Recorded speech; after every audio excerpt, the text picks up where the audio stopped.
Chapter 503. Master David, how do you do? I am Fenwick. This is Brown, and this is Barkley. The Fenwick Transcendent stood up and made introductions to David.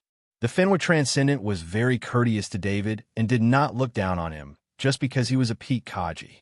Of course, this had to do with some of the rumors about David, but it was also because David's accomplishments in the military made it so that no one dared to look down on David. In addition, David was on the same mission as them, so they should advance and retreat together at a time like this. Greetings, Fenwick Transcendent, Brown Transcendent, and Barkley Transcendent. David bowed slightly to the three Transcendent. We called out the name Barkley Transcendent. David felt a sense of familiarity. He quickly searched through his memories and quickly recalled where he had heard the name Barkley Transcendent before. The Buffington Transcendent had once introduced David to Worcester's mortal class combatants. Among them, the one that had left the deepest impression on David was the strongest Transcendent of Worcester, the Barkley Transcendent. David raised his head to look at the Barkley Transcendent. The aura coming from the Barkley Transcendent was almost on par with the aura of Headmaster Leck of the First College of Iridia. It must be known that Headmaster Leck was the stabilizing force of the First College of Iridia. As for the Brown Transcendent, David remembered that he was one of the best of the Worcester Transcendent. Although he was not as famous as the Barkley Transcendent, he was still a powerful combatant. This could be sensed from his aura. Barkley Transcendent, you are. David wanted to ask if the Barkley Transcendent was the rumored strongest Transcendent of Worcester, but he stopped himself. Such a question would be too rude, and he also believed that the Barkley Transcendent was the strongest Transcendent. Ha! It seems like Master David still recognizes me. The Barkley Transcendent said to David with a smile. If it weren't for your love of being in the limelight, you wouldn't have had a chance to become the strongest Transcendent of Worcester. The Brown Transcendent joked. Barkley, you and Master David are the strongest of the Transcendent and the strongest of the Kaji. When Master David becomes a Transcendent, I wonder who will be stronger. The Transcendent Fenwick said with a chuckle. What strongest Transcendent of Worcester? That's all empty talk. With Master David's performance at 4th Frontline Base, if he wanted to assassinate me, I wouldn't even be able to resist. The Transcendent Barkley chuckled and shook his head. The Transcendent Barkley did not truly believe that he was the strongest of Worcester. News of David killing 8 level 3 insectoids over the past 3 days and bringing their corpses to participate in the great world of God's trade fair had long since spread. Even someone as strong as the Transcendent Barkley did not believe that his defenses were stronger than a level 3 insectoids, or that his senses were sharper than a level 3 insectoids. If a level 3 insectoid could not discover and resist David's hunt, then he could not either. Although the Transcendent Barkley believed that David was no match for him in a face-to-face confrontation, when had a battle ever been fair? Especially on the battlefield, only the strong survived. Transcendent Barkley, are you the strongest Transcendent of the Federation? David asked curiously. He was still not a Transcendent, and even if he was a Transcendent, he would not know such secret information. Only someone like the Barkley Transcendent, who held the title of the strongest Transcendent, could obtain accurate information. The strongest of the Federation. The Transcendent Barkley bitterly smiled and shook his head before saying, the true experts all remain on planet Genesis. The strongest Transcendent of the Federation is still too weak compared to the experts of the great world of God. Even if they're on Worcester, the strength they can display is limited. The Transcendent Fenwick added. At this point, everyone stopped talking, and the atmosphere became rather oppressive. Although everyone here believed themselves to be very strong, they were still far from being able to compare to the experts of the great world of God. The small corvette landed on the ground, and David picked up his equipment and followed the 3 Transcendent out of the corvette. Through the map on his identity bracelet, David knew that his current location was near the insectoid territory. Of course, it was very far from the 4th Frontline Base's defensive line, and he had never been to this area before. As soon as he walked out of the corvette, David saw the 3 people waiting there. He was pleasantly surprised to find Baron Du Bois and Knight Millet here. There was also a knight he did not recognize. Greetings, Baron Du Bois. The transcendent Barclay took the initiative to step forward and salute him. Hello. Baron Du Bois nodded in response to the transcendent Barclay before turning to look at David with a smile. David, long time no see. Without waiting for Baron Du Bois to speak, and without waiting for David to greet him, Knight Millet laughed and shouted, Hello, Uncle Du Bois. Hello, Millet. David bowed in salute. David's address startled the transcendent Barclay and the other two transcendent Barclay. Baron Du Bois' reputation might not be prominent in the Federation, but the upper echelons of the Federation knew of this noble with a deep background and valiant strength. In particular, Baron Du Bois had single-handedly killed the rank for insectoid, poisonous tusk ant. This kind of accomplishment made the Federation value Baron Du Bois even more. At the same time, the transcendent Barclay knew what it meant to be addressed as Uncle in the great world of God. It could be said that if David joined the great world of God, it would be enough for David to become a quasi-noble. David, I feel that your strength has increased again. Baron Du Bois sized up David, and a strange glint flashed in his eyes before he said with a smile. Baron Du Bois could sense that David's spirit had increased, and this increase was very obvious. This was what Baron Du Bois found strange. If David had reached the transcendent transformation stage, he wouldn't be surprised at all. This was because he had provided the earth vein leaf as well as the rank 3 strengthened meat that David had been eating. All of these added together made it possible for David to enter the transcendent transformation stage ahead of time. But it was very difficult to increase the spirit. Even in the great world of God, every item that could increase the spirit was a true treasure of heaven and earth. What kind of opportunity would be needed to increase the spirit so rapidly? David thought that Baron Du Bois was saying that he was infinitely close to Kaji's limit. So he replied with a smile, I also have to thank you for the resources you prepared for me. Baron Du Bois saw that David had misunderstood, so he didn't explain and just nodded with a smile. He didn't want to say what he had seen. There was a Cade Knight here, and this Cade Knight wasn't a knight of his family. If he knew about David's abnormality, he might have some bad thoughts. Baron Du Bois smiled as he introduced David to the Cade Knight, and then introduced him to the Cade Knight. David, this is the Cade Knight. I'll need you to take care of David along the way. The Cade Knight's voice was very loud as he said in a deep voice, Mr. David, if there is any danger, you can approach me at any time. I will provide you with help. Then please take care of me. David hurriedly replied. David wouldn't underestimate this Cade Knight. This knight's aura gave him a dangerous feeling. Although this feeling was weaker than Baron Du Bois, it was far stronger than Knight Miller's. In particular, this knight's armor and warhorse had an emblem. It was an emblem with a large fish drawn on it. David, this time, I was the one who asked the Federation to let you participate in this mission. I believe in your ability. As for the other scouts, I don't dare to trust them. Baron Du Bois explained to David with a smile. Only then did David understand why he had participated in this mission. It was actually Baron Du Bois' request. In fact, ever since David had safely brought out the poison Knight Miller from the insectoid territory and heard the knight's description, Baron Du Bois had learned of David's special scouting abilities. Therefore, when choosing a scout for this mission, the first person Baron Du Bois thought of was David. As for the danger, Baron Du Bois believed that with him there, the danger would be minimized. Besides, which powerhouse hadn't walked through danger time and time again? Knight Miller was also participating in this mission. As an important successor of his family, Knight Miller also needed to bear the dangers. This was something he had to experience as a knight. I'll be a good scout. David didn't blame Baron Du Bois. He had experienced too many dangers, and he felt very safe working with a powerhouse like Baron Du Bois. After Baron Du Bois finished explaining to David, he raised his head to look at the 3 Transcendent and said in a deep voice, Everyone, this mission is under my command. Anyone who disobeys my orders, please leave the team. This mission is very dangerous. I don't want to have to worry about the rash actions of my companions while carrying out the mission. The 3 Transcendent and Knight, Cade, didn't have any objections to Baron Du Bois taking the initiative to take command. It was natural for powerhouses to take command. As for Knight Miller and David, it wasn't their turn to speak.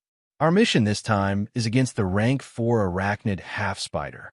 It is a direct descendant of the half-spider queen. The half-spider queen violated the agreement a few days ago and brazenly attacked. This kind of behavior requires revenge. Although we have the right to take revenge, we will still be hunted down if we are discovered. Therefore, we must not be discovered by any arachnid before we kill the half-spider. Baron Du Bois explained the details of the mission. When David heard Baron Du Bois say that the half-spider queen had violated the agreement and brazenly attacked, his heart couldn't help but stir. He looked at Baron Du Bois and saw that Baron Du Bois was looking at him at the same time. He understood in his heart. It turned out that the arachnid that had attacked David that day was a rank 5 arachnid called the half-spider queen.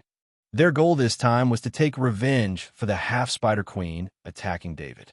Taking revenge for David wasn't the key point. The key point was that the half-spider queen had violated an agreement that David didn't know the details of. Rank 5 arachnids couldn't take the initiative to attack. This was an iron law on Warstar. As long as they attacked, they had to pay the price. This was true even if the rank 5 half-spider queen had lost a limb to attack David.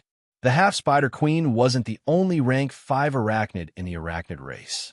The rank 5 arachnids had an agreement with the top experts of the great world of God, as well as the upper echelons of the Federation. This agreement was maintained so that a war between the top experts wouldn't break out. When the transcendent Barkley heard that the mission target was the half-spider queen, his expression changed. If there were any rank 4 arachnids that the Barkley transcendent feared, then this half-spider queen was definitely one of them. The half-spider queen was a rank 4 arachnid with many special abilities. Just the special abilities recorded were the ability to control spider webs and corpses. This was because those who had seen the half-spider queen's lair had the deepest impression of the corpses that could walk around the lair. Those were the half-spider queen's puppets and its guards. At the same time, the half-spider queen's spider webs were a terrifying nightmare. Even a rank 4 weapon would find it very difficult to break free from them. However, this mission was very important. The upper echelons of the Federation and the upper echelons of the great world of God had agreed to it, so the Barkley Transcendent had to act accordingly. The Transcendent Barkley thought of an important problem and asked, I remember that the half-spider queen's lair is about 2,000 kilometers behind the arachnid territory. How will we not be discovered by the arachnids at such a distance? The question of the Barkley Transcendent was also a question of the Transcendent Brown and Fenwick Transcendent. They also looked at Baron Du Bois with questioning gazes. It had to be known that this was 2,000 kilometers. They could only walk on the ground and not fly in the sky. This was because flying in the sky was impossible to hide their tracks. Moreover, there were many blockades in the arachnid territory. It was almost impossible to pass through those blockades without being discovered. Baron Du Bois looked at David and said, We'll hide our tracks for most of the journey. This matter will be handled by our scouts. The reason why I called David over is to have him solve this problem. I believe in his ability. David could only helplessly smile. The furthest he could go was a few hundred kilometers into the arachnid territory. Baron Du Bois was more confident than him. As for how to pass through those blockades, I'll have a way when the time comes. Everyone, please pay attention. Kill all the arachnids we encounter on the way. We can't let them send out a distress signal. Baron Du Bois said in a deep voice. Everyone nodded in response. They were about to set off, so everyone was preparing their own items. The 3 Transcendent didn't just store a large amount of items in their Transcendent bracers. They also took large backpacks from their small corvettes and carried them on their backs. The Transcendent bracers didn't have a lot of space. After storing all the equipment and supplies they needed for battle, there wasn't much space left. Anything could happen when they entered the arachnid territory, so they naturally had to prepare more items. Even the warhorses of Knight Millet and Knight Cade had many parcels attached to them. They were also preparing for the next mission. David put on his custom-made exoskeleton armor. He didn't have many things on him. Of course, he had a backpack on his back with some food and simple seasonings. Chapter 504. David discovered that Baron Du Bois was also riding a warhorse. He had always thought that Baron Du Bois' mount was only that eagle. "David, come here." Baron Du Bois beckoned David over. David was wearing exoskeleton armor as he arrived beside Baron Du Bois. "This is for you. You can activate it as long as you have spirit. Although it doesn't have much fighting power, it should be enough for you to travel." Baron Du Bois threw a ring to David. David took the ring and didn't hide it. Baron Du Bois knew that his spirit was abnormal, so he directly scanned the ring with his spirit and discovered that there was a warhorse inside. A warhorse's vital signs were very weak, so its consumption was very low. It was just like hibernating. "Uncle Du Bois, is this a warhorse?" David asked with some surprise. David thought that a warhorse needed to be in contact with its master. How could Baron Du Bois give David a warhorse with a ring with a warhorse inside? This isn't a warhorse, or rather, it's not a warhorse in the truest sense. This is a warhorse stripped from a knight who made a mistake.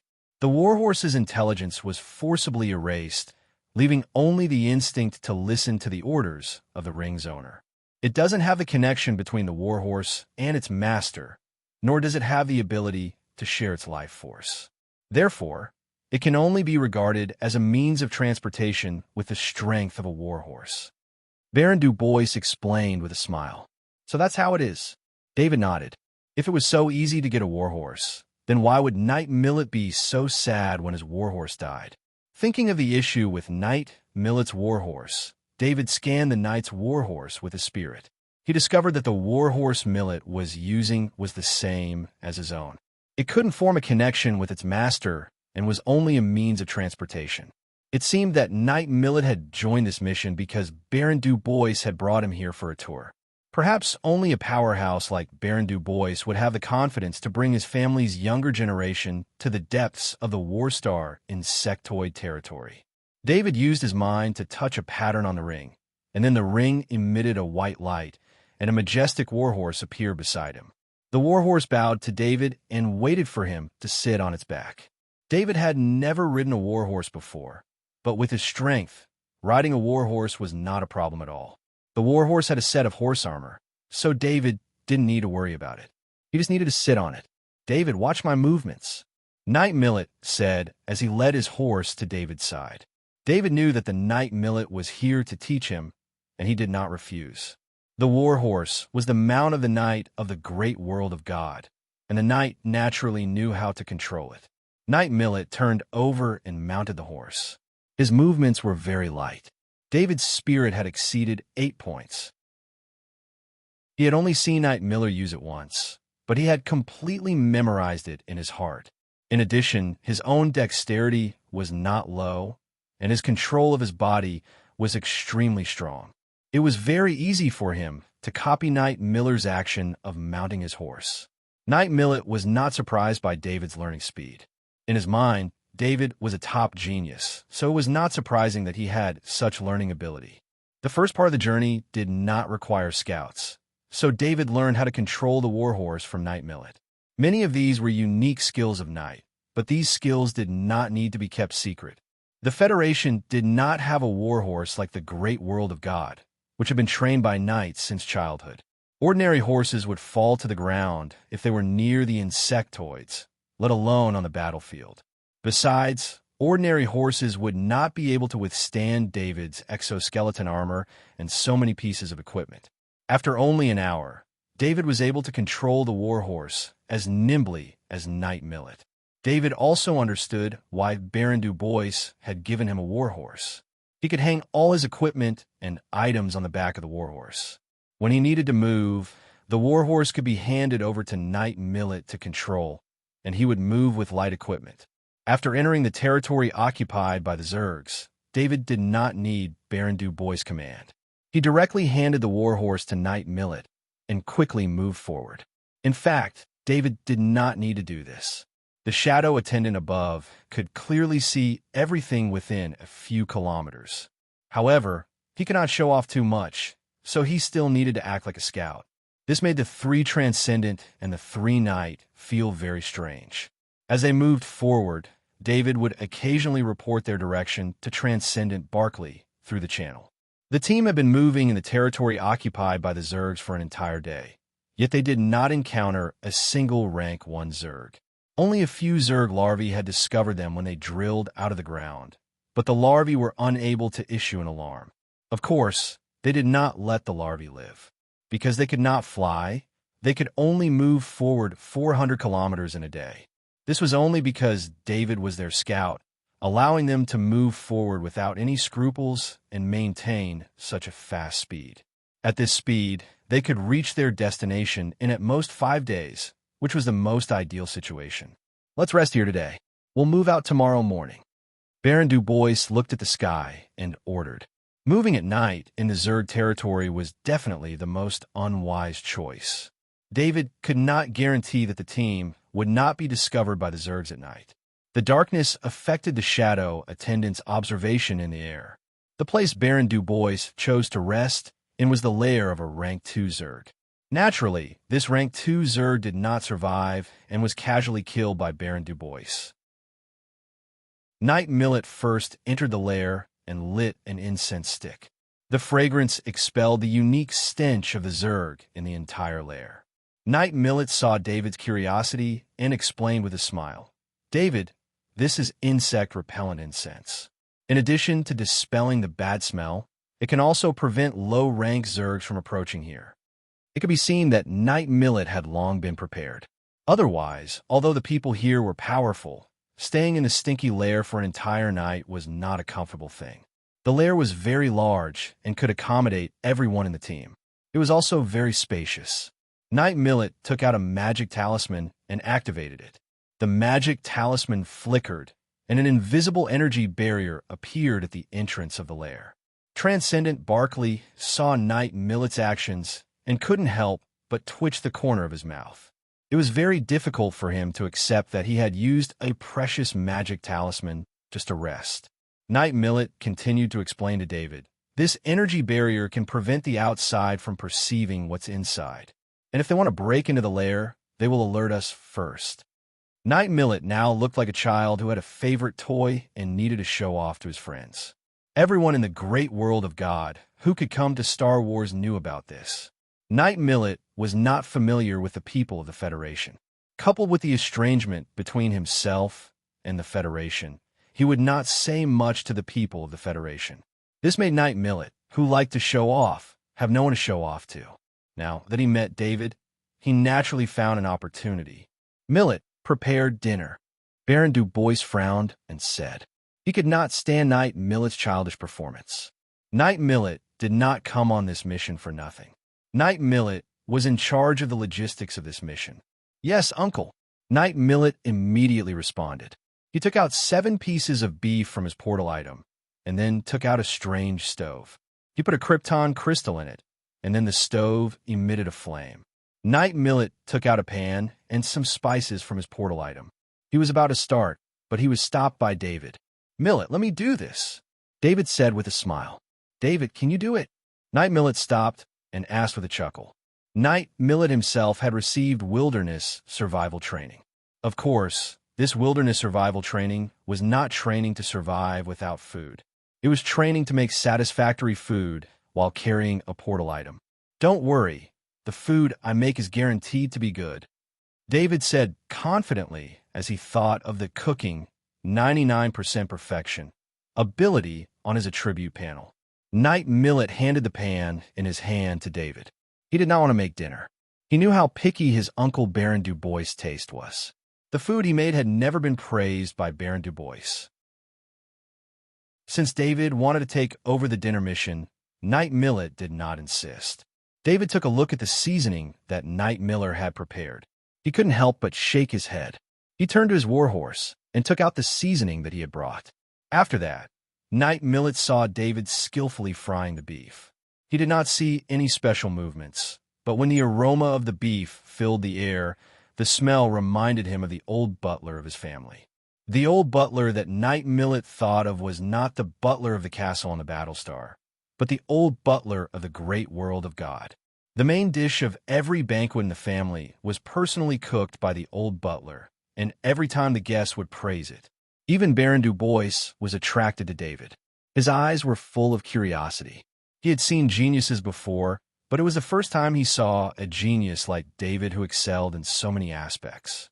At this time, David was not only using the top cooking master ability to cook, but his other talent also came into play at this time. The flame drawing technique was an innate ability that David thought was of little value. David thought it was just a useless, innate ability to light a fire with his fingers. However, when he was frying the beef, he found that the flame drawing technique could easily control the flame in the stove. He could control the size of the flame and the temperature of the flame. This allowed him to display even more of his cooking master ability. The flavor of the beef he made even broke through the cooking master level and entered a whole new realm. The dinner was greatly appreciated by everyone in the team. Although there was only one serving of beef, it was enough for them to eat their fill. None of the people in this lair were ordinary people. They were very knowledgeable and had eaten a lot. However, this fried beef made in the wild was the best food they had ever eaten. David, you'll be in charge of our food in the future. As for the ingredients, you can ask Millet for them. Baron Du Bois recalled the taste of the fried beef. If they weren't in the wild, he would have asked David to make more. In order to have the opportunity to enjoy this kind of food again, he made a request. Baron Du Bois' request immediately received everyone's approval, including the three Transcendent, Nightcade, and Night Millet.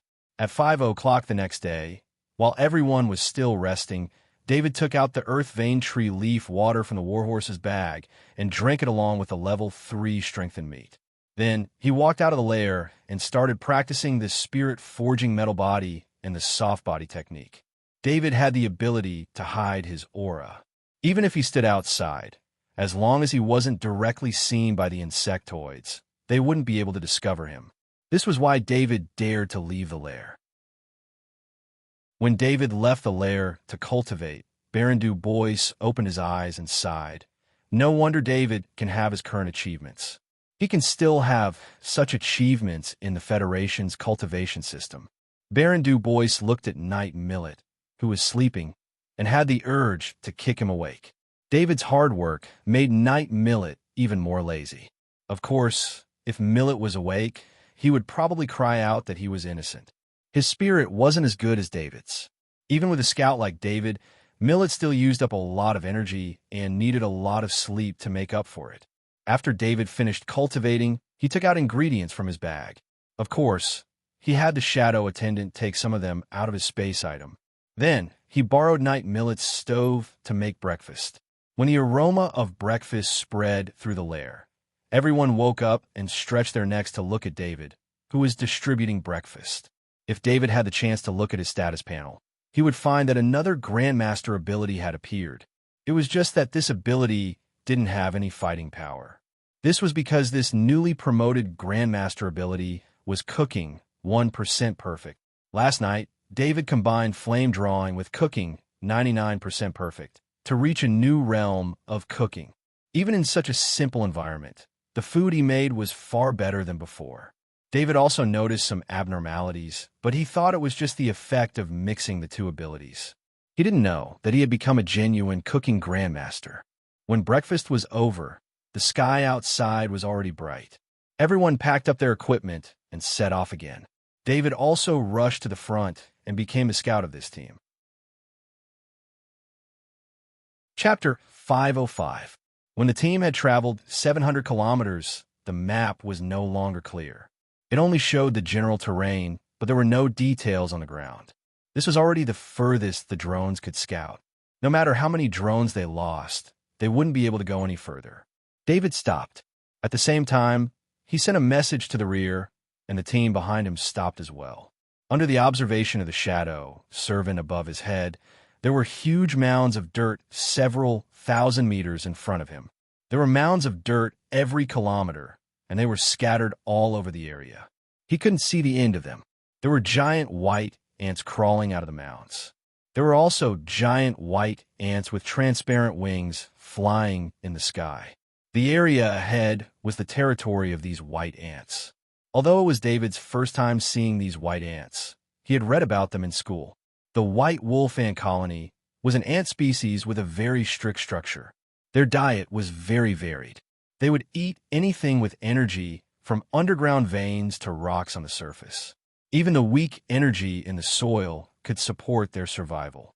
The white wolf ant colony was divided into white wolf worker ants, white wolf soldier ants, white wolf flying ants, white wolf ant king, and white wolf ant queen. The white wolf worker ants were the most numerous, and they were rank 1. The white wolf soldier ants and white wolf flying ants were rank 2 insects, while the white wolf ant king and white wolf ant queen were rank 3 insects. The scariest thing about the white wolf ant swarm was how united they were. As long as one white wolf ant was attacked or discovered something, its innate sensing ability would share this feeling with the white wolf ant queen, and the white wolf ant queen would send out a large number of white wolf ants to attack the enemy. Although each white wolf ant colony only had a huge mound on the surface, in fact, there were ant holes everywhere within 1,000 meters of the ground. As long as any creature entered within this 1,000-meter range, it would not be able to escape the notice of the white wolf ant colony. If David wanted to pass through this area by himself, he could still try some methods. However, it was simply impossible to lead a group of people through this place without making a sound. David, did you arrive at the territory of the white wolf ant colony? Seeing David retreat, Baron Du Bois asked in a deep voice. It could be seen that Baron Du Bois knew about the existence of the white wolf ant colony. Yes, it's right in front. It seems that we can't go around it. David nodded and said, the white wolf ant colony occupied the surface, the ground, and the sky. As long as one approached, they would attract the white wolf ant's attention. This is a line of defense set up by the insectoids. It has the same function as the Federation's defensive wall.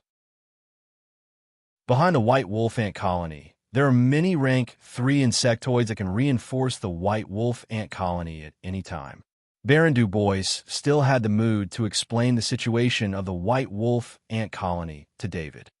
Then how do we get there? Before David could panic, Transcendent Barkley asked. Although Transcendent Barkley knew that Baron Du Bois definitely had a way to pass through, or else he wouldn't have made this move, the reputation of the white wolf ant colony was very resounding. He couldn't imagine how they could go through here.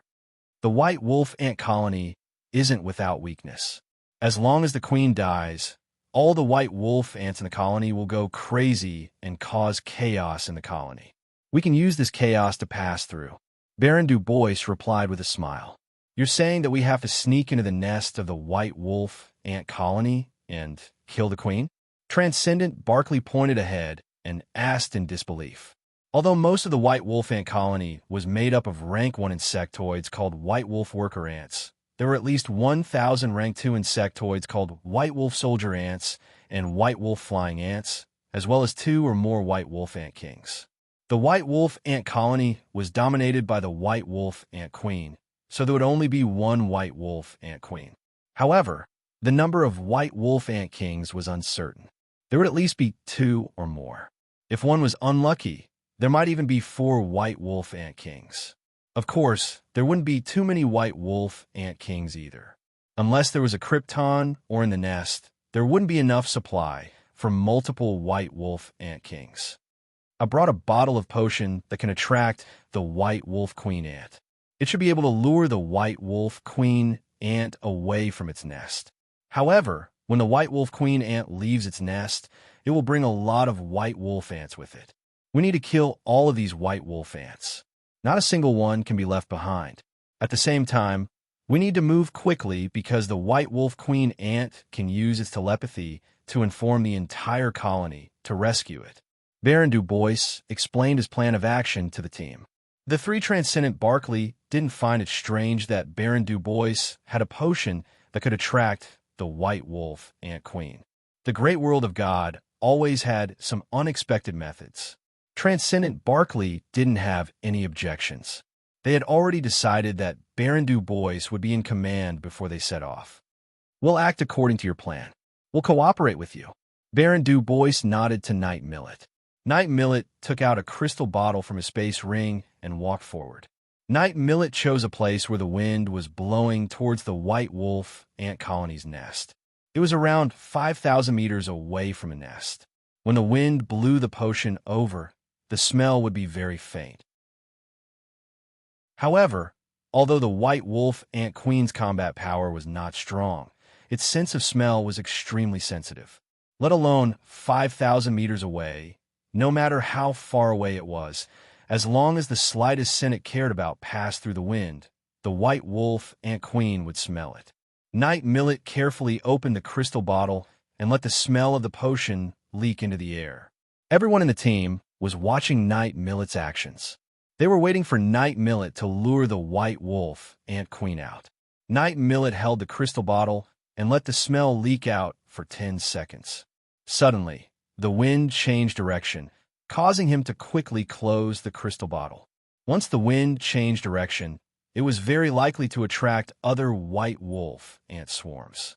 Even if Baron Du Bois was there, he wouldn't be able to quietly get rid of the white wolf ants brought by more than 2 white wolf ant queens, let alone 2 more white wolf ant swarms that would be summoned by 2 white wolf ant queens. Night Millet was just about to close the crystal bottle when his foot loosened. A larva drilled out of the ground and bit towards his foot. Normally, let alone a larva, even a group of larvae wouldn't be able to break through Night Millet's defense. However, Night Millet was completely focused on the crystal bottle.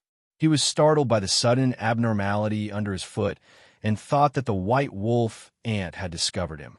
If anyone the white wolf ant had discovered him, it meant that the entire white wolf ant colony would have discovered him. Because of his own mistake, the whole operation had failed. It was this kind of complicated feeling that made Night Millet want to get lucky. He wanted to quickly kill the insect that appeared under his foot. Maybe if he was fast enough, the white wolf ant wouldn't be able to send the information to the white wolf ant queen.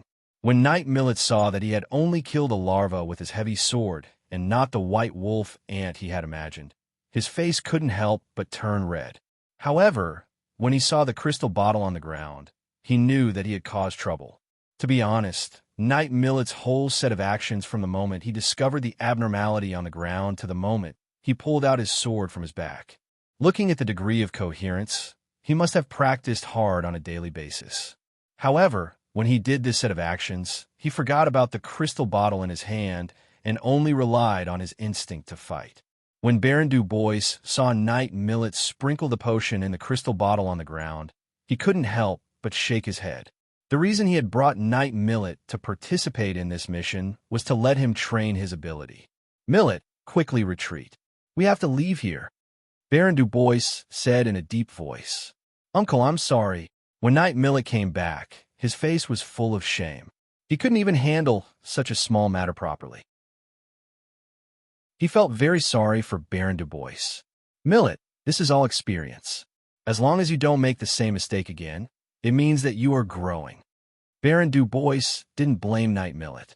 Night Millet had always been training hard. The reason he was sent here by his family was to increase his experience. For Baron Du Bois, Night Millet's growth was more important than anything else. At least before, Night Millet dared to go into the wild by himself and almost lost his life after sneaking into the nest of a high-level insect. After that incident, Night Millet's carelessness and willfulness disappeared. This was growth. Since the White Wolf Queen's sense of smell was super sensitive, the team retreated another 4,000 meters. After being blown by the wind, the potion in the crystal bottle alerted the nests of the 4 nearby white wolf ant colonies. Sharp screeching sounds could be heard, and then large groups of white wolf ants moved out of the nest one after another. David saw 4 white wolf ant queens covered by a large number of white wolf ants. The white wolf queen's body was huge, although it also had wings. Looking at those small wings, it made people wonder if they could move its body.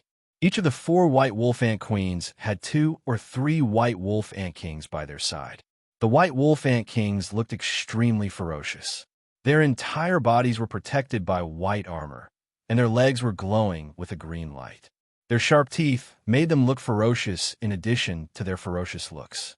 Baron Du Bois looked at the group of white wolf ants moving towards the bait and said in a deep voice, I'll try to kill them and see if I can quickly kill a white wolf ant queen and make the white wolf ant colony chaotic. If we are lucky, we might be able to break through this area. The plan had deviated because of Knight Millet's mistake. As Knight Millet's uncle, Baron Du Bois naturally had to take responsibility. Attacking forcefully wasn't a good choice, but now that the potion had been used, the White Wolf Ant Queen had been lured out. If they didn't take advantage of this opportunity to kill the White Wolf Ant Queen, they would have to enter the nest of the White Wolf Ant Colony. Even for a powerhouse like Baron Du Bois, it wouldn't be easy to find a White Wolf Ant Queen in the labyrinth of the White Wolf Ant Colony. David hesitated for a moment before saying, "Uncle Du Bois, let me try." Baron Du Bois heard David's words and asked with a smile, "I forgot that you are also a sniper master, but are you sure you can kill a rank 3 insectoid?" He knew that David had taken the initiative to ask for his help. If the mission failed because of him, he would have to shoulder all the responsibility. With Baron Du Bois' status, he wouldn't be punished for failing a mission, but a noble's face was sometimes more important than punishment. Transcendent Barkley said with a smile, "Baron Du Bois, I'm afraid you don't know about David's reputation in the military. I'm afraid that he has killed close to 100 rank 3 insectoids." Transcendent Barkley had actually thought of asking David to kill the White Wolf Ant Queen, because the best way to take advantage of such an opportunity was to snipe from a distance. But if David hadn't taken the initiative to ask, he wouldn't have asked David to take action. After all, David was only a scout and didn't have any obligation to help them kill the White Wolf Ant Queen. Especially because of the special relationship between David and Baron Du Bois, Barkley Transcendent Barkley couldn't say much. Now that David had taken the initiative to ask, Barkley Transcendent Barkley felt relieved. "Then David, you can snipe. I also want to see the Federation's sniper master." Baron Du Bois said to David with a smile, "I'll definitely complete the mission." David nodded. He took the roaring sniper rifle from his back and lay down on the ground to turn on the sound shielding device. David didn't want the sound of the sniper rifle to attract all the White Wolf ants to him. That would completely expose them. David took out a large caliber rank 3 sniper rifle bullet, pressed it into the chamber, and took aim. Baron Du Bois and Barkley Transcendent Barkley both had strange expressions on their faces. David had been sniping in front of them all the way until he took aim. Not a single bit of aura leaked out. If they hadn't seen David sniping, they wouldn't have been able to sense that there was a sniper Kaji here. It must be known that with their strength, they were very sensitive to aura. Barkley Transcendent Barkley immediately wondered if David would be able to survive if he was sniping himself. Thinking of this, Barkley Transcendent Barkley couldn't help but break out in a cold sweat. No one could be constantly vigilant of their surroundings. In the end, people weren't machines. They would always be distracted, not to mention that people needed to rest and sleep. Barkley Transcendent Barkley believed that a sniper master like David would have an extremely high success rate if he could silently snipe any Transcendent from a long distance. Barkley Transcendent Barkley thought of the information he had on David. He had the personality of, "If you touch me, I'll kill your entire family." He immediately listed David as someone who couldn't be offended. Chapter 506. David took less than 2 seconds to aim and shoot. The super large caliber rank 3 sniper bullet flew over 4,000 meters.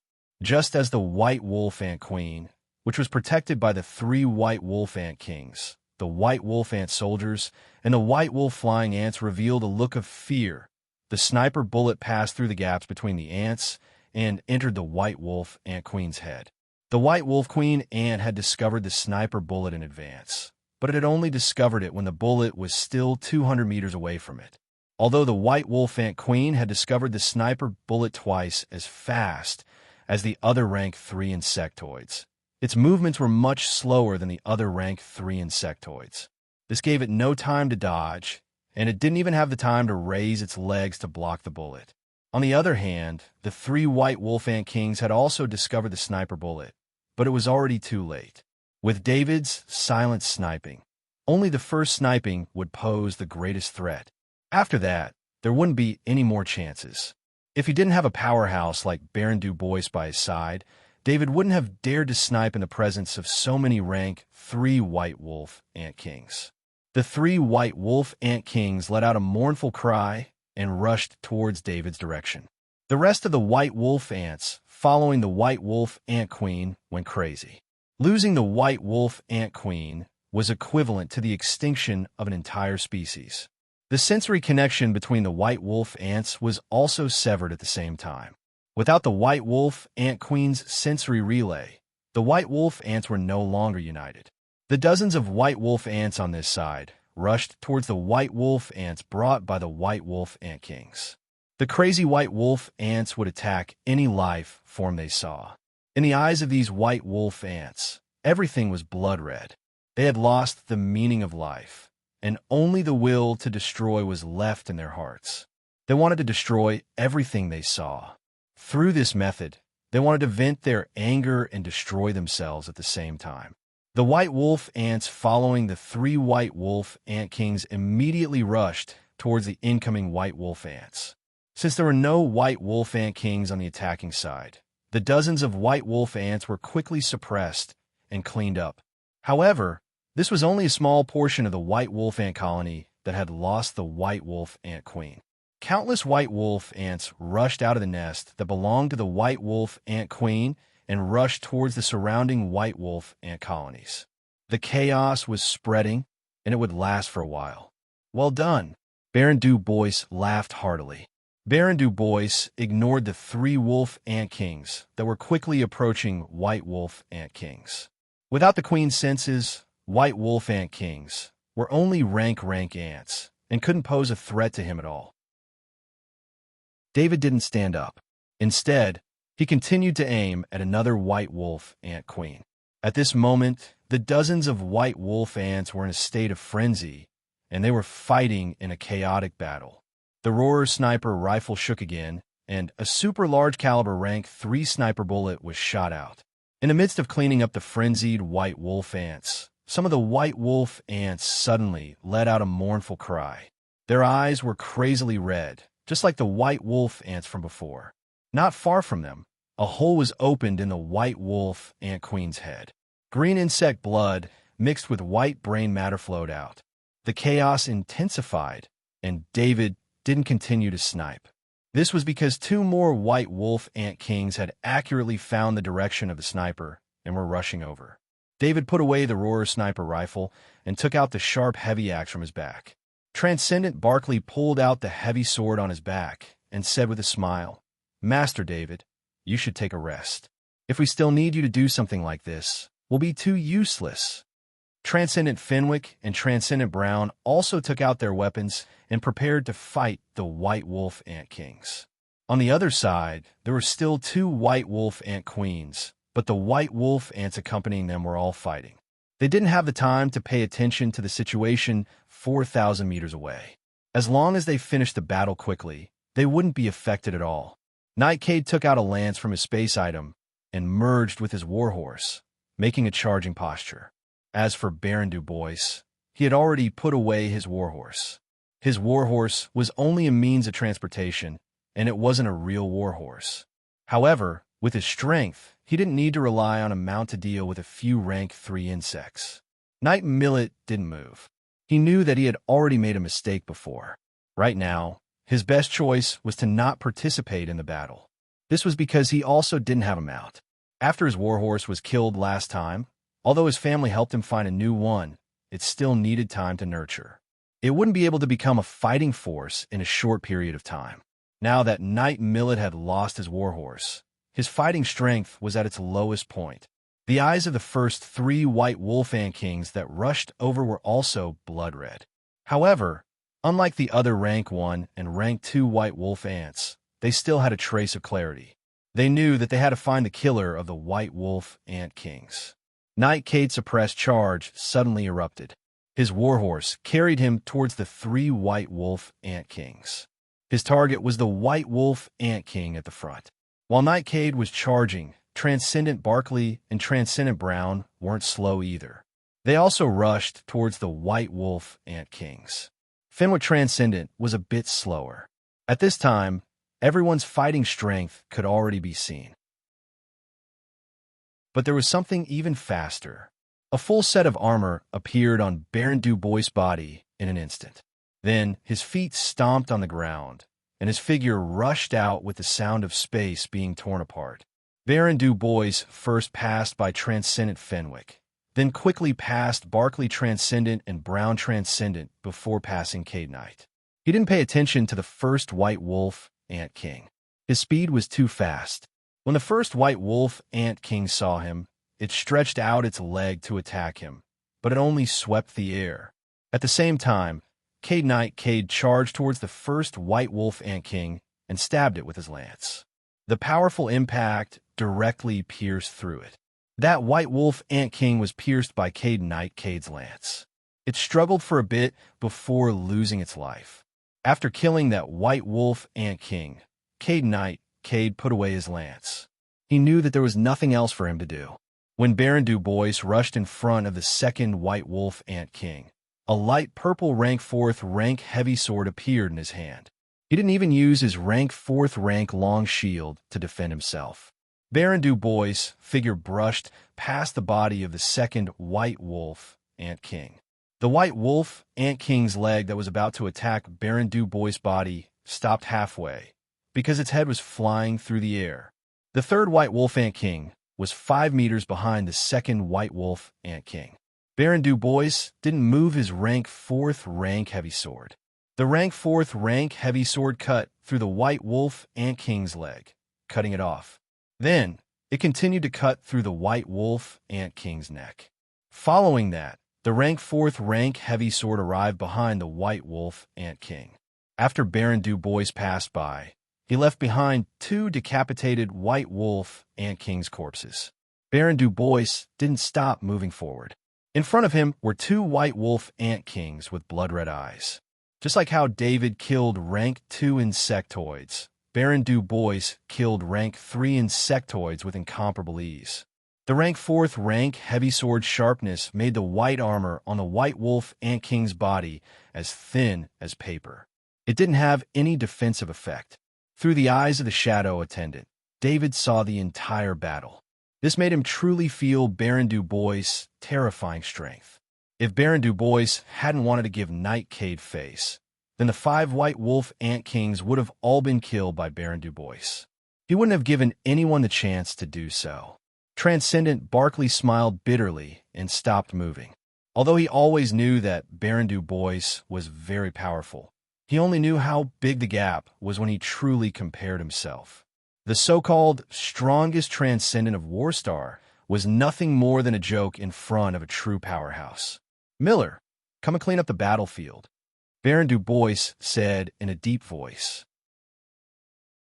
Knight Miller immediately stepped forward and used a decomposing knife to deal with the corpses of the White Wolf Ant Kings. After the 5 White Wolf Ant Kings' corpses were decomposed, everyone in the team would get a share of the spoils. The specific distribution method was based on Worcester's unique calculation method. Baron Du Bois and Knight Cade would get a bit more, and David had contributed quite a bit as well, so he would get the second share. As for the 3 Transcendent, they would also get a bit, but not a lot. Knight Miller would get a few portions of rank 3 strengthened meat at most. Baron Du Bois came to David's side and praised, "David, your second snipe was very good. We'll be able to pass through this area in a bit." Although the 2 White Wolf Ant Kings had been disturbed after the other White Wolf Ants killed the frenzied White Wolf Ants, the 2 White Wolf Ant Kings still came to the place where the decoy was. However, the decoy had mostly evaporated by now, and there was only a little left. The 2 White Wolf Ant Kings licked at the spot for a while before howling in dissatisfaction. However, they immediately sensed the disturbance in their group. Without the decoy, they turned around and returned to their nest. Although the other 2 White Wolf Ant Kings had died, the White Wolf Ant Kings had no way of determining the cause of death of the other 2 White Wolf Ant Kings without receiving any information about the danger of their own kind. They also didn't want to find out what had happened to the other 2 White Wolf Ant Kings. Due to the chaos in the 2 nests, a large number of frenzied White Wolf Ants rushed to the other nests. The rank 2 and rank 3 White Wolf Ants in the other nests were still fine, so they weren't affected by the frenzied White Wolf Ants. However, the rank 1 White Wolf Ants were affected by this frenzied aura, and some of the White Wolf Ants' eyes began to turn red. The chaos spread as the number of frenzied white wolf ants increased. The white wolf ant kings used their telepathy to constantly comfort their frenzied white wolf ants, but this required some time. All right, we can pass through. Baron Du Bois nodded in satisfaction when he saw the extent of the chaos. The chaos caused by the death of the two white wolf ant kings was a bit better than he had imagined. This level of chaos was enough for them to pass through. The team moved quickly. David was still leading the way. The shadow attendant had just absorbed the souls of the 5 white wolf ant kings and rose into the sky again. The frenzied white wolf ants affected the senses of the other white wolf ants, and the telepathy of the white wolf ant kings were greatly disturbed. In fact, every type of Zerg had their own weaknesses. It was just that the key was to find and exploit these weaknesses. After this, Transcendent Barkley also knew the weaknesses of the white wolf ant kings. But so what if he knew? He couldn't exploit them at all. First was the decoy potion. This potion was an item from the great world of God. Of course, the Federation could also research a similar potion, but no one knew how long it would take. After that, they had to kill the white wolf ant kings and block the frenzied counterattacks of the white wolf ant kings. This was a bit difficult. A sniper master could still be found, but a sniper master at David's level was hard to find. After that, it would be troublesome to quickly kill the white wolf ant kings.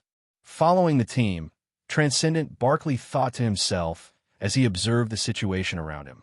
Just like before, David discovered the white wolf ants in advance and led the team to avoid them one after another. Occasionally, there would be white wolf ants that they couldn't avoid, but the team could quickly kill them. With the telepathy of the white wolf ant kings disrupted, they wouldn't be discovered. We're finally here, Knight Millet said with a long sigh. Among everyone here, Knight Millet and David were the weakest. However, David had long been used to all kinds of danger, and Knight Millet's face was covered in sweat because of the long period of tension. For a knight that wasn't weaker than a normal transcendent, this was very rare. It could only mean that Knight Millet had a problem controlling himself just now. Therefore, after Knight Millet said this, he was pulled aside by Baron Du Bois to give him a good lesson. The others couldn't help but smile. This blockade was finally over. After Baron Du Bois taught Knight Millet, he said to David, "David, find a safe place. We'll rest for a while." "Okay," David immediately replied. Then, a level 2 Zerg contributed its nest. Knight Millet continued to use insect repellent and magic talismans to seal the nest. Chapter 507. When Knight Miller took out the stove and ingredients from his space ring, everyone looked at David. Even Baron Du Bois was no exception. David's cooking had just been promoted to Grandmaster, so he wanted to practice. Of course, he also liked the food he cooked, so he took the stove and ingredients and began to prepare dinner. While David was cooking dinner, Knight Miller took out today's spoils for Baron Du Bois to distribute. Although they killed a lot of white wolf ants this time, they only obtained the corpses of 3 white wolf ant kings.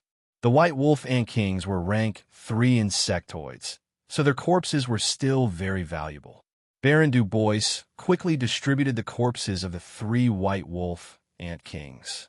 Baron Du Bois gave Knight Miller a share and said, "Miller, keep David's share for now. Give it to David when we go back." This was because Knight Miller's space ring was relatively large, so it was inconvenient for David to carry these materials. Whether it was for David or Baron Du Bois, these spoils of war were nothing. Therefore, Baron Du Bois helped David make the decision. However, rank 3 insectoid materials could be said to be a good harvest for the 3 Transcendent.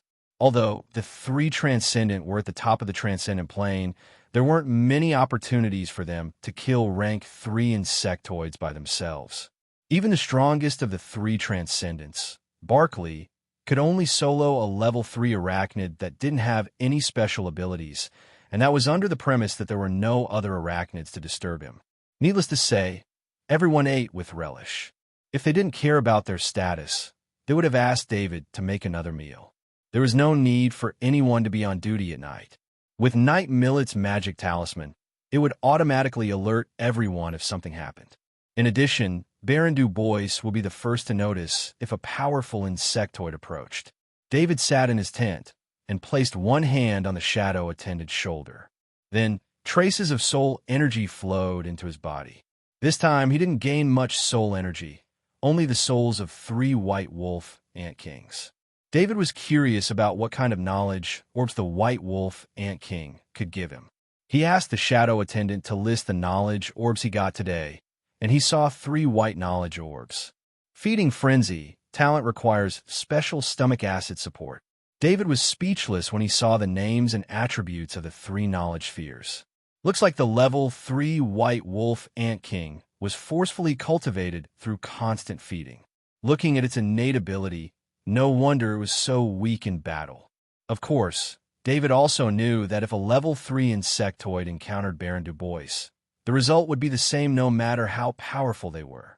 David stopped thinking about the knowledge orbs and started practicing the crystal meditation.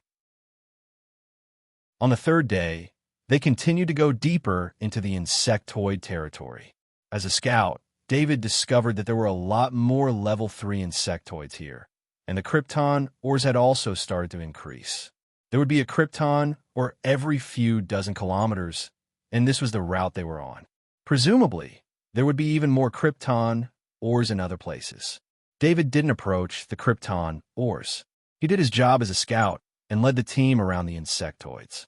This is the easiest time I've ever had entering an insectoid territory. Nightcade, who had been silent the whole time, couldn't help but say to Baron Du Bois, "Now you know why I asked David to join the team." Baron Du Bois said with a proud smile. Baron Du Bois wanted David to join the mission, but he had to make the request to the person in charge of the great world of God, Earl Brooks. Then, Earl Brooks would have to negotiate with the Interstellar Federation, which would add a lot of trouble. If it wasn't for Baron Du Bois' special status, Earl Brooks would have a hard time agreeing to this request. Even Nightcade was a bit grumpy when he found out that there would be a Kaji in the team. Who knew that this Kaji David would give him the biggest surprise?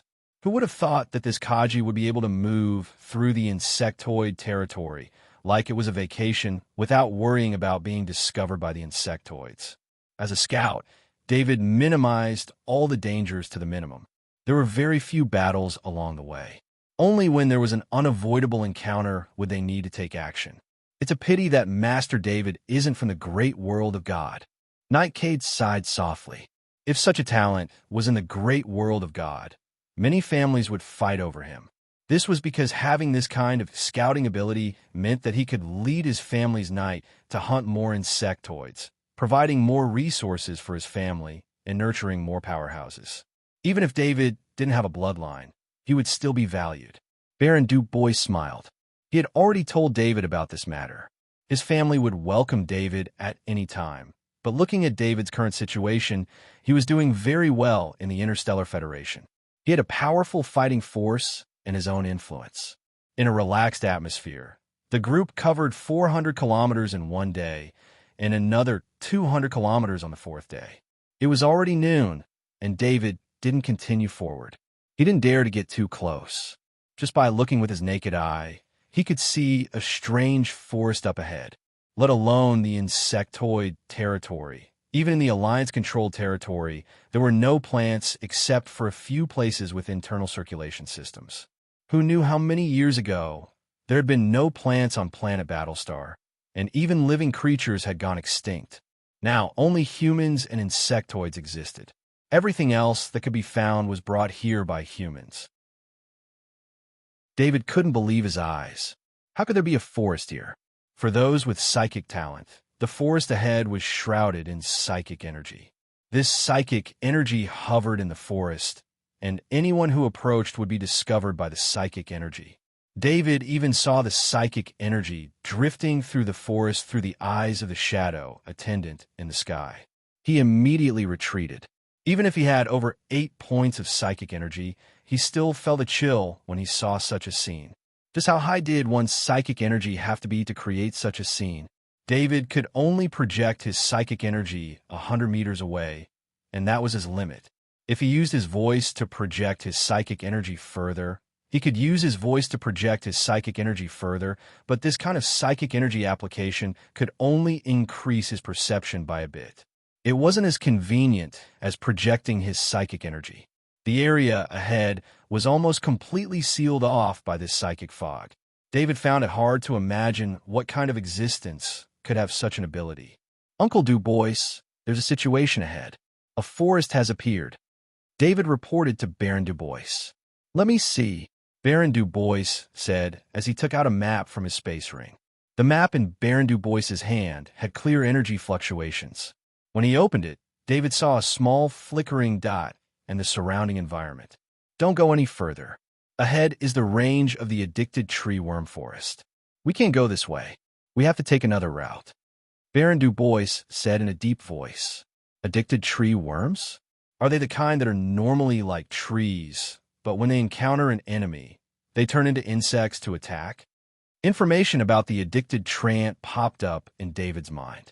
He had always thought that the addicted treant was just a legend. He did not expect to see an entire forest full of addicted treants. The addicted tree worms in the area ahead don't need to attack. If we approach, they will gather all their psychic energy to attack us. If we can't resist the psychic energy attack, we'll turn into a zombie, Baron Du Bois explained. David was only talking about a single addicted tree worm. The addicted tree worm was a rank 2 arachnid. The threat of a single addicted tree worm was very weak. Any transcendent could easily deal with it. However, if there were many addicted tree worms, their strength would increase exponentially. For example, even Baron Du Bois would have to pay a heavy price to break through the addicted tree worm forest ahead. It was basically impossible to pass through the addicted tree worm forest without making a sound. This is another blockade of the arachnids. It's also the protection that the halfling spider queen arranged for her own race. Baron Du Bois continued. "Where should we go?" David asked. He knew that Baron Du Bois had a way. Otherwise, he wouldn't have arranged this operation. "Walk horizontally for 130 kilometers from here. There will be a valley passage. We'll pass through there." Baron Du Bois's finger tapped on the map, and the pattern on the map changed as his finger tapped, revealing a new path. David looked at this path and marked it on his map. After that, the team moved along the edge of the addicted tree worm forest. Fortunately, with the addicted tree worm's existence, there weren't any other arachnids near it. As long as they didn't approach the addicted tree worm, they would be very safe. Before the sky turned dark, David saw the valley Baron Du Bois had mentioned. Or rather, it should be said that he heard it. This was because he could hear the rumbling of thunder when he was very far away from the valley passage marked on the map. David didn't think that thunder would appear on Warstar. This was because there were no plants on Warstar, and there was no ecology. The planet was like a dead land. Under such circumstances, the thunderstorms that would normally appear on other life planets had never been seen here.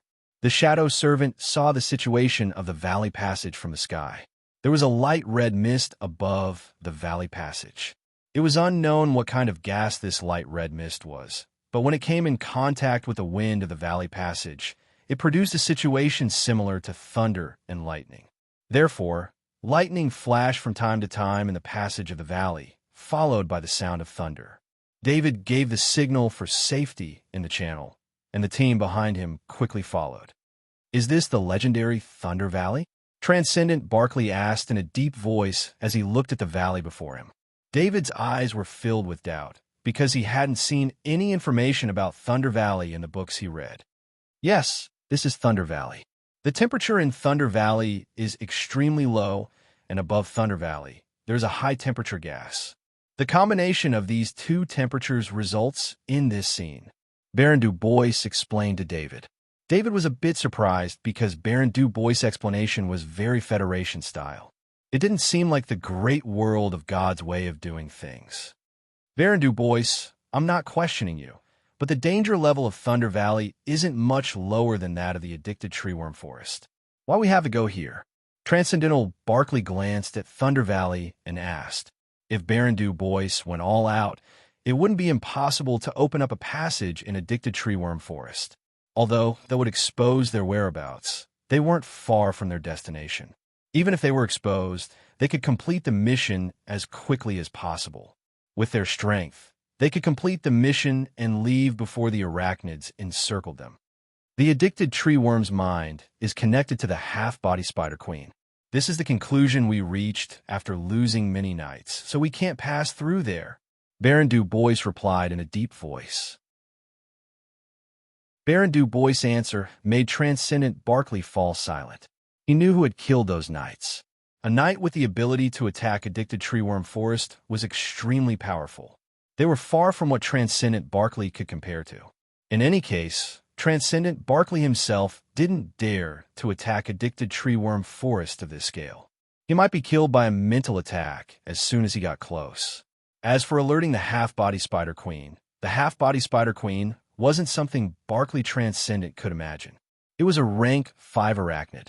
The great world of God and the Interstellar Federation didn't exchange much information, so the Interstellar Federation didn't know about addicted treeworm. Of course, the most important reason was that the Federation Transcendent didn't have enough fighting power to reach this place. The drones couldn't fly in from several hundred kilometers away. No matter how many drones they lost, they couldn't pass through the arachnids' blockade. At the end of the day, the experts of the great world of God were still the ones who dominated the high-level battles on planet Battlestar. If it wasn't for Transcendent Barkley participating in this operation, he wouldn't have known about this information. Let's prepare to enter Thunder Valley. Be prepared to withstand the low temperature and lightning. Baron Du Bois ordered everyone. David, this is for you. Take it with you, and it can withstand 5 lightning attacks. If it doesn't work, ask me for more. Knight Millet came to David's side and took out a magic talisman from his space ring. Transcendent Barkley and the other 2 Transcendent glanced at the magic talisman, and their mouths couldn't help but twitch. It was another magic talisman. This thing was extremely expensive in the Federation, but Knight Millet casually took it out. Chapter 508. David didn't hold back. He was wearing an exoskeleton armor. Although it had been treated to prevent electricity, it was hard for it not to have any problems under the effect of powerful lightning. With a magic talisman that could prevent lightning attacks, it could better protect the exoskeleton armor from being damaged. For Kaji like David, without the exoskeleton armor, his fighting power would be reduced to a terrifying level. Just thinking about the fact that his strength would be reduced by 10 times and his defense would be slightly stronger than an ordinary person's, Kaji would become extremely weak. Without the protection of the exoskeleton armor, David wouldn't be able to withstand the extreme cold of Thunder Valley even without the protection of the exoskeleton armor. David stuck the magic talisman on the exoskeleton armor and opened the internal circulation system of the exoskeleton armor. At the same time, he increased the input of energy to the temperature control system. The 3 Transcendent were also preparing to enter Thunder Valley. The Transcendent armor was superior to the exoskeleton armor in terms of defense and other aspects. Coupled with the fact that the Transcendent's physique was far superior to that of Kaji's, their safety was greatly increased. Baron Du Bois didn't prepare anything. His powerful strength was the best preparation, and so was Nightcade. Apart from Baron Du Bois, he was the safest because he had a warhorse that shared his life with him. As for Knight Millet, he took out several magic talismans and held them in his hand. The armor on his body flashed with white light, creating many defensive barriers around his body. Let's enter Thunder Valley. Baron Du Bois was indifferent to Knight Millet's wasteful actions. Perhaps the magic talismans that were incomparably precious to the Federation were just ordinary consumables to them. Following Baron Du Bois' order, the team set off for Thunder Valley. This time, David wasn't at the front. Instead, he stayed in the middle of the team with Knight Millet. Baron Du Bois and Nightcade were at the front, while the 3 Transcendent were at the back. When David rode his warhorse into Thunder Valley, a red alarm immediately appeared on the temperature display on his faceplate. This was the alarm when the temperature outside the exoskeleton armor had reached an extremely dangerous level. David could feel that the engine of the exoskeleton armor had increased the extraction of krypton to provide more energy for the thermostatic system. The warhorse behind David was not affected by the cold at all. It continued to carry him along with the group. Just as the squad entered the Thunder Valley, several bolts of lightning shot towards them. Apart from Baron Du Bois, everyone else suffered a lightning attack. A wooden shield appeared in the Knight Cade's hand, and he easily dispersed the lightning. It was clear that the Cade Knight had been prepared for this operation, or else why would he have a wooden shield? It had to be said that wooden shields were completely useless on Warstar. The three Transcendence figures flashed. Although they avoided most of Lightning's attacks, they were still hit by the aftershocks. Knight Millet was hit by lightning. The energy shield on his body shook a bit, but he didn't suffer any damage. David sensed the danger one step ahead. This probably had something to do with his being over 8 points. However, even if he sensed the danger one step ahead, the lightning was still too fast. It was so fast that he couldn't avoid it in time. Therefore, a bolt of lightning directly hit him. The magic amulet on his body flashed white, and the lightning that hit his body was instantly neutralized. Knight Millet slapped his head and said, "I forgot. Our equipment is made of metal." Knight Millet knew that metal attracted lightning, but he only thought about defending outside the valley. He didn't think about this. Of course, only he and David needed to think about this. The others were strong, so they naturally didn't think about whether their equipment would be attracted by lightning. When the three Transcendent and David heard Knight Millet's words, they couldn't help but look at their equipment. David didn't say anything, so it was impossible for him to take off his equipment. The three Transcendent couldn't help but smile bitterly. They also needed the Transcendent armor to increase their strength. Otherwise, without the Transcendent armor, they wouldn't even be able to protect themselves. "David, I'll give you an isolation amulet." Knight Millet took out 2 more magic amulets from his portal ring. He buffed himself with one and activated the other before throwing it at David. The magic amulet turned into a white pattern in the air and then turned into an energy shield that wrapped around David's body and the warhorse under David. David felt that this energy shield completely isolated him from the outside world. But the strange thing was that his perception of the outside world didn't decrease at all. This isolation was one way. Transcendent Barkley saw the energy shield on David's body. He wanted to ask Knight Millet for an energy shield like this, but he couldn't open his mouth. He didn't have any friendship with Knight Millet, and Knight Millet didn't take the initiative to give it to him. Knight Cade saw Knight Millet's move, and his face turned slightly red. He also took out a magic amulet and buffed himself with an isolation amulet. Knight Cade also forgot that the metal armor on his body attracted lightning. Baron Du Bois was probably the only powerful one here. He didn't know what method he used to hide the metal smell on his body. The Shadow Attendant wasn't affected at all. The space the Shadow Attendant was in was very special.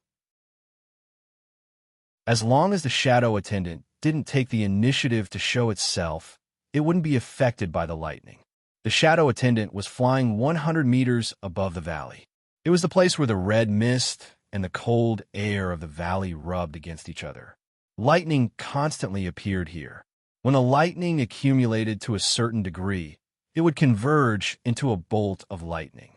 David saw the formation of several bolts of lightning through the eyes of the Shadow Attendant. Then, these bolts of lightning seemed to be attracted by something and flew down. Several bolts of lightning were all attracted by the three Transcendent. The three Transcendence figures flashed again and again, looking very embarrassed. "Millet, how do you do logistics?" Baron Du Bois shouted at Knight Millet.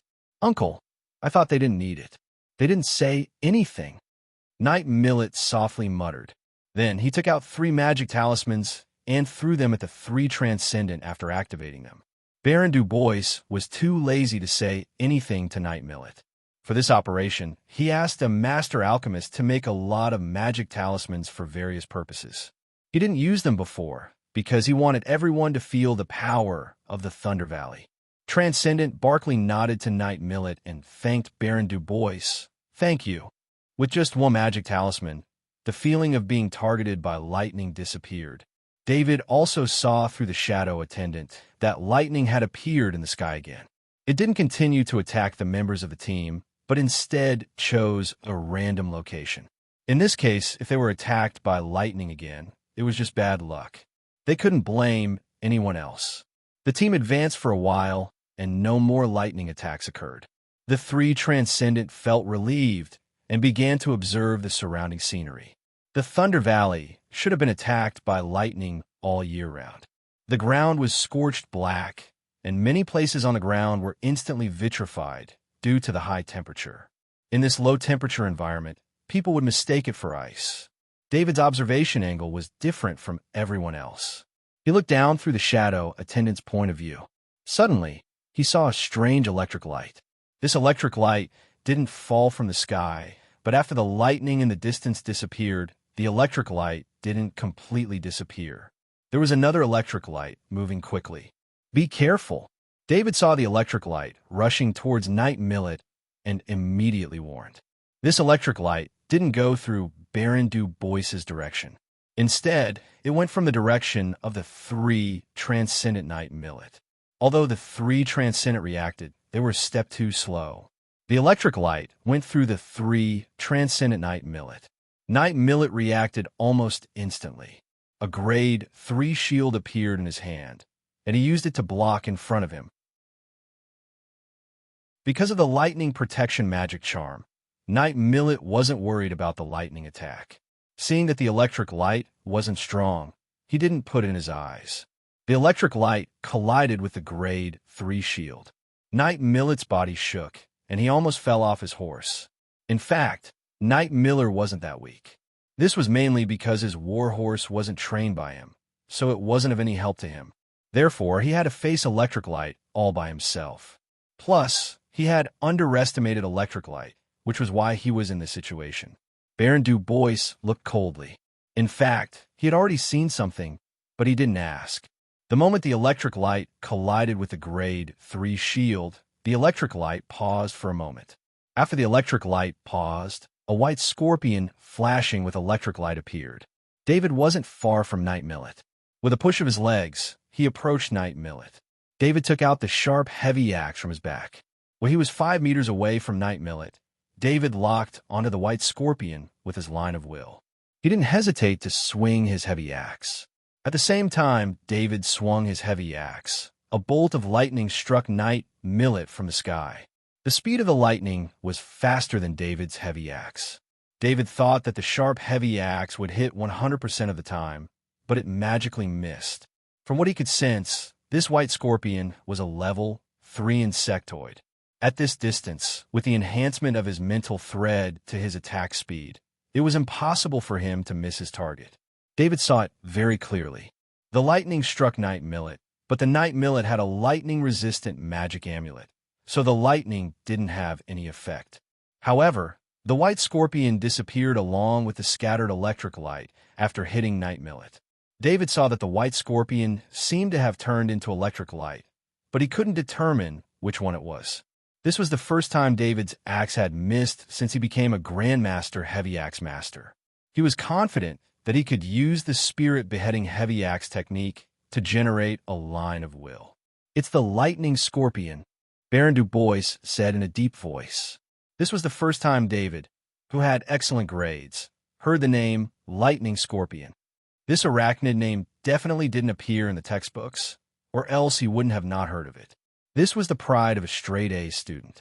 Although David's knowledge was not truly learned, but obtained through the knowledge orbs, he was still a 100% straight-A student. Not only David, but even the three Transcendent were at a loss. The Lightning Scorpion is extremely rare. They are a special arachnid that lives in a lightning environment. They coexist with lightning and can transform into a part of it. They can also use their body to guide the direction of the lightning attack. Baron Du Bois continued to explain. "David, your axe was very powerful. If it wasn't for this lightning scorpion transforming into electric light, it would have been killed by you." Baron Du Bois turned his head and praised David with a smile. Although David's axe had missed, Baron Du Bois was able to see a lot of things. David's control over the heavy axe, as well as the special acceleration during the attack, all of which showed how powerful David's heavy axe mastery was. Grandmaster Heavy Axe. You are already a Grandmaster Heavy Axe. Transcendent Barkley was even more direct. As a member of the Federation and a top Transcendent, he naturally saw what David's axe represented. Although the strangeness of the lightning scorpion made the Transcendent apprehensive, David's heavy axe control made them even more surprised. Since his strength as a Grandmaster heavy axe was exposed, David didn't hide it anymore and said with a smile, "I received the spirit-severing heavy axe technique inheritance from the First College of Iridia." Transcendent Barkley sighed and shook his head. "No wonder you could easily kill a rank 3 arachnid, a sniper master, and a Grandmaster heavy axe. I'm afraid this kind of combination hasn't appeared in the Federation for tens of thousands of years." Knight Millet was struck by lightning and said with dissatisfaction, "Shouldn't you guys think of a way to deal with the lightning scorpion?" Knight Millet was a member of the great world of God, so he didn't feel much about the Grandmaster heavy axe. In fact, the great world of God had never put the Federation's training in their eyes. The lightning scorpion mainly relies on attracting lightning to attack. The lightning scorpion can't leave Thunder Valley, so we don't have to worry about the lightning scorpion leaking our whereabouts. Baron Du Bois wasn't worried about Knight Millet's safety at all and continued to talk about the lightning scorpion. In fact, there was no need to worry. Knight Millet had a lot of lightning-resistant magic talismans on him. Lightning attacks alone wouldn't pose any threat to him. As for the lightning scorpion, it was a good opportunity to let Knight Millet feel the danger. Baron Du Bois wouldn't waste such a good opportunity, nor would he personally deal with the lightning scorpion. Knight Millet saw the 3 Transcendent carefully looking around and not talking anymore, so he felt a bit more comfortable. He provided the 3 Transcendent with isolation talismans, but the 3 Transcendent didn't first think of protecting him after he was attacked, which made him very dissatisfied. Chapter 509. Millet, you have to be careful. The lightning scorpion will probably choose you as its target again, Baron Du Bois said lightly. Knight Millet's face turned bitter. Although he had a lightning resistance magic amulet, the lightning scorpion was still a rank 3 arachnid. It was still very dangerous in close combat. His armor couldn't guarantee that it could defend against a rank 3 arachnid's close combat attack. He also knew that if he kept defending, he would lose. Being on the defensive all the time was very passive. Why does it have to find me? Knight Millet was a bit puzzled and asked with some complaints. Because the energy in our bodies is of a higher level than the energy in the Transcendent's body. It has a stronger attraction to the lightning scorpion. Baron Du Bois glanced at the others and replied, "A knight of the great world of God had energy produced through the power of the bloodline. This energy was the foundation of a knight's training. Compared to the power of the Transcendent of the Interstellar Federation, this energy was of a higher level. As for David, he only had a strong body as Kaji. Apart from his mind, he didn't have any power that surpassed his body. Then why didn't the lightning scorpion go to Nightcade?" Knight Millet looked at Nightcade and continued to ask, "Because you're weak." Nightcade replied with a smile. Knight Millet was suddenly speechless. He turned his head away from Nightcade and began to focus on observing the surroundings. Nightcade and Baron Du Bois looked at each other and smiled. Nightcade could obviously see that Baron Du Bois was training Knight Millet. The lightning scorpion's ability to hide was too strong. In a place where lightning could appear at any time, it was very difficult to find which one was the lightning scorpion. Even if David looked through the eyes of the shadow attendant in the air, he couldn't find any clues about the lightning scorpion. David thought for a moment and tried to project his will outwards. Just as he did so, a bolt of lightning struck the area of his will outwards, and he felt a boom in his head. "Ah!" David hugged his head and exclaimed. The others immediately turned their heads to look at David, only to see him wobbling on his warhorse in a sorry state. Baron Du Bois saw the reason for David's headache and said in a deep voice, "David, don't project your mind here. Lightning is the nemesis of the mind." Fortunately, David's mental strength was very strong. He forcefully withdrew his mental strength. Although he lost some of his mental strength, he recovered most of it after resting for a while. "Got it." David replied with a sigh of relief. He had never thought that his projected spirit would be so fragile. A single bolt of lightning could damage his spirit. Also, since he was projecting his spirit, the lightning-resistant magic talisman on his body was not activated.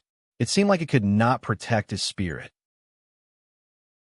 Baron Du Bois took out a bottle of potion from his space ring and threw it to David. "Take a rest first. Drink this potion." David took the potion. Because this potion had to be drunk directly, he opened his faceplate. As soon as he opened his faceplate, a cold wave hit him in the face.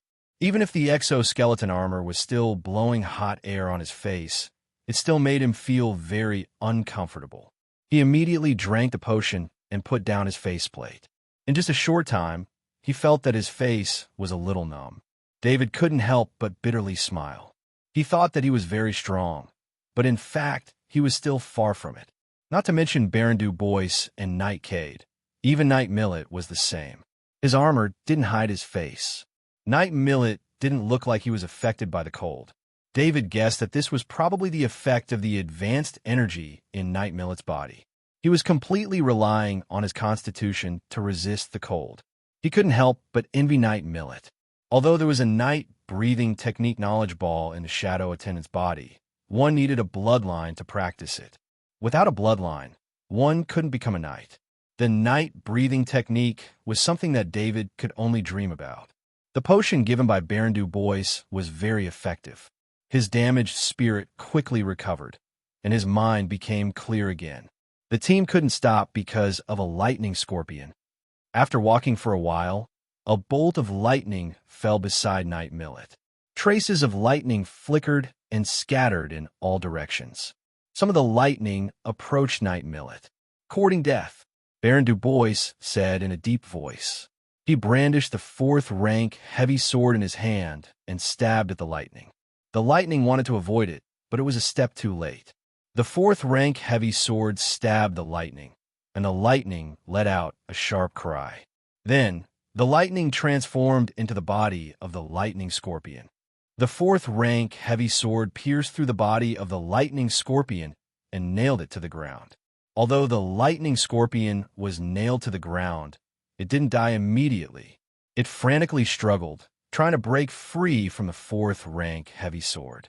But how could Baron Du Bois let it escape? If it wasn't for the fact that he wanted to let Knight Millet see the appearance of the lightning scorpion, Baron Du Bois' sword would have pierced through the head of the lightning scorpion. "Uncle Du Bois, be careful."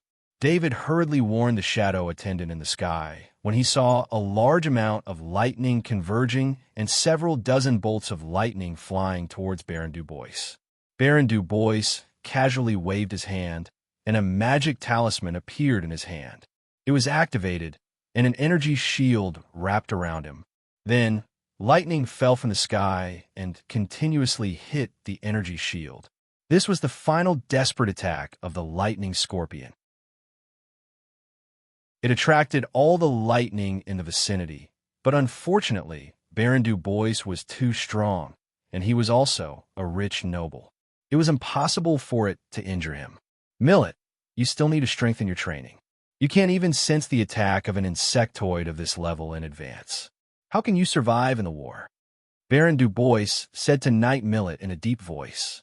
After saying that, Baron Du Bois stirred the 4th rank heavy sword in his hand and crushed the heart of the lightning scorpion. The life aura of the lightning scorpion disappeared without a trace.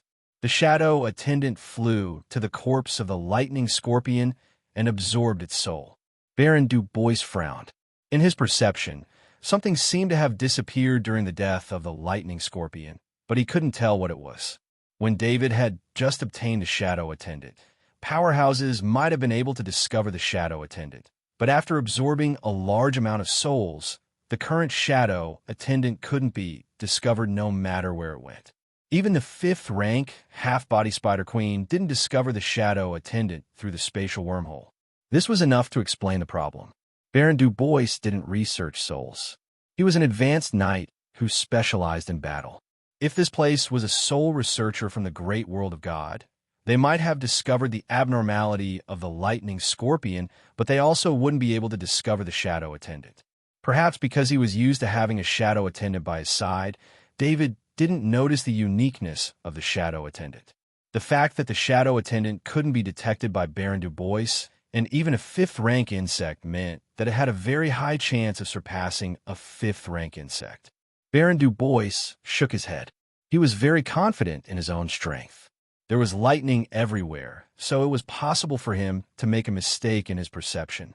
"Uncle, is the corpse of the lightning scorpion valuable?" Knight Millet naturally wouldn't be polite with Baron Du Bois. He stepped forward and asked while holding the corpse of the lightning scorpion in his hand. "Of course it's valuable. The lightning scorpion has a thunder crystal in its head. Wearing it while training can increase the effect of body refining," Baron Du Bois explained. Knight Millet took out a decomposing knife and directly cut open the head of the lightning scorpion, finding a crystal flashing with lightning. He held the thunder crystal and sensed it for a while. Then, he threw the thunder crystal to David indifferently. Knight Millet said with a smile, "David, you can use this. This is Uncle's spoils of war. There's no need to divide it." He didn't ask for Baron Du Bois' opinion and just gave the thunder crystal to David. David hesitated after taking the thunder crystal. Knight Millet casually gave this treasure to him, but this was Baron Du Bois' spoils of war. "David, take it. This thunder crystal is useless to Millet, but it's still very effective for you," Baron Du Bois said with a smile. Knight Millet's body was tempered by the training method of the Knight of the great world of God. Even the Transcendent was far inferior to him, let alone David, this Kaji. "Thank you." David put the thunder crystal in the storage space at his waist and thanked Baron Du Bois and Knight Millet. Knight Millet said with a wave of his hand, "We are good brothers. The thunder crystal is something you need, so it's normal for you to use it." He continued to decompose the lightning sky scorpion and soon put the rank 3 materials and the rank 3 strengthened meat into his space ring. The rest was thrown away. Although the rest was still valuable, the space of a space item was limited. Plus, Knight Millet's vision was too high, so he didn't care about those low-grade materials. The team continued to move forward. With the blessing of the magic talisman and the absence of the lightning sky scorpion, their speed increased by a lot. Suddenly, Knight Cade, who was leading the way, made a gesture to stop. Everyone immediately stopped.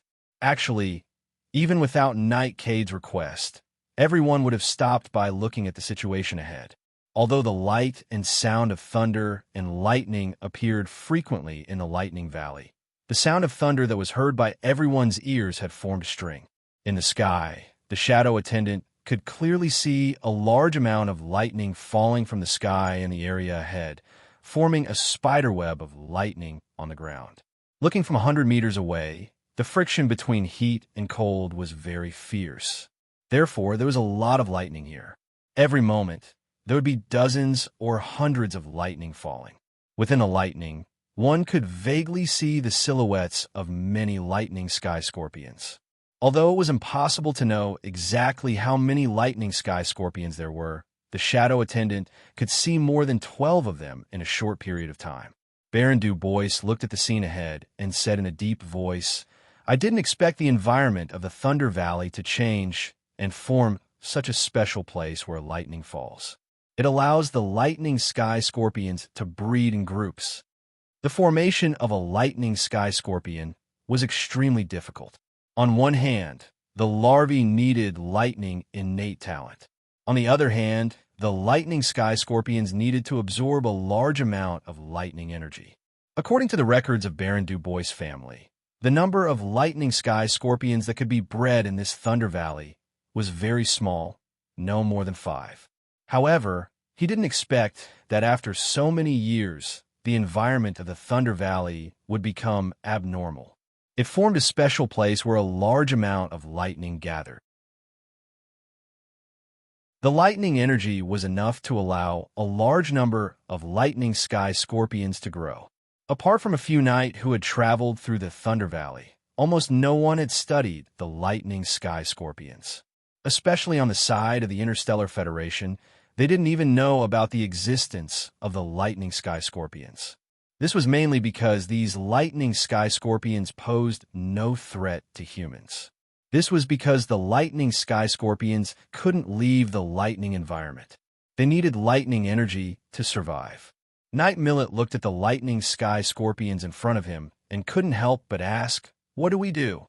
Knight K discovered it early, so the team was still some distance away from the place where the lightning fell. Therefore, they observed the situation in the place where the lightning fell, and the lightning scorpion in the place where the lightning fell did not discover them. Knight Millet was most worried that he was the main target of the lightning sky scorpions.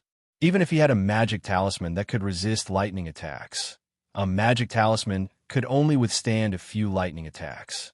Once the number of lightning sky scorpions increased, he might not be able to withstand it. We can't enter the place where the lightning fell. These lightning sky scorpions are almost invincible there, Baron Du Bois said in a deep voice. Even with Baron Du Bois' strength, he would have to resist countless lightning attacks if he entered the place where the lightning fell. He wouldn't have much strength left to deal with the lightning sky scorpions. It must be known that the lightning sky scorpions could attract lightning attacks. Once Baron Du Bois entered the place where the lightning fell, he would immediately be attacked by countless lightning bolts. Even someone as powerful as him wouldn't be able to deal with it. Then what do we do? Knight Millet asked anxiously. We need someone to lure out the lightning sky scorpions. Baron Du Bois looked at the three Transcendent and said. Transcendent Barclay's face changed. Although the three Transcendents' physiques were a lot stronger than David's, they would be temporarily paralyzed if they were hit by lightning here. If they were attacked by more than one lightning sky scorpions at this time, they would die on the spot. The three Transcendent were led by Transcendent Barclay. Transcendent Barclay wanted to refuse, but he hadn't shown any ability along the way. If he couldn't help the mission when they were needed, it would greatly affect the mission evaluation.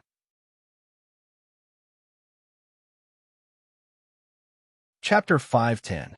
David saw the hesitation on Transcendent Barclay's face and couldn't help but say, Uncle Du Bois, let me try first. If I can't do it, then let the other Transcendent go over. Actually, the most suitable person to lure out the lightning sky scorpions was him. He was a sniper master and had the ability to attack from a distance. He didn't need to enter the lightning zone to lure out the lightning sky scorpions. The others were too close to the lightning zone and might not even be able to escape in time. Transcendent Barclay and the other two Transcendent looked at David with grateful eyes. They were greatly moved that David was willing to step forward at this time. David, since you say so, then give it a try, Baron Du Bois said with a smile on his face. How could Baron Du Bois not know that David was the most suitable person?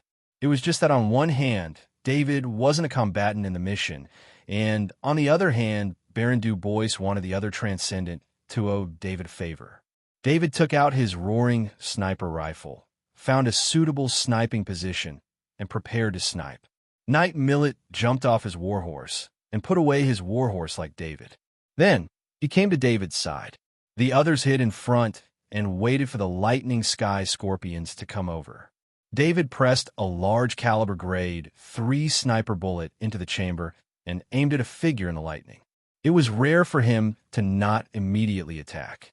Instead, he was somewhat hesitant because the figure in the lightning flashed in and out of existence without any pattern at all. David had always been sniping, and he rarely missed. As long as the other party didn't notice, he was confident in locking onto the target. But this time, he didn't have any confidence. The lightning sky scorpions were moving through countless lightning bolts and couldn't be locked onto. In the end, David still fired. All he could do was lure out the lightning sky scorpions. His plan to directly kill a lightning sky scorpions fell through. The super large caliber level 3 grade .3 sniper bullet flew out, passing through a bolt of lightning and creating a hole in the hard rock. The lightning wasn't injured. It was estimated that the lightning was too fast and David didn't manage to lock onto it. The lightning stopped and the figure of the lightning sky scorpions appeared. It saw the hole in the ground. With the knowledge in its genes, the lightning sky scorpions knew that this was an attack aimed at Kaji. It immediately let out a sharp cry. Then, more than 20 lightning bolts gathered around it and turned into the lightning sky scorpions. David was about to take advantage of the lightning sky scorpions stopping to snipe again. But when he suddenly felt a chill down his spine, without any hesitation, David immediately grabbed Knight Millet beside him. Millet was also experienced. When David grabbed him, he knew that he was in danger, so he didn't resist and let David take him away. Just as David took Knight Millet away, the 25 lightning sky scorpions gathered together, and the 100 lightning bolts in the sky converged into one lightning bolt. This lightning bolt was very strange. When it fell from the sky, it didn't land on the ground. Instead, it suddenly changed direction and rushed towards David while sticking close to the ground. If David hadn't discovered it in advance, he wouldn't have been able to dodge the 100 lightning bolts with his speed. In terms of power, the remaining 4 lightning resistance magic talismans wouldn't have been able to resist it. David's perception of death saved him once again. Even Baron Du Bois would be injured if he was hit by the power of 100 lightning bolts. The lightning carried a terrifying power as it flew towards David's previous position. Wherever it passed, a large amount of lightning would appear on the ground, affecting everything in its path. David only flashed 2 meters with Knight Millet before the lightning bolts rushed past their previous position. A large amount of lightning bolts hit him and Knight Millet, and the magic talismans on their bodies only lasted for a moment before shattering into pieces. Baron Du Bois quickly rushed over from the distance and pulled the two away from that place. David's whole body was paralyzed, and he couldn't speak for a while. Knight Millet wasn't much better. On David's helmet, many lines of red text appeared to warn him. Fortunately, this custom-made exoskeleton armor's lightning resistance wasn't bad. When it was attacked by lightning, some of the equipment wasn't damaged and only automatically entered a protective state. Knight Millet's armor continuously flashed with white light. It should be the defensive pattern on the armor at work. Millet, how many times do you want David to save you? Baron Du Bois said in a deep voice. Baron Du Bois didn't thank David anymore. He recognized David as his nephew, so it was natural for David to save Knight Millet. This was also why he could take out potions to treat David whenever he needed them. He also agreed to let Knight Millet give the Thunder Crystal to David. This was his attitude towards his nephew. Baron Du Bois only blamed Knight Millet. As a knight, his perception of danger wasn't even as good as David's Kaji. He needed David to save him every time. Knight Millet solemnly said, "Uncle, I'll work hard to train." Knight Millet was an important heir of the family and a recognized genius. He was extremely proud, but after experiencing danger several times, his pride disappeared. "Remember your words." Baron Du Bois nodded and said. At this time, the rest of the people also retreated. They saw the power of the lightning scorpions, so they didn't dare to stay. How can the lightning scorpions' attack power be so strong? When Knight Cade saw that the lightning scorpions still hadn't come out of the lightning, he asked in confusion. Previously, he and Baron Du Bois didn't put the lightning scorpions in their eyes. They only treated them as a training for Knight Millet. However, they didn't expect that the combined attack power of 25 lightning scorpions would be so destructive.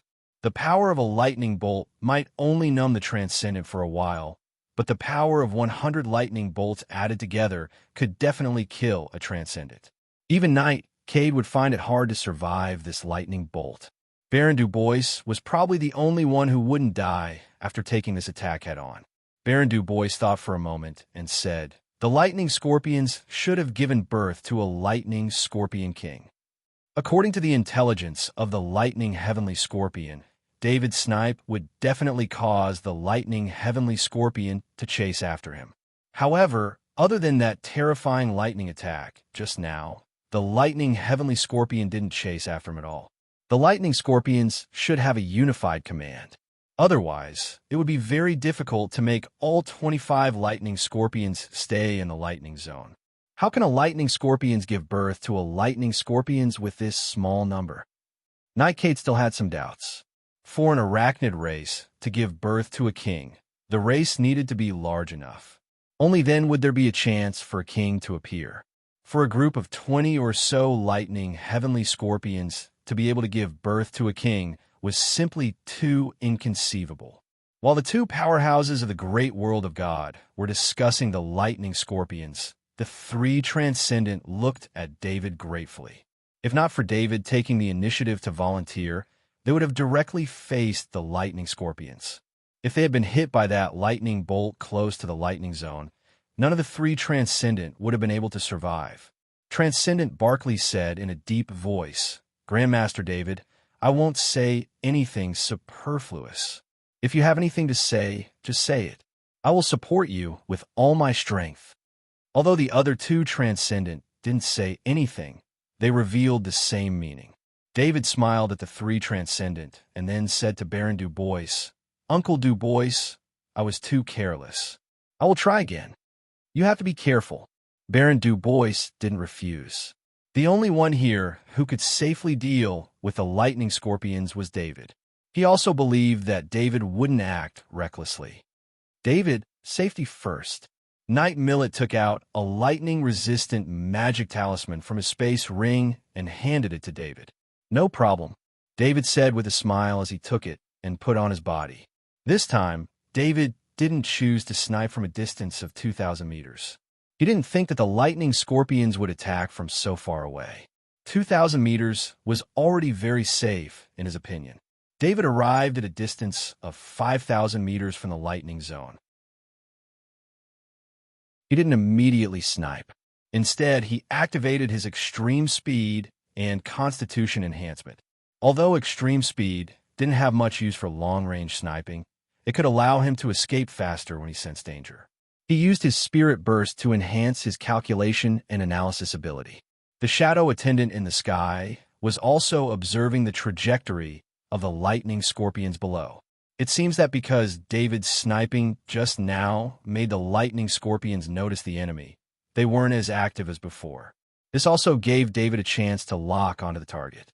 It's just that with such a long distance and the fact that he had already attracted the attention of the lightning scorpions, it would be very difficult to successfully snipe them. David lay on the ground. Several lightning bolts in the sky fell not far from him, but they didn't affect him at all. He was now completely in hunting mode. As a hunter, patience was very important. David had already locked onto a lightning sky scorpion. However, this lightning sky scorpion was very vigilant. Even if a sniper bullet was shot out with a lightning sky scorpion speed, it should have enough time to dodge. Half an hour passed, but David didn't even move. It was as if he and a lightning scorpion were competing in patience. An hour passed, but David was still locked onto the lightning scorpion. The lightning scorpion was no longer as vigilant as before. It wanted to continue transforming into lightning with the other lightning scorpions. Although the lightning scorpion was controlled by the lightning scorpion king, it had an extremely volatile personality. It was very difficult for the lightning scorpion to maintain its vigilance for a long time. Just as the lightning scorpion relaxed its vigilance and was about to transform into lightning, David fired the roaring sniper rifle. The super large caliber rank 3 sniper bullet flew for 5 kilometers, passing through several lightning bolts and accurately hitting the lightning scorpion. The super large caliber rank 3 sniper bullet shot into the head of the lightning heavenly scorpion, causing it to die. The lightning scorpion had a powerful ability to transform into lightning, but it also had a corresponding weakness. When it wasn't transforming into lightning, its defense was weaker than a rank 3 insectoid. This was also the reason why the sniper bullet could still penetrate the electric scorpion's skin and skull even after being slowed down by several lightning bolts after flying over a distance of 5,000 meters.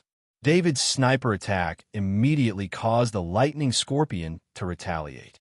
Another lightning bolt formed by 100 lightning bolts shot towards David. But this time, David endured the recoil and rolled away from his sniping position after he finished sniping. Because the lightning bolt was close to the ground, a large amount of lightning energy was consumed halfway.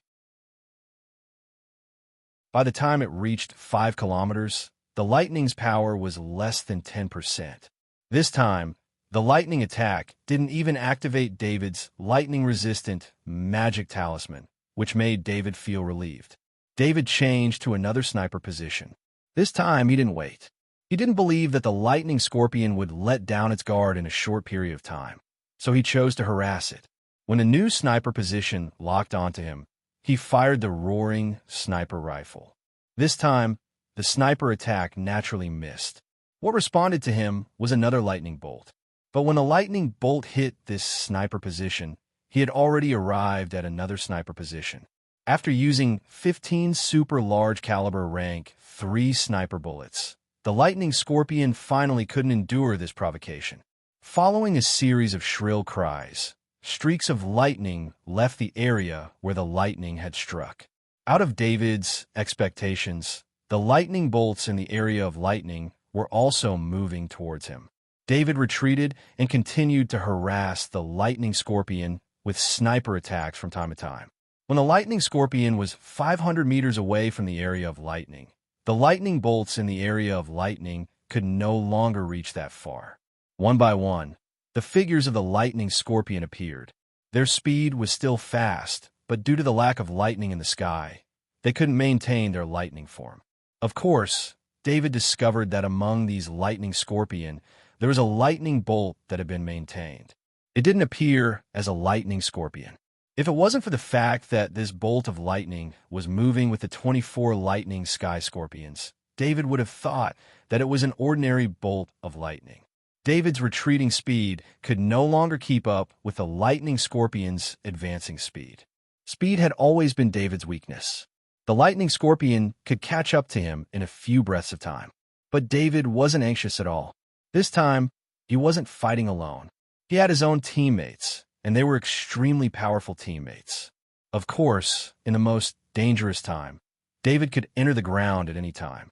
This was his trump card, and also the reason why he dared to take the initiative to lure out the lightning scorpion.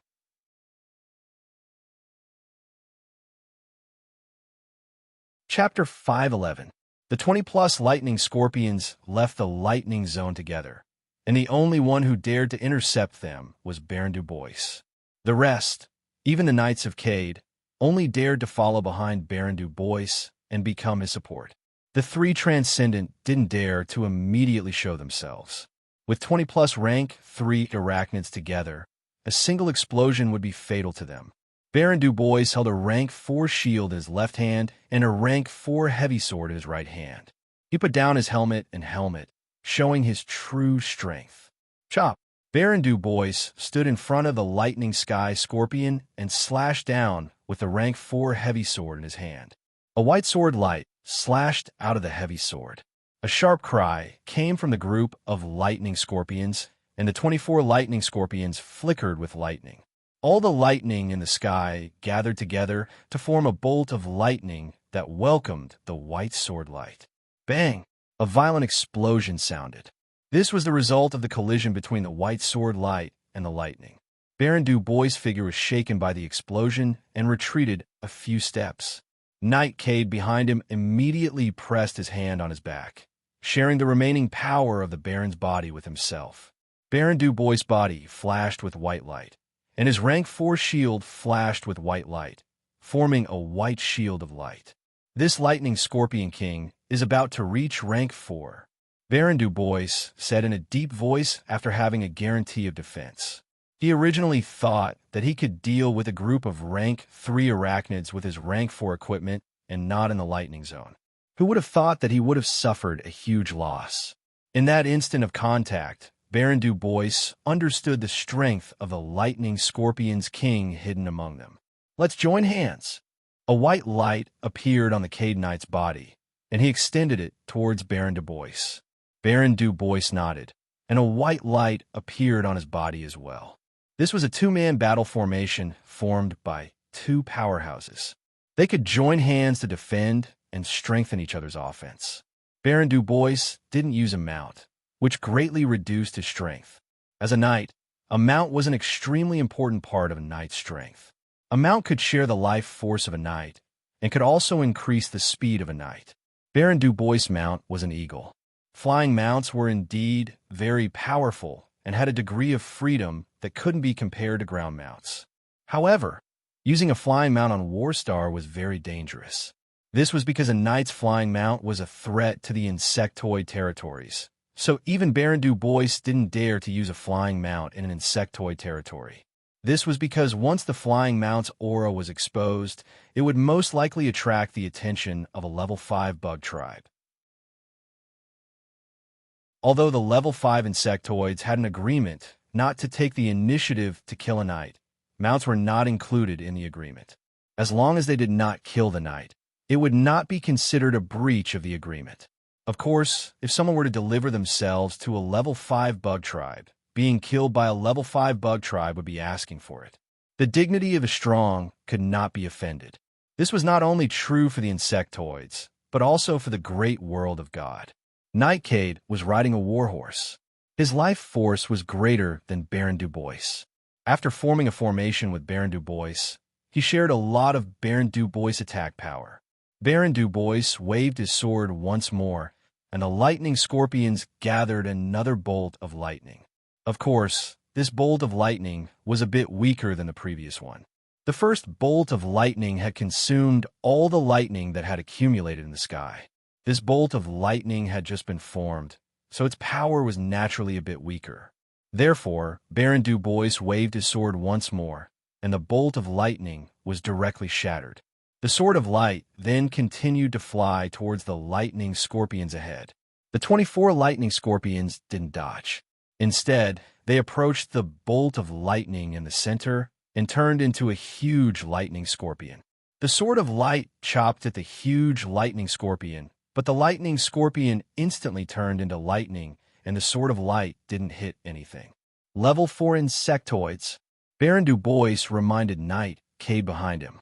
The 24 lightning scorpions and the lightning scorpion king merged together and forcibly raised the lightning scorpion king's strength from the peak of level 3 to level 4. If this wasn't Thunder Valley, let alone a lightning heavenly scorpion king who barely reached the 4th rank, even if the lightning heavenly scorpion king's battle power was at the 4th rank, he still wouldn't be a match for Baron Du Bois. But this was Thunder Valley, and a large amount of lightning gave the lightning scorpion king an extremely favorable environment. Baron Du Bois stepped forward and followed the lightning scorpion king. Behind him, the Cade Knight followed on his warhorse.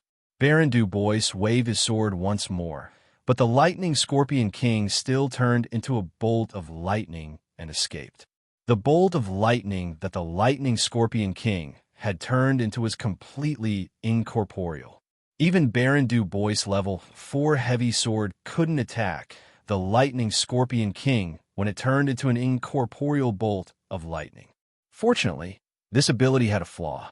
The lightning scorpion king clearly couldn't maintain this state for a long time. Otherwise, it wouldn't need to dodge at all and could just stand there. Baron Du Bois and the king of lightning heavenly scorpions started a strange battle. The king of lightning heavenly scorpions would summon lightning from the sky from time to time, but it couldn't injure Baron Du Bois. Baron Du Bois' heavy sword also couldn't injure the king of lightning heavenly scorpions for a short time. David looked at the lightning scorpion king in the distance. His roaring sniper rifle was already prepared, but he had been waiting for an opportunity.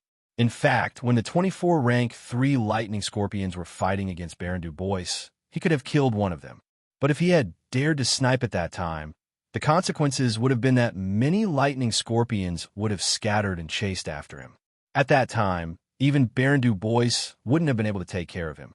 He also wouldn't have been able to face the lightning scorpion king in this place. The difference in speed between him and the lightning scorpion king was too great. Now that all the lightning scorpions had merged to form this rank 4 lightning scorpion king, the lightning scorpions couldn't scatter and chase after him.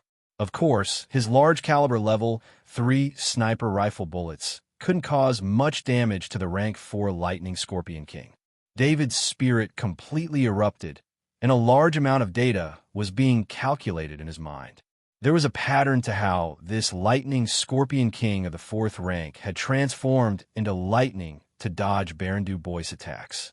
Every time Baron Du Bois attacked, the rank 4 Lightning Scorpion King would transform into lightning and enter the state of nothingness. His roaring sniper rifle was indeed unable to deal too much damage to the lightning Heavenly Scorpion King, but he didn't need to kill it.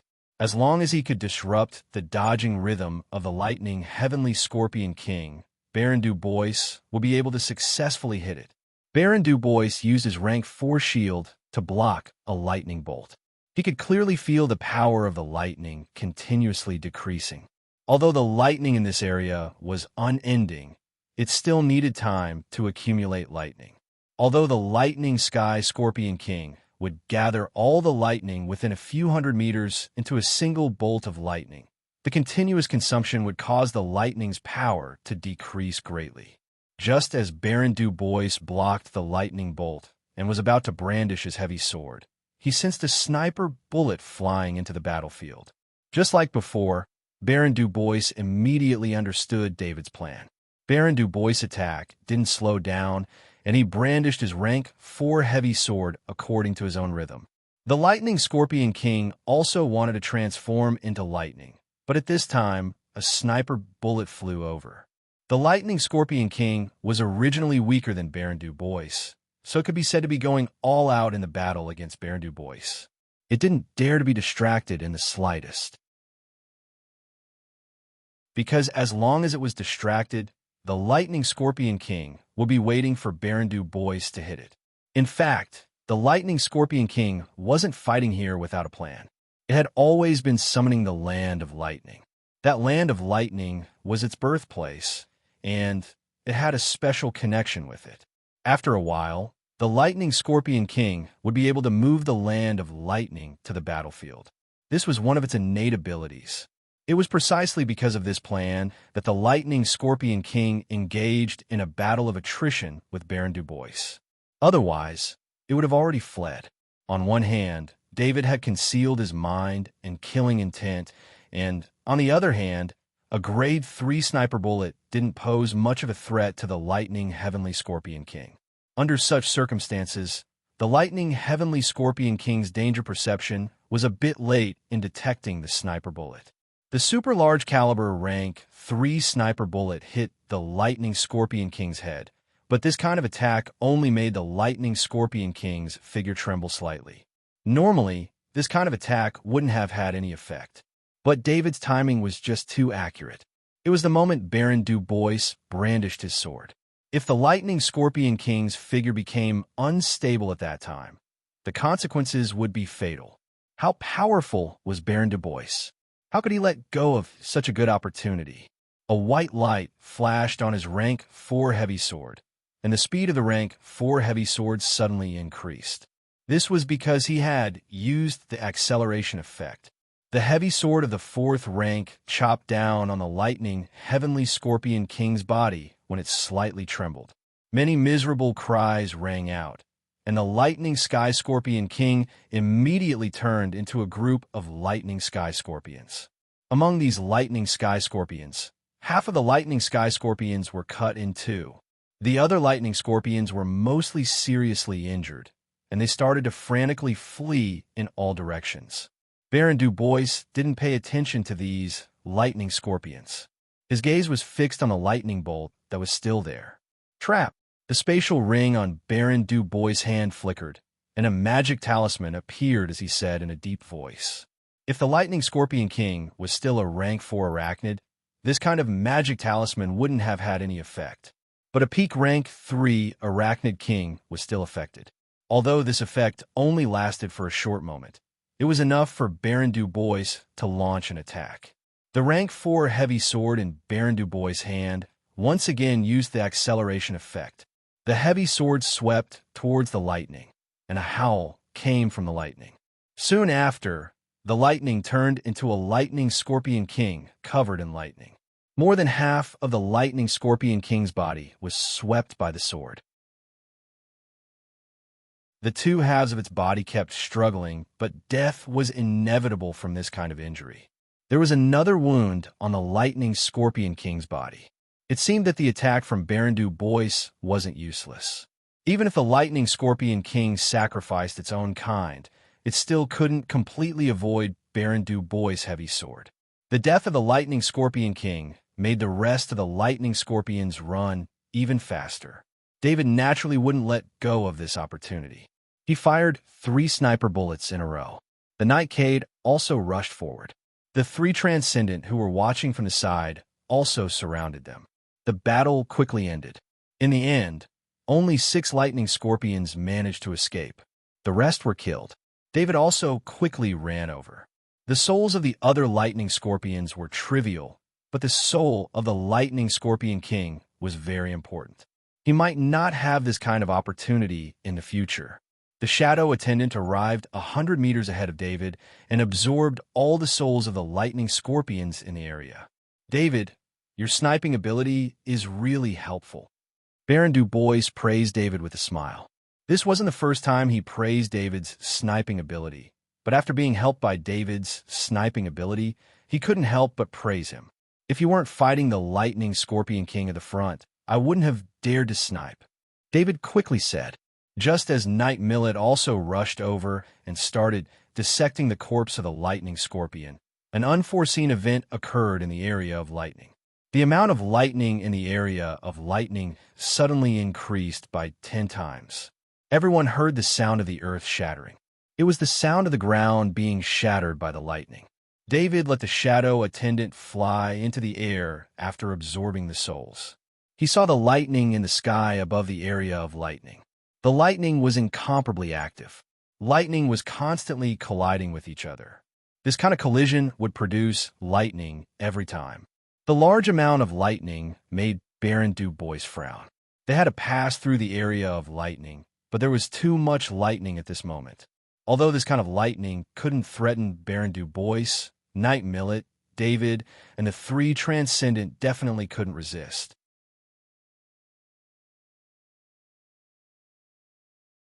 Chapter 512. Let's take a break first. Transcendent Barkley, you guys form a triangle and guard the 3 directions. Don't let the Lightning Scorpion sneak attack us. Nightcade, and I will recover, Baron Du Bois said in a deep voice. Baron Du Bois didn't immediately move forward. He could see that the place where the lightning fell was very abnormal. This situation wouldn't last forever. Therefore, he chose to rest. Even if this place wasn't safe, it was still a lot safer than the place where the lightning fell. Knight Millet placed 25 Thunder Crystals in front of Baron Du Bois along with a pile of rank 3 materials. It's a pity we don't have a King's Core, Knight Millet said to David. Knight Millet felt it was a pity that the King's Core had a big effect on Kaji's promotion to Transcendent. Let's use this time to distribute the spoils of war. David played a big role this time. This Thunder Crystal of the King of Lightning Scorpions will be given to David. In addition, give David 3 rank 3 strengthened meat of the Lightning Scorpions. As for the rank 3 materials, he doesn't need to participate in the distribution, Baron Du Bois said in a deep voice. The few people present didn't have any objections. Everyone could see David's performance just now. If it wasn't for David, the group of Lightning Scorpions wouldn't have been so easily lured out. Not to mention, David also played a key role in killing the group of Lightning Scorpions. Although the 3 Transcendent also wanted the Thunder Crystal of the King of Lightning Scorpions, Baron Du Bois had already said it. In addition, they also owed David a big favor. Naturally, they wouldn't fight over this kind of thing. Besides, even if they wanted to fight over it, they wouldn't be able to. This was Baron Du Bois' opinion. Not to mention that there was no problem with Baron Du Bois' opinion. Even if he insisted on the distribution, who could object? David put away the Thunder Crystal of the King of Lightning Scorpions. As for the rank 3 strengthened meat, Knight Millet helped him put it away. After resting for about half an hour, the number of lightning bolts in the area decreased.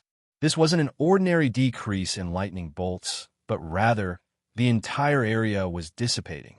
In a short period of time, a large amount of lightning was released, causing the lightning energy in the area to decrease greatly.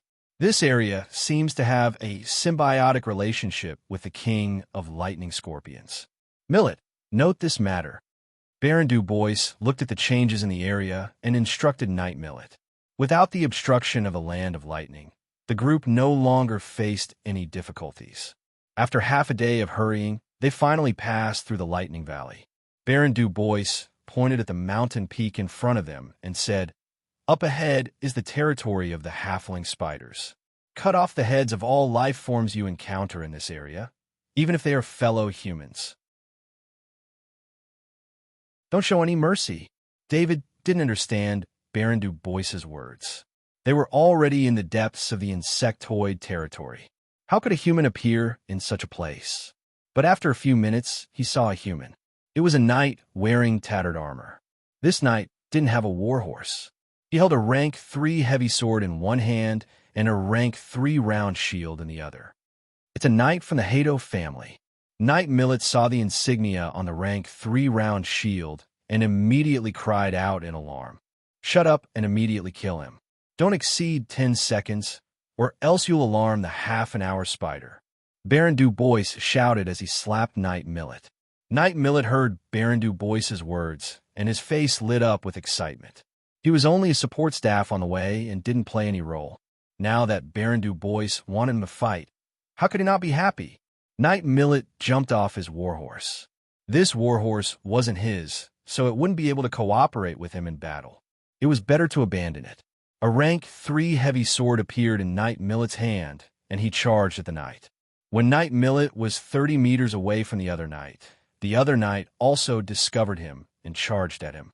Knight Millet was ready to charge. A rank 3 shield appeared in his left hand. His body flashed with white light as it wrapped around the rank 3 shield, increasing his momentum. Although the knight on the other side acted the same, the rank 3 shield didn't emit white light. Knight Millet collided with the knight. The knight was knocked back again and again, while Knight Millet's body only swayed slightly.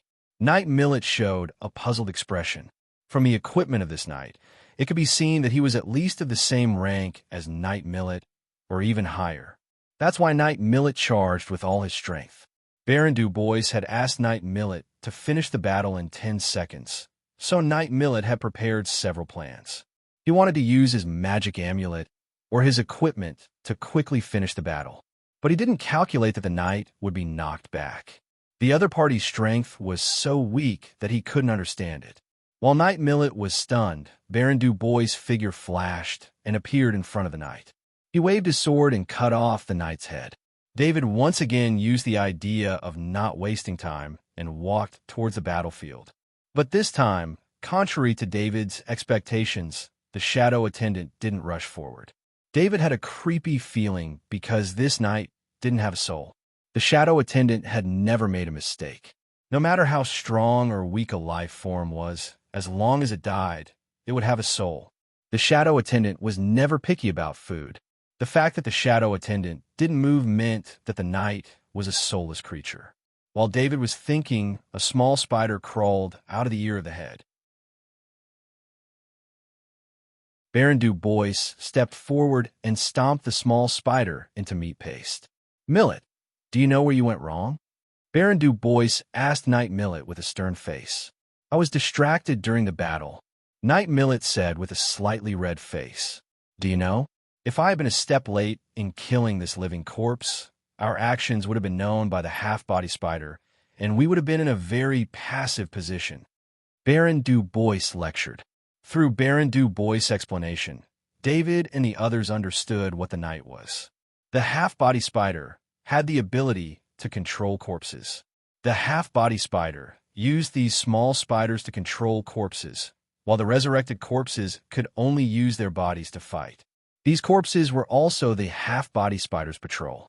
It only took 10 seconds for the small spiders to send an alarm to the half-body spider. Knight Millet stepped forward and took the equipment from the knight's corpse and put it in his space ring. These equipment didn't need to be distributed because they were from the great world of God. Even if they were given to the transcendent, they wouldn't be able to use them. Of course, the so-called unable to use referred to the fact that they couldn't activate the special ability of the equipment. Apart from that, it wasn't a problem to use it as a grade 3 weapon. However, Knight Millet and the others wouldn't let the great world of God's equipment fall into the hands of the Federation. The Federation had always been researching the equipment of the great world of God. Every new piece of equipment provided material for their research. Therefore, the great world of God would only provide a small number of special weapons at most.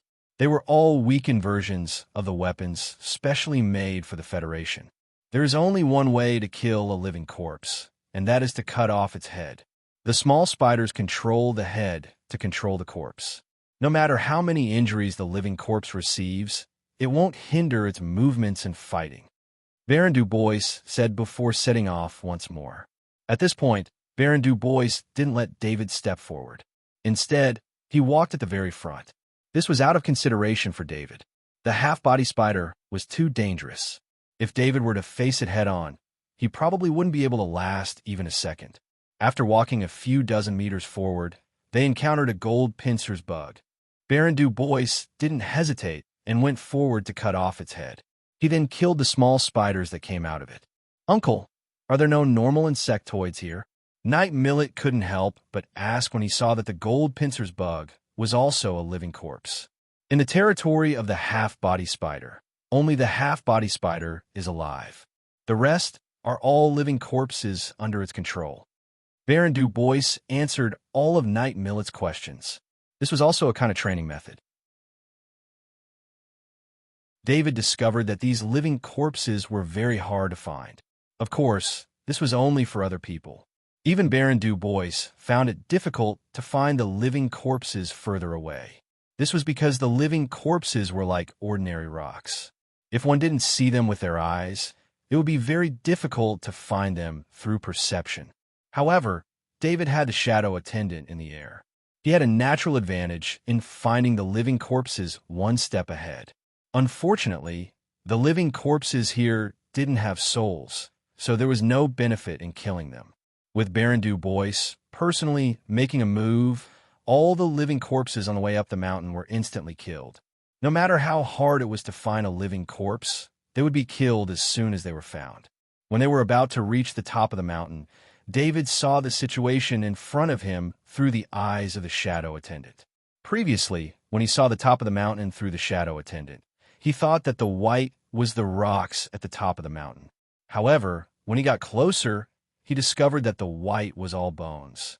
A large number of bones were piled up on the top of the mountain to form a small mountain. It was very rare for the insectoids to leave behind bones when they ate. This was because even if the powerful insectoids left behind bones when they ate, there would be other weaker insectoids that would eat them up. It had to be known that the insectoids ate everything, not to mention things like bones that contained energy. When the team got closer, David was already mentally prepared. Although the others were surprised, they were still able to control themselves. Only Knight Millet suddenly saw a mountain of bones and opened his mouth in shock. A hand pressed on Knight Millet's open mouth, suppressing the sound he was about to make. This place was close to the lair of the rank for insectoid half-body spider. If Knight Millet let out a cry, the half-body spider would know that they were coming. Although the half-body spider would know sooner or later, the later they arrived, the more advantage they would have. David and Millet don't need to participate in the battle. I'll coordinate with Cade. You three Transcendent are responsible for cleaning up the surrounding living corpses. Baron Du Bois looked at the lair surrounded by bones and ordered in a deep voice. The next battle was against the rank 4 insectoids. David and Knight Millet didn't have enough fighting power to participate in it. Because of the characteristics of living corpses, the effect of David's Grandmaster Heavy Axe was greatly reduced. If there was a rank 3 insectoid living corpse, David would have a hard time beheading it in one blow. If he couldn't do that, it was very likely that the living corpse would counterattack. Because Knight Millet had lost his warhorse, his fighting power was a lot worse than when he was at his peak. Moreover, it would be very difficult for Baron Du Bois to take care of him in this kind of battle. Baron Du Bois was about to wave his hand and move out, but he stopped and turned to David and said, "David, don't use your sniping skills to help us. The half-body spider isn't something you can handle." David nodded. The reason he wanted to take action before was because the Lightning Sky Scorpion King was a fake rank 4 insectoid, and it was being held back by Baron Du Bois. David was very self-aware. He wouldn't participate in a real battle between rank 4 insectoids. Even the aftermath of such a battle could seriously injure him. You and Millet stay outside. We'll go in, Baron Du Bois ordered after finishing his instructions. Baron Du Bois took the lead. He was the only one who could fight in this kind of battle. The aura of the nest was very obscure. Baron Du Bois couldn't sense the situation inside, and the half-body spider was an insectoid that was good at hiding their aura. A magic talisman appeared in Baron Du Bois' hand. He arrived at the entrance of a nest and threw it out. The entrance was sealed by a spider web. The magic talisman turned into a fireball in the air and landed on the spider web. The fireball was no ordinary flame, but a fireball that contained a special kind of energy. It was specially developed to deal with the webs of the arachnids. The war with the insectoids had lasted for 10,000 years. This allowed both the great world of God and the Interstellar Federation to research a lot of methods to restrain the special abilities of the insectoids. The webs made by the arachnids were a huge threat to combatants. Therefore, methods to remove the webs had long been researched. This magic talisman was a product of this kind of situation. It might not be very effective against a half-body spider, but it was very easy to remove an ownerless spider web. After the spider web met the fireball, it was quickly ignited and turned to ashes, exposing the entrance of the nest. Baron Du Bois looked at the exposed entrance of the nest strangely. Such a big movement should have alarmed the half-body spider, but why didn't it react? It must be known that using a magic talisman at such a close distance from the entrance of a nest would produce energy fluctuations that would be as conspicuous as a lamp in the night for the nearby rank for insectoids. But at this time, Baron Du Bois couldn't hesitate. He took the lead and entered the nest. Nightcade's body flickered with white light and connected with the white light on Baron Du Bois' body. The two knights instantly formed a battle formation.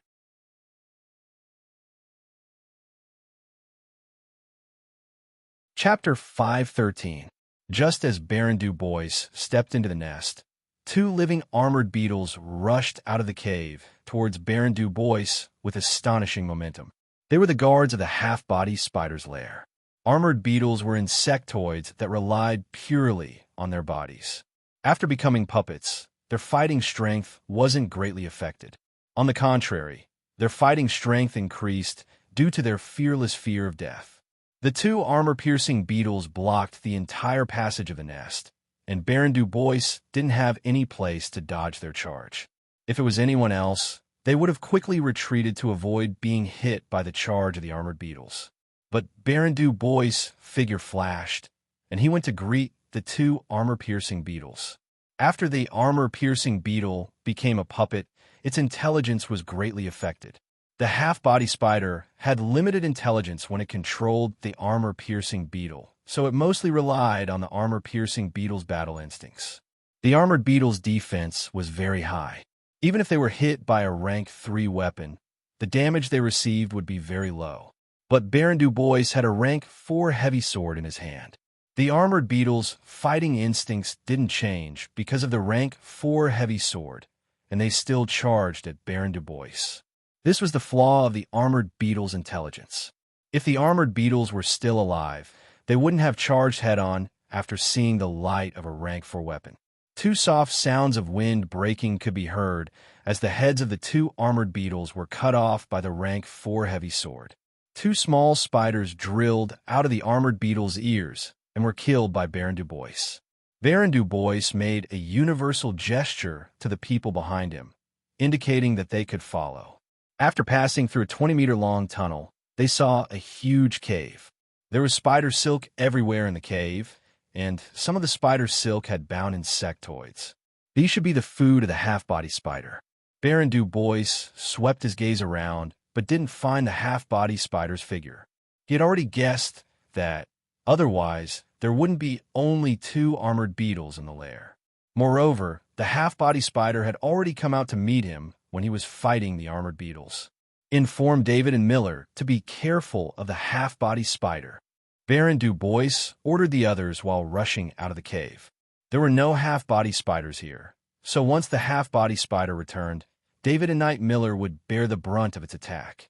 After Baron Du Bois led the team into the lair, David had the shadow attendant fly in the sky and be on guard. Suddenly, he saw that on the other side of the mountain, there was a group of 15 insectoids of various types that were advancing toward him. David saw the strange spider through the shadow attendant and immediately asked Knight Miller, "Miller, do you have a method to isolate your body's aura?" Knight Miller saw David's serious face and knew something had happened, so he nodded and replied, "Yes. Use it on yourself and put this in your mouth." David took out a respirator and threw it to Knight Miller. Knight Miller didn't speak. He immediately took out a magic amulet and activated it, then put the respirator in his mouth. A thin energy shield appeared on Knight Miller's body. This energy shield completely isolated his aura. Even though David was so close, he couldn't sense the Knight Miller's aura. Knight Miller said, "After using this magic amulet, you can't move your body. Once you move, the aura isolation effect will disappear." David nodded. He grabbed Knight Miller with one hand and used his underground sneak ability. A crack appeared on the ground, and he and Knight Miller went underground. David didn't think about other ways to get away from the group of insectoids, but his position was on the top of the mountain. As long as the insectoids came to this position, he would be discovered no matter where he ran. This nest was at the top of the mountain. The view was excellent, and it could observe a very far area. This was why David could discover the group of insectoids in advance. Otherwise, the insectoids would have discovered him if he got closer. There was another reason why David made this decision. He had a high probability that the spider in the middle was a half-body spider. David hadn't seen a level 4 insectoid half-body spider before, but he could imagine the appearance of a half-body spider from the name. David saw the strange spider through the eyes of the shadow attendant.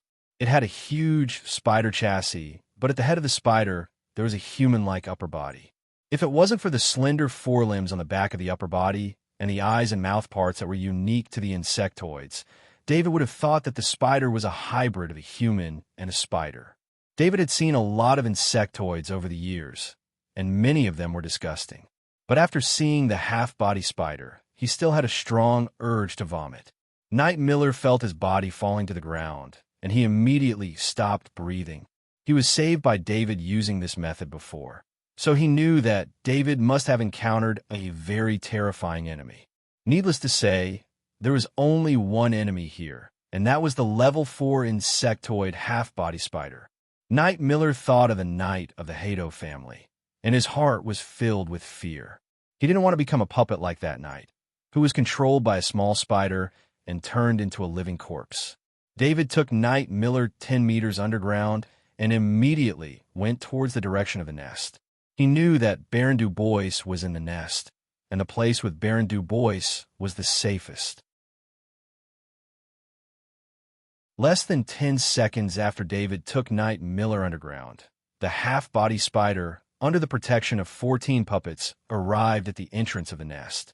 A trace of doubt appeared on the strange face of the half-body spider. It sniffed hard and immediately roared. It smelled the scent of humans in the air. Because they came to fight the half-body spider, Baron Du Bois and the others didn't hide their scent, so the scent they left behind was very obvious. In addition, the half-body spider's nest was very far away, so no insectoids dared to come close. Any insectoid that approached would be torn to pieces by the puppets. Therefore, the faint scent was very obvious here, and the half-body spider easily discovered the intruders. Just as the half-body spider roared, Baron Du Bois and Knight Cade rushed out of the nest with the 3 Transcendent behind them. According to the plan, Knight Cade and I will block the half-body spider, and you guys clean up these puppets. Baron Du Bois loudly ordered.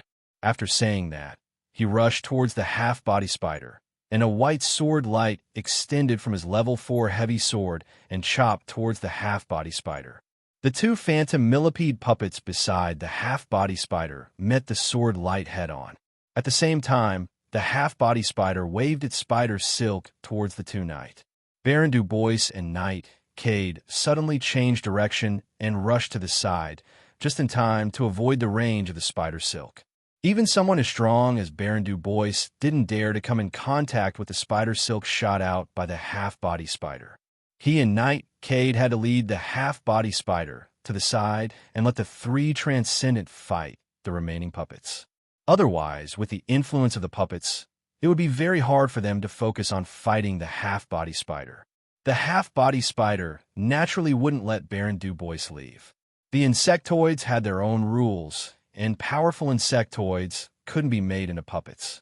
Although the half-body spider had the half-body spider queen behind it, this kind of rule still needed to be followed on the surface. Half-body spider really wanted to make a level for insectoid puppet, but even if he could only use it secretly. Now that it encountered a human like Baron Du Bois, whose strength wasn't much different from a rank 4 insectoid, the half-body spider immediately treated him as the best material.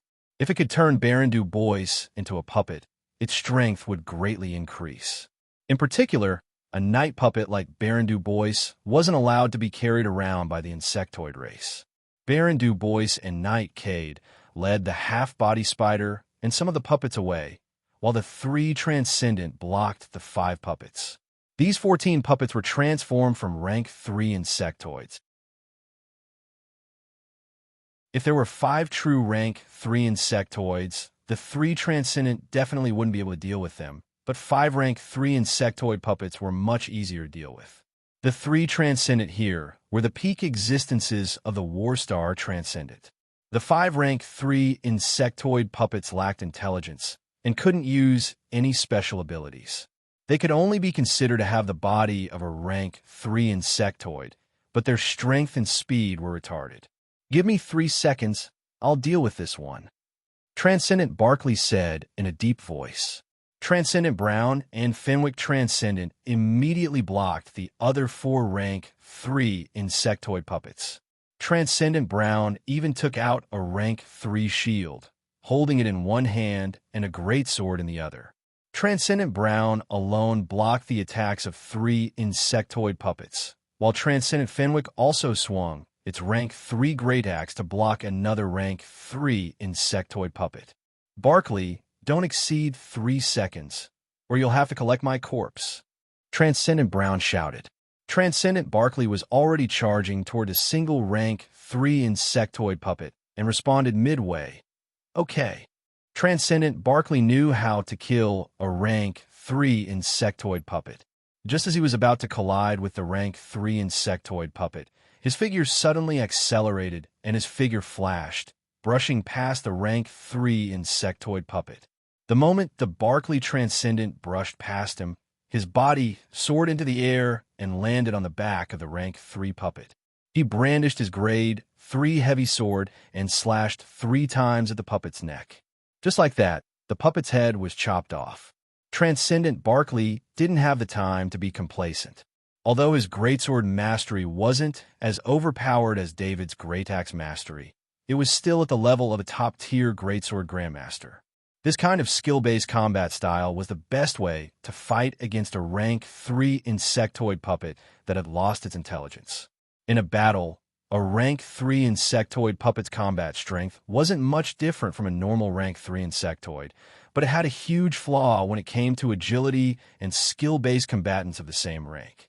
Transcendent Barkley sped up and arrived beside Transcendent Brown, helping him take on a rank 3 insectoid puppet.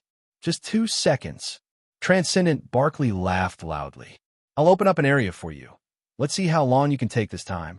Transcendent Brown used his shield and greatsword to attract the attention of 2 rank 3 insectoid puppets as he spoke to Transcendent Barkley. Transcendent Brown Transcendent looked relaxed, but it was actually very dangerous. The rank 3 insectoid puppet's strength wasn't weakened at all. Every attack could cause damage to Transcendent Brown's body. In just 2 seconds, Transcendent Brown's mouth was bleeding. He used a bottle of rank 3 healing medicine to suppress his injuries for a short time. "Kill." Transcendent Barkley's rank 3 greatsword flashed with white light. A white rune appeared and flew into the body of the rank 3 insectoid puppet in front of him. The rank 3 insectoid puppet slowed down, This was due to the slow effect of Barkley Transcendent's rank 3 greatsword. At this crucial moment, he didn't hold back and went all out.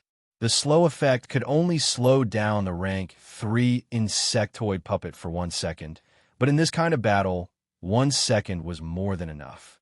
Transcendent Barkley swung his greatsword again, 3 slashes landing on the same spot, decapitating the rank 3 insectoid puppet. Brown, still 2 seconds. Transcendent Barkley said proudly. He went up to Transcendent Brown and split the 2 rank 3 insectoid puppets, each of them blocking a rank 3 insectoid puppet. Barkley, let's see who can kill faster. Transcendent Brown finally had a chance to fight one-on-one, he said loudly.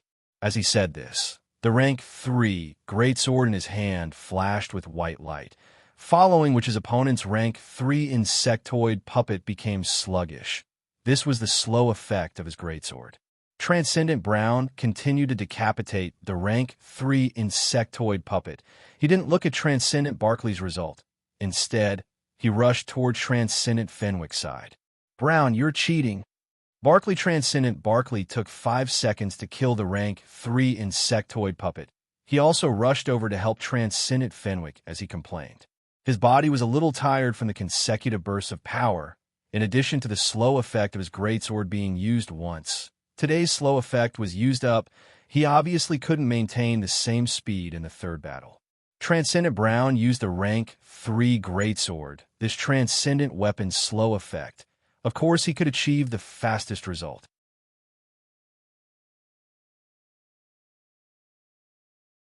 Chapter 514. Although the 2 Transcendent said they were competing, they were actually trying to get rid of their opponents as quickly as possible. The faster they finished the battle, the less pressure Baron Du Bois would have on his side. Under the encirclement of the 3 Transcendent, the last rank 3 insectoid puppet was beheaded in a few seconds. Baron Du Bois, give us a few more. Transcendent Barkley called out to Baron Du Bois. Be careful, Baron Du Bois said with a laugh. He and Knight Kate sped up. At the same time, the 2 knights slashed out with their swords, slowing down 2 rank 3 insectoid puppets. At the same time, a deceleration rune appeared on the swords of the 2 knights, slowing down the speed of the other 2. The 3 Transcendent immediately stepped forward and blocked the 4 rank 3 insectoid puppets. At this time, David and Knight Miller were 10 meters underground. Knight Miller had used a magic talisman to isolate himself, so even if he was underground, it would be hard for the half-spider to find him. Miller, you stay here. I'll go take a look. Since it was best for Knight Miller not to move at this time, David said to Knight Miller. How could Knight Miller refuse? He didn't even dare to move. Although he couldn't sense the situation outside from underground, the violent vibrations from the ground were enough to explain the situation. David went up to see if there was anything good in the nest of the rank 4 insectoid half-spider. This was a rank 4 insectoid nest, and this was enough to make him curious. At this time, the battle was taking place outside the nest, and it was still moving away from the nest. He went from underground to the surface, and after leaving the ground, he appeared in the cave of the nest. David saw that there were at least 10 rank 3 insectoid corpses wrapped in spider silk. There were also dozens of rank 2 insectoid corpses. He didn't touch them, since they could be counted as everyone's spoils of war. Baron Du Bois and the others had entered the nest before, so they would be discovered if they moved. He wanted to see if there were any special items. That was his goal. David looked around the cave. He had been watching the battle outside through the shadow attendant. It seemed like the battle wouldn't end anytime soon. He still had some time. There were quite a lot of valuable items in the cave. For example, there were quite a lot of rank 3 materials. It seemed that this half-body spider did not like to eat rank 3 materials. However, David didn't need a lot of grade 3 materials at the moment. He was more interested in satisfying his curiosity. After looking around the cave, David was very disappointed. Although this half-body spider had a lot of wealth, it wasn't enough to make his eyes light up. This was also related to David's vision. In the past, David would be pleasantly surprised when he saw a special or but now that he had a large variety of resources, he had long passed that period. David shook his head. There wasn't anything in the cave that caught his eye, but he wasn't too disappointed. Baron Du Bois had already checked this place. If there was something good, Baron Du Bois would have already found it. Just as he was feeling disappointed, he saw a huge rock in the corner of the cave. It was so big that he couldn't move it even with his strength. The reason why David paid attention to this rock was because the edge of the rock was very smooth. It seemed like it was constantly in contact with something, causing the edge of the rock to become like this. David released his spirit. His spirit could extend up to 100 meters. Although it would be weakened a lot when passing through the rock, it shouldn't be a problem for him to pass through this rock. He released his spirit and it passed through the rock, but it was blocked by a barrier. His spirit couldn't go any further. David wasn't alarmed. Instead, he was happy. If his spirit couldn't pass through, it meant that there was a special item on the other side of the rock. Otherwise, this wouldn't have happened. He didn't dare to recall the shadow attendant. The shadow attendant needed to be outside the cave at all times. Otherwise, he would be in trouble if the half-body spider accidentally entered the cave. David waited for a while, and his underground sneak ability recovered. A crack appeared on the rock in front of him, and he entered the crack. The rock was about 3 meters thick. After passing through 3 meters, David found a pile of rocks behind the rock. However, these rocks were associated with Krypton, and they could block spirit and scan. To be honest, David was very disappointed when he found the associated Krypton ore. Krypton ore was the most abundant resource on planet Battlestar. It didn't matter how much you dug, but the problem was that you couldn't secretly take the Krypton ore away from planet Battlestar. This was the territory of the insectoids, and the Krypton ore was considered a military item. No matter where you got the Krypton ore, the military wouldn't allow you to take it away. You could store some space items, but there was a limit to how much space they could store. Plus, space items were expensive, so it was a huge waste to use them for this. David still went through the associated Krypton ore. Although it could block spirit and scan, as long as it was a rock, it would be controlled by the underground sneak ability. After going through the associated Krypton ore, David didn't see any Krypton ore. Instead, he saw a green blood pool. This should be a secret chamber. Half-Body Spider had set up a blood pool filled with the blood of the insectoids. A few glowing stones illuminated this space of about 40 square meters. David was a little confused. Half-Body Spider's nest only had one life form, and the rest were all puppets. Even the nearby area was the same. Why would a half-body spider need to set up an insect blood pool in such a secret place and create such a strange room? David's heart was filled with questions. He carefully approached the blood pool. Suddenly, he stood still, and all the hair on his body stood on end. If it wasn't for the fact that his danger sense didn't alert him, he would have already turned and fled. This was because David saw a figure soaking in the green blood pool. It was a huge insectoid, with a body length of 20 meters. This insectoid was completely black, and its body was streamlined. It was like a warship designed to fly in the air. A sonic iron beetle.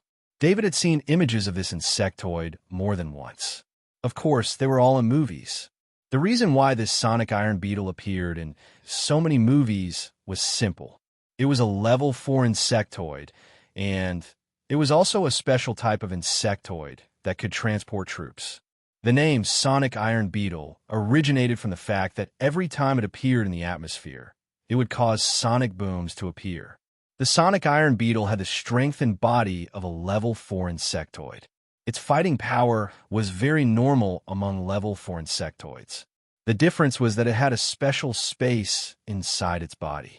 This space could carry a large number of life forms, and it could carry them through the atmosphere and space at high speed.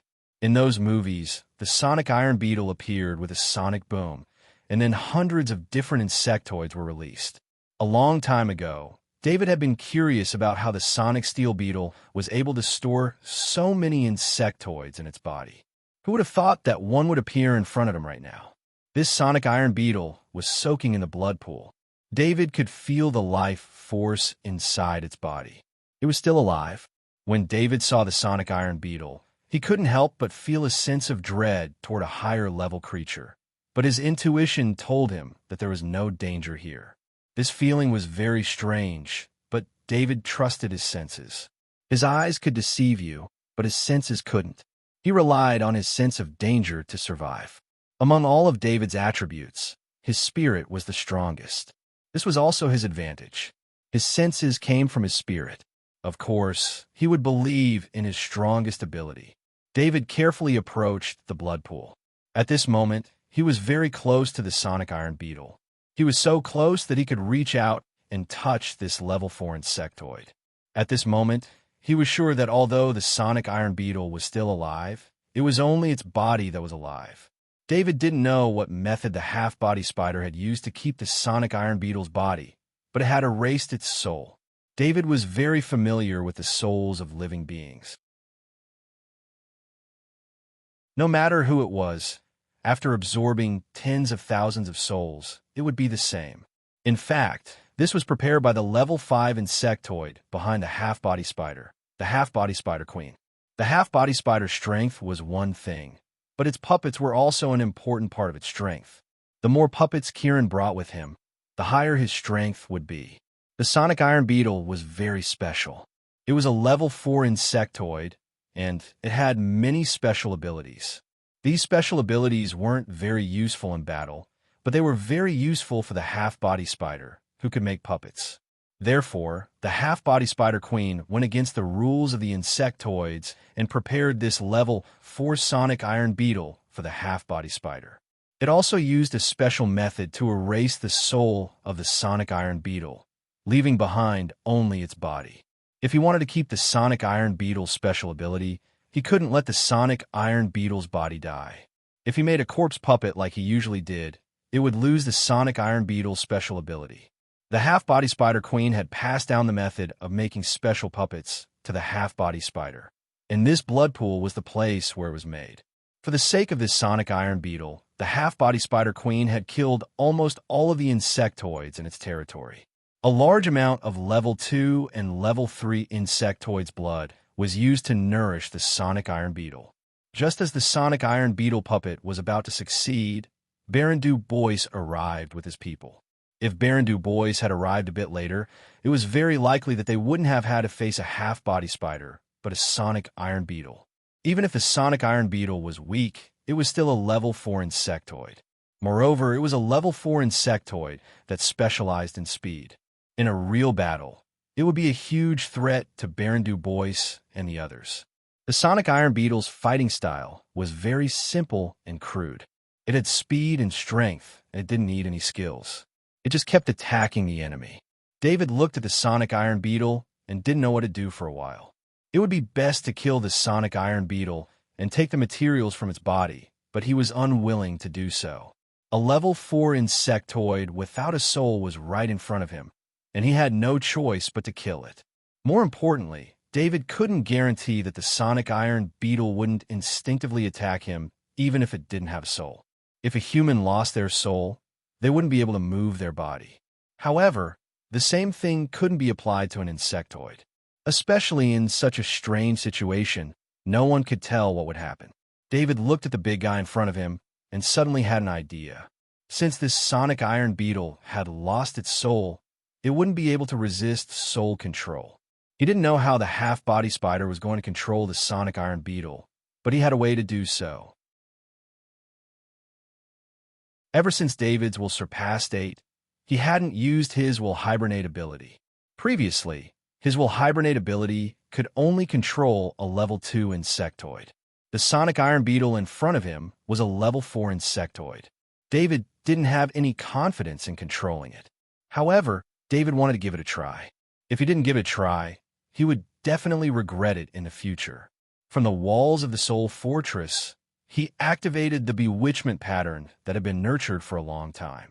This pattern had not been used since the last evolution of the Soul Fortress. It had been nurturing here all this time. The bewitching pattern flew out of David's soul and into the green blood pool. It sank into the head of the sonic iron beetle. The sonic iron beetle only had an empty soul shell. This was the work of the level 5 insectoid half-body spider queen. The half-body Spider Queen had also left behind a command to make the sonic iron beetle easier to control. Without this command, even if David used the bewitching pattern, he wouldn't be able to affect the empty soul shell. This was the soul shell of a level 4 insectoid. Its level was already beyond the range of the bewitching pattern's control.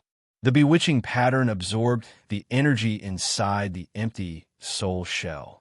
The bewitching pattern grew bigger and bigger until it filled the entire empty soul shell. There had never been a bewitching pattern that could grow with the soul energy of a level 4 insectoid. The bewitching brain worm couldn't even imagine what would happen this time. David was standing next to the blood pool. He was very anxious. Just as he was walking back and forth, a soul connection appeared in his soul.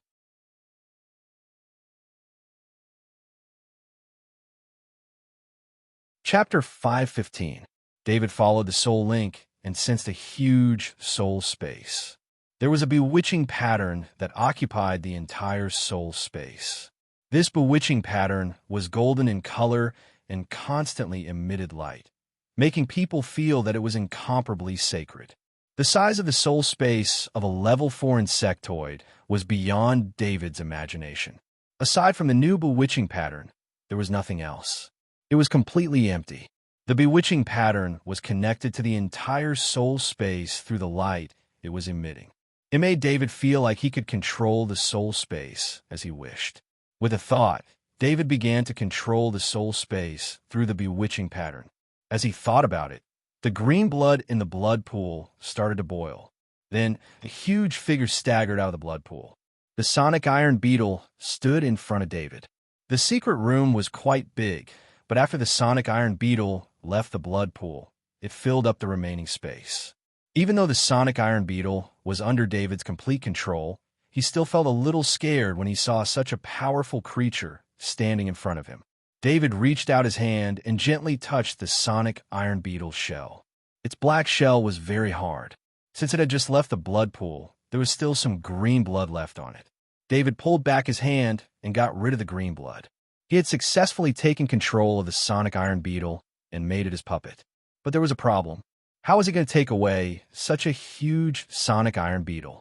It was not an inanimate object that could be placed in a space item. Even if it could be placed in a space item, the biggest space item he had was only 5 cubic meters. It was impossible for it to contain such a huge body of the sonic iron beetle. Just as David was thinking about it, the soul of the sonic iron beetle suddenly shook. David hurriedly connected his consciousness to the soul of the sonic steel beetle. He didn't want any accidents to happen at this moment. Inside the soul of the sonic iron beetle, 2 strange patterns appeared. They were right next to the bewitching pattern, but they were pushed to the side by the bewitching pattern and stuck to the wall of the soul space. David's consciousness carefully approached the 2 strange patterns. He first used a strand of his consciousness to approach one of the strange patterns. If there was a problem, he could completely cut off this strand of consciousness. Although this would cause him to lose some of his spirit, under such a strange situation, he didn't dare to take the slightest risk. The sonic iron beetle was too important. It was a level 4 insectoid. Under his control, his fighting power could reach the same level as a level 4 insectoid. Although this fighting power was not his own, as a member of the Interstellar Federation, the equipment he had to be a part of his fighting power. The level 4 insectoid puppet under his control should also be a part of his fighting power. As soon as a strand of consciousness came into contact with the strange pattern, he immediately understood what it meant. The inner space was the innate ability of the sonic steel beetle. It relied on the innate structure of the inner space and the inherited innate ability of the inner space to allow the sonic steel beetle to send living things into its stomach. This was also the most important method the sonic iron beetle used to transport insectoids. With the internal space ability, the sonic iron beetle was a terrifying weapon of war. Just think about it. When the sonic iron beetle was thrown into the battlefield, it could rely on its super fast speed to close in on its target and release hundreds of insectoids.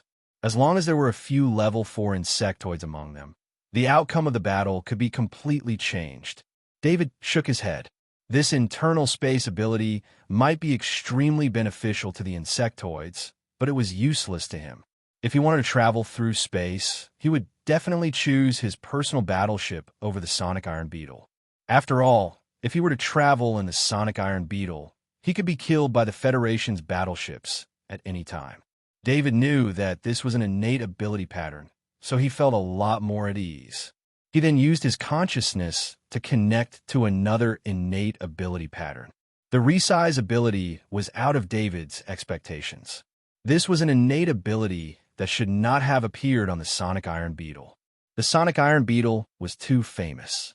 It had appeared in a lot of Federation movies, but he had never heard of a Sonic Iron Beetle with the innate ability to change its size. What David did not know was that the reason this Sonic Iron Beetle's intelligence was wiped away by the level 5 insectoid half-body Spider Queen and passed on to its direct descendants was because of the mutated ability of the Sonic Iron Beetle. Mutated innate abilities were very rare. In the huge insectoid race, the chances of them appearing were so low that it made one's hair stand on end. The resize ability was very useful for the puppets of the half-body Spider Queen. If it wasn't for the fact that the half-body Spider Queen no longer needed puppets to increase its strength, it would not have passed on this mutated Sonic Iron Beetle to its descendants. If the level 5 insectoid half-body Spider Queen wanted to have a puppet that was useful to it, it would need a level 5 insectoid puppet. However, this was impossible.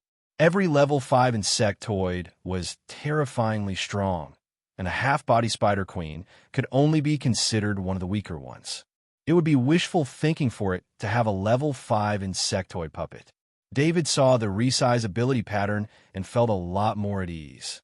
Being able to shrink the Sonic Iron Beetle wasn't too bad. This was the first time he was controlling a puppet with an innate ability, and it was a level 4 insectoid puppet. He did not know how to do it. In fact, let alone David, no one had ever used the bewitching pattern to control a level 4 insectoid with its intelligence wiped away. The method the half-body Spider Queen used was another innate ability of the half-body Spider Queen, but had been modified by the half-body Spider Queen. Even so, the half-body Spider Queen still paid quite a price to wipe away the intelligence of the Sonic Iron Beetle. If it wasn't for the fact that the Sonic Iron Beetle was a mutated insectoid, this price would not have been worth it. Of course, this also showed how much the half-body Spider Queen doted on the half-body Spider Queen. It had prepared such a powerful backup for the half-body Spider Queen. Once the half-body Spider completely mastered the Sonic Steel Beetle, he could place all the puppets inside the Sonic Steel Beetle's stomach. Then he could shrink the Sonic Steel Beetle so that he could carry it around. When there was danger, hundreds of puppets would appear in an instant. Under these circumstances, no matter how strong the enemy was, they would not be able to deal with the half-body Spider Queen. The biggest possibility was that they would be drowned by a large number of puppets. David used the bewitching pattern to control the resizing innate ability pattern. Afterward, a trace of energy was sucked into the innate ability pattern. This energy was some kind of energy inside the Sonic Iron Beetle's body. Since David's current strength was too low, he could not understand what this energy was. He could only use the bewitching pattern to sense all the senses of the Sonic Iron Beetle. Only then did he realize that a trace of energy had entered the resizing innate ability pattern from the Sonic Iron Beetle's body. The resizing innate ability pattern emitted a beam of light due to the entry of this energy. This light spread out and wrapped around the Sonic Iron Beetle's body. Small, small, small. David controlled the Sonic Iron Beetle's body in his mind. The Sonic Iron Beetle's body became smaller and smaller in front of him. This process was too strange. This transcendent ability could not be explained by the Interstellar Federation's knowledge system. However, all of this was happening right in front of David's eyes. The 20-meter-long Sonic Iron Beetle shrunk by 1 meter each time it was in front of him. Soon, it became 2 meters long. After becoming 2 meters long, no matter how much David tried to shrink it, the Sonic Iron Beetle could not shrink any further. David knew that this was the limit of the resizing innate ability of the Sonic Iron Beetle. It made sense. Even if the sonic iron beetle had the ability to mutate space, it still had to stay in the real world. The sonic iron beetle was not a creature made entirely of energy like the shadow attendant. It could hide in another space layer at any time. The sonic iron beetle was now 2 meters long, which made it look a lot smaller. But that was only relative. From David's point of view, a 2-meter-long sonic iron beetle was still very big. It's almost the size of a warhorse. David mumbled as he looked at the sonic iron beetle. However, when he said this, his eyes suddenly lit up. David immediately focused his attention on the ring on his finger. It was the ring that Baron Du Bois had given him to store the warhorse. Back then, he was very curious about this ring that could store living creatures. However, with the 3 transcendent present, he did not ask too much. However, David remembered that the space inside the ring was not small. It could store at least another warhorse. This was Baron Du Bois's gift. If it were any other person from the great world of God, no matter how generous they were, they would not give away such a treasure. For Baron Du Bois, although he could not give away too many things to his nephew due to the great world of God's restrictions on the Interstellar Federation, it was not a problem at all for the sake of a shared mission. David tried to use the warhorse ring on the sonic iron beetle. With a thought, the warhorse ring sent out a complicated pattern towards the sonic iron beetle.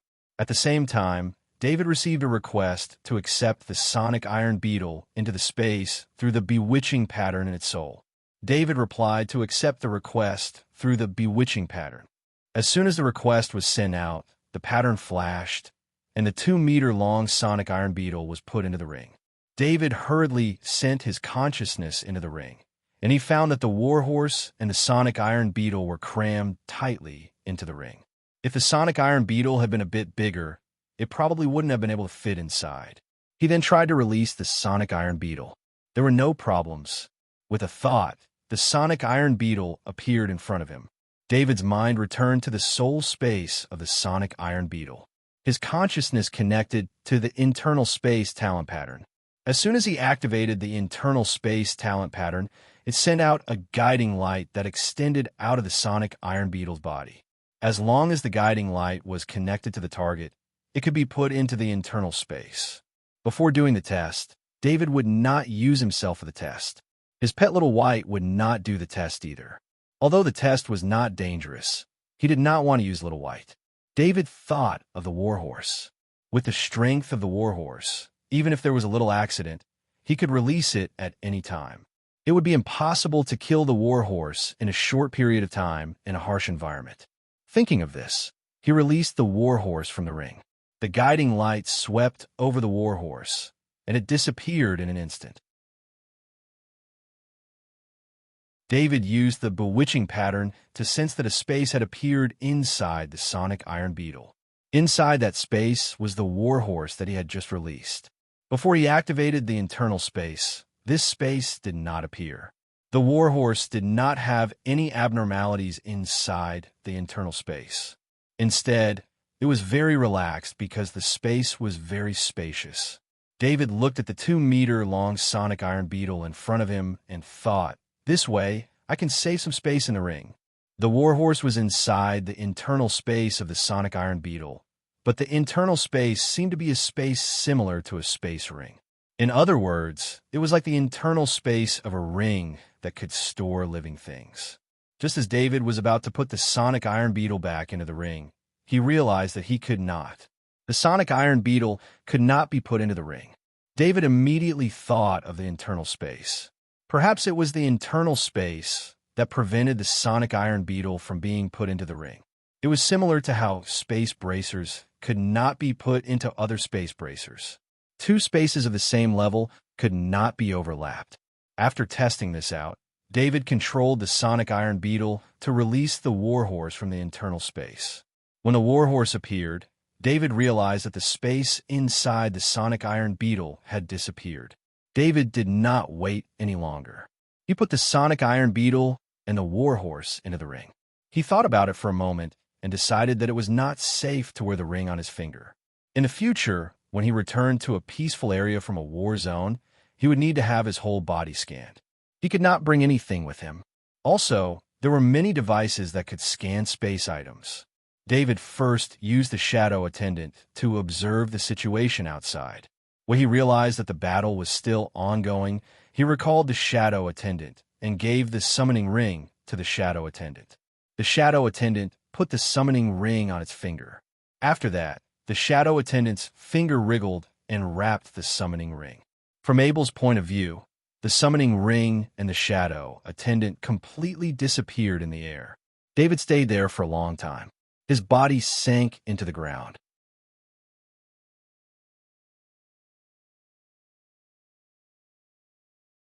Chapter 516. Knight Millet was alone underground. He didn't dare to make any movements, because if he moved, he would no longer be able to hide his presence. In fact, he was 10 meters underground. Without the help of David's underground sneak talent, he couldn't move at all. Knight Millet thought, David has been gone for a while. Did he forget about me? Just as he was letting his imagination run wild, a hand grabbed his arm, and the surrounding soil parted naturally, forming a space around him. Knight Millet immediately knew that David was back, and his heart calmed down. Let's go up, David said to Knight Millet. Then David brought Knight Millet to the surface far away from the battlefield. It was very far from the battlefield, a full 3,000 meters away. At this time, the battle had already gone from the top of the mountain to the bottom. This was why David dared to bring Knight Millet out of the ground. Knight Millet looked at the battle 3,000 meters away, but because it was too far away, he couldn't see it clearly. With a move of his hand, a magic talisman appeared in his hand. Use this, David said as he handed over a pair of binoculars. Even if David had a lot of wealth, he couldn't get used to Knight Millet's casual use of a magic talisman. Knight Millet took the binoculars. It wasn't the first time he used this kind of technology, so he was very familiar with it. On the battlefield, Baron Du Bois and Knight Cade were still fighting with the half-body spider, but the number of puppets around it had been reduced to 3. Not far away, the 3 Transcendent were killing the last puppet. The 3 Transcendent had a lot of wounds on their bodies. David didn't spend too much time underground. During this time, the 3 Transcendent had killed 11 level 3 puppets, which had already reached their limit. Because they needed to end the battle quickly, the 3 Transcendent players often traded injuries for injuries. The continuous use of level 3 healing potions had increased their resistance to level 3 healing potions for a short period of time. The effects of level 3 healing potions had also decreased by a lot. Even if you kill me, you won't be able to escape. Half Spider threatened Baron Du Bois through his mind. Previously, the level 4 insectoids, especially the half-body spider, which had a huge background, were extremely arrogant. Since the beginning of the battle, it did not communicate with the enemy.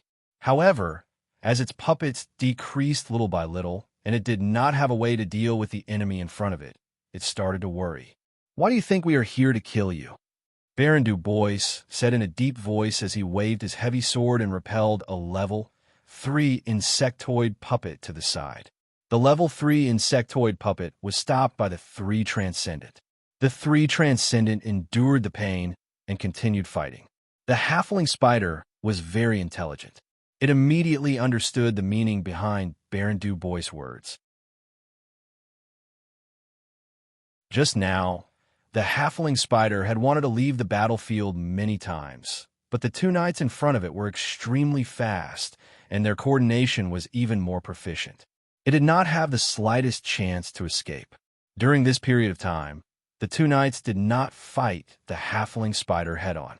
They only used various methods to prevent the halfling spider from escaping. After the last 2 level 3 insectoid puppets were driven away from the halfling spider by Baron Du Bois and the Cade Knight, they were taken over by the 3 Transcendent players. The halfling spider, Baron Du Bois, and the Cade Knight were finally going to fight. I am the direct descendant of the halfling spider queen. Are you ready to bear the wrath of the halfling spider? The halfling spider still asked unwillingly. 10 days ago, the halfling spider queen violated the agreement and attacked our people. Baron Du Bois replied. The halfling spider was startled. It finally understood why these people were taking the risk to kill it. It must be known that the halfling spider's nest was not at the front lines. It was far away from the front lines, and there were many insectoid defensive lines in front of it. It was very difficult to reach this place. This was clearly a revenge squad sent by the other side's higher-ups to punish the halfling spider queen. The price to pay for punishing the level 5 insectoid, halfling spider queen, was too high. Therefore, the descendant of the halfling spider queen became the target. You want to kill me? I'm afraid it won't be that easy. The halfling spider suddenly spat out a dozen spider webs, causing the two knights to hastily dodge. It roared through its mind. At this time, the three transcendent finally dealt with the last level 3 insectoid puppet. The three transcendent players let out a long breath and rushed out of the battlefield. Baron Du Bois saw that the halfling spider no longer had any puppets and relaxed. The halfling spider could share its life with the puppets, so he didn't attack it before. That kind of battle was meaningless and would only be a waste of energy. Moreover, if he didn't use his full strength, he wouldn't be able to kill the halfling spider. At most, he would only be able to injure it. Baron Du Bois took out a magic talisman from his space ring and activated it. Immediately, a projection appeared in front of him. This projection was a tall and imposing man wearing a long robe. His face couldn't be seen clearly. As soon as this projection appeared, the halfling spider frantically retreated. Baron Du Bois said indifferently, "This isn't to deal with you. We won't go back on our agreement." After using it, Baron Du Bois felt more confident.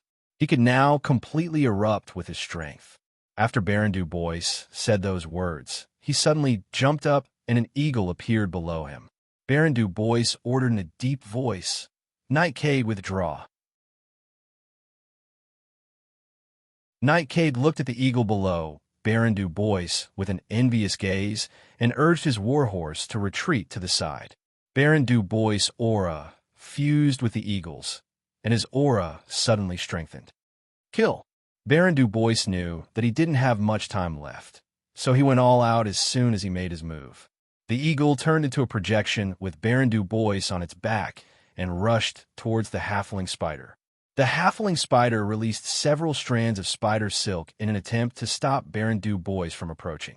The eagle easily dodged the strands of spider silk, but it was too fast for the spider silk to affect it. The halfling spider let out a sharp cry. At this time, the eagle's silhouette brushed past it, and Baron Du Bois's rank 4 heavy sword left a deep wound on the halfling spider's body. If the halfling spider hadn't retreated at the crucial moment, the wound would have hit its vital point.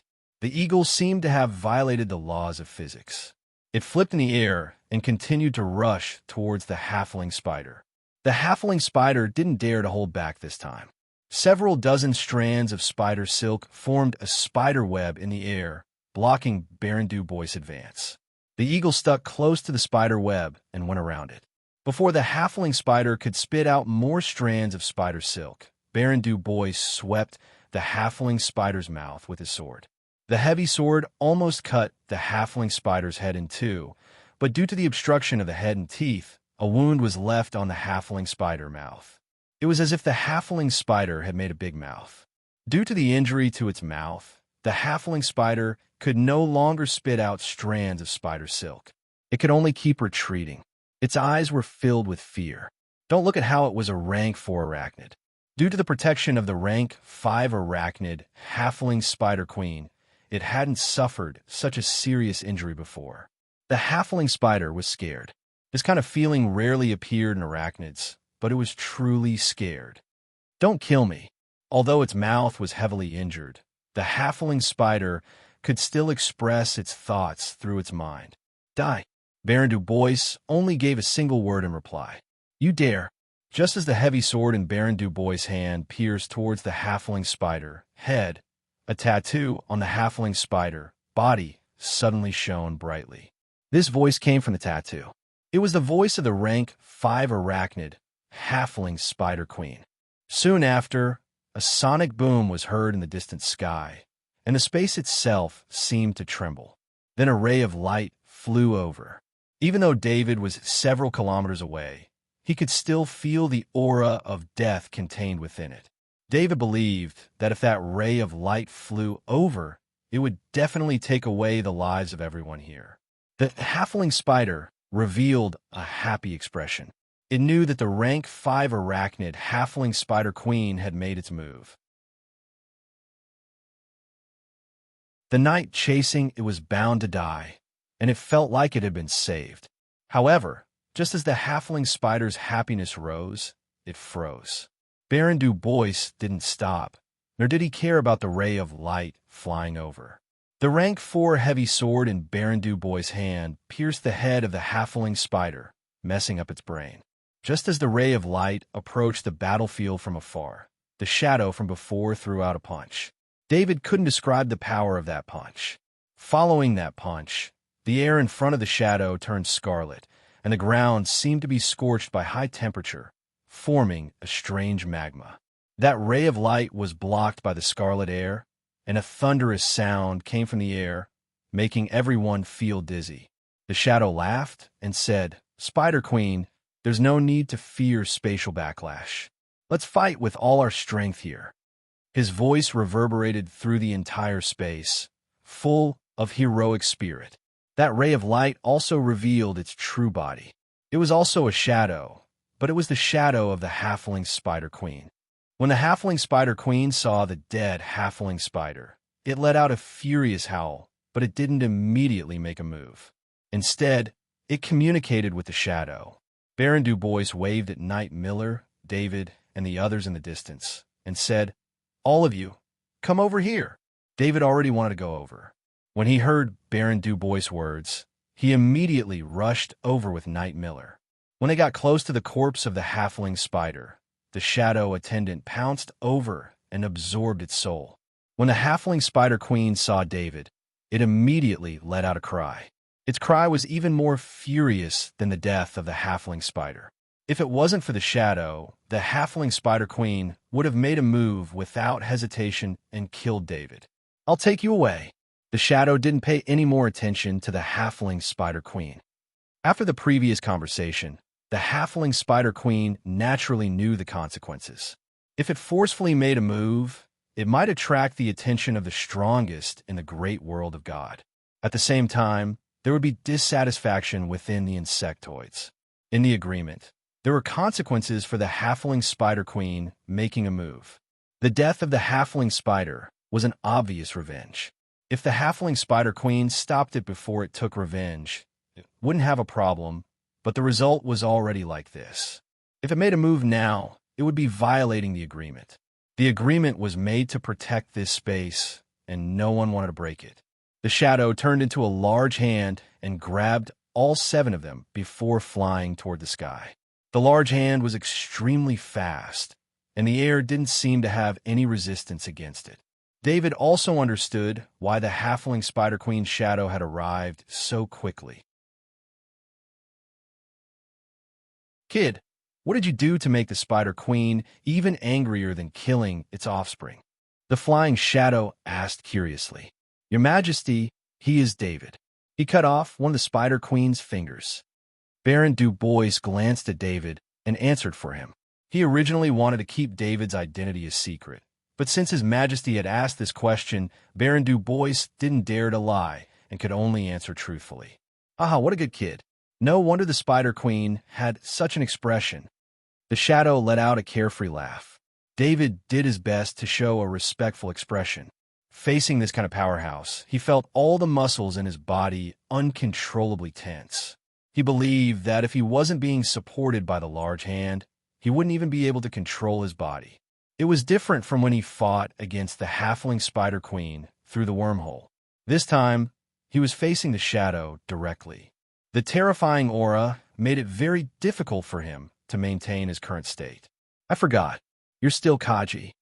The shadow also noticed David's state and restrained its aura. David felt his body lighten as he regained control of his body. The shadow didn't say anything after that.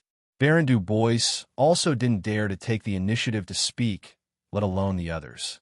The large hand blocked the situation outside, and the 7 of them were held in the palm of the hand. He didn't know where the others were, but David was able to see the situation outside through the shadow attendant. If the Krypton engine on the Warstar could be operated at full power, then it would be as fast as a battleship at full speed. Of course, due to the air resistance, if a battleship used this speed, it would cause damage to the body, so it couldn't be maintained for long. However, the large hand formed by the shadow was different. David looked at the distance they had covered in a few days, while the large hand carried them in an extremely short amount of time. After flying for less than half an hour, David saw a familiar defensive line.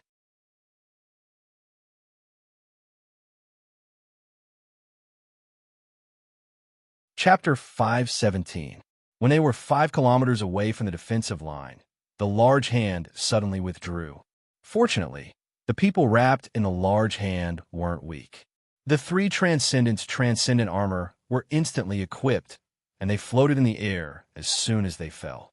David increased the energy supply of the wings on his back and stopped not too far away from the 3 Transcendent. What surprised David was that Baron Du Bois didn't need an eagle mount. After the large hand withdrew, he grabbed Knight Cade with one hand and Knight Miller with the other and hovered in place. David was 100% sure that he didn't see any light flickering on Baron Du Bois' armor. In other words, Baron Du Bois didn't activate the special pattern on the armor. David always thought that Baron Du Bois couldn't fly, but the situation before his eyes made him understand that Baron Du Bois could fly all along. Baron Du Bois grabbed the 2 knights and slowly descended to the ground. The 3 Transcendent and David also descended. Baron Du Bois will head back first. Transcendent Barclay said goodbye to Baron Du Bois. Baron Du Bois nodded. Lieutenant Colonel David, go to the military to receive your reward when you have time. Transcendent Barclay turned to David and said. Soon after, the 3 Transcendents soared into the air and flew towards the defensive line. Knight Cade didn't accompany them and quickly left. David observed that after the giant hand in the sky put them down, it immediately dissipated in the air, as if its energy had been completely exhausted. The others didn't find this strange at all. Only he was puzzled. David, come back with us. We'll give you your things in the space. Knight Miller invited David in a good mood after seeing that they were safe after their adventure. Okay, David didn't care. He also wanted to ask Knight Miller about the shadow. Baron Du Bois looked at David with a very cordial gaze and said with a smile, David, it's good that I brought you this time. Otherwise, Miller would be in danger again. Although Baron Du Bois had brought along a big killer weapon for this mission, it could only be used at the last moment. Using it ahead of time meant that the mission had failed. After paying such a huge price, they were not going to play in the insectoid territory. The ultimate goal was to teach the half-body Spider Queen, who had broken the rules, a lesson. Through this method, he would give a warning to any experts who might go against the agreement. Uncle Du Bois, I don't understand. Since there's such a powerhouse, why didn't they just go and find the half-body Spider Queen? David looked around and saw that there was no one within several thousand meters. Powerhouses of that level can't fight at full strength on the Warstar. They only stay on the Warstar to maintain the stability of the Warstar's upper echelons. Once they fight at full strength, the overlapping space of the 3 universes might collapse. The consequences of this collapse are unpredictable. Baron Du Bois didn't hide anything from David. Since David had experienced the confrontation between 2 powerhouses, he had the right to know about this matter. The Warstar's environment was very special. This was the insectoid world, the great world of God, and the Interstellar Federation's universe. For some unknown reason, the 3 universes had overlapped. The Warstar just happened to be in this overlapping area, which formed this special planet. On the Warstar, where the 3 universes overlapped, Krypton crystals were produced at an extremely fast rate, and they appeared in large quantities. This caused the original battlefield to become a resource center. High-level insectoids needed Krypton crystals to improve themselves. The great world of God and the Interstellar Federation treated Krypton crystals as the foundation of their civilizations. On this point, the 3 universes had reached a consensus, and the war had developed from the invasion of civilizations to the current struggle for resources. Of course, the various civilizations were forced to stop their invasion. The insectoids were all war machines, but in the face of the combined resistance of the great world of God and the Interstellar Federation, it was very difficult for them to carry out a civilization invasion. The great world of God and the Interstellar Federation had to face the most powerful insectoids, so both sides had to work together. Moreover, the two universes had fought in the past, so they both understood the difficulty of invading the other's universe. The great world of God had a single powerhouse that could contend against the top insectoids, but the great world of God had fewer combatants. The Interstellar Federation had a large number of combatants, but they lacked top-class combatants. Fortunately, the Interstellar Federation had spaceships and destructive weapons that could threaten top-class combatants. In space, they could make any powerhouse fearful. Over the past 10,000 years, the insectoids had tried many times to invade Warstar from outer space, but they had all been stopped by the Interstellar Federation spaceships. David listened to Baron Du Bois explain the history of Warstar. Much of this history was different from the history in the Interstellar Federation's textbooks. This was easy to understand. History was written by different people, so the content written would naturally be different. When he was in school, he had always believed that Kaji was extremely powerful and that the Transcendent was the strongest individual.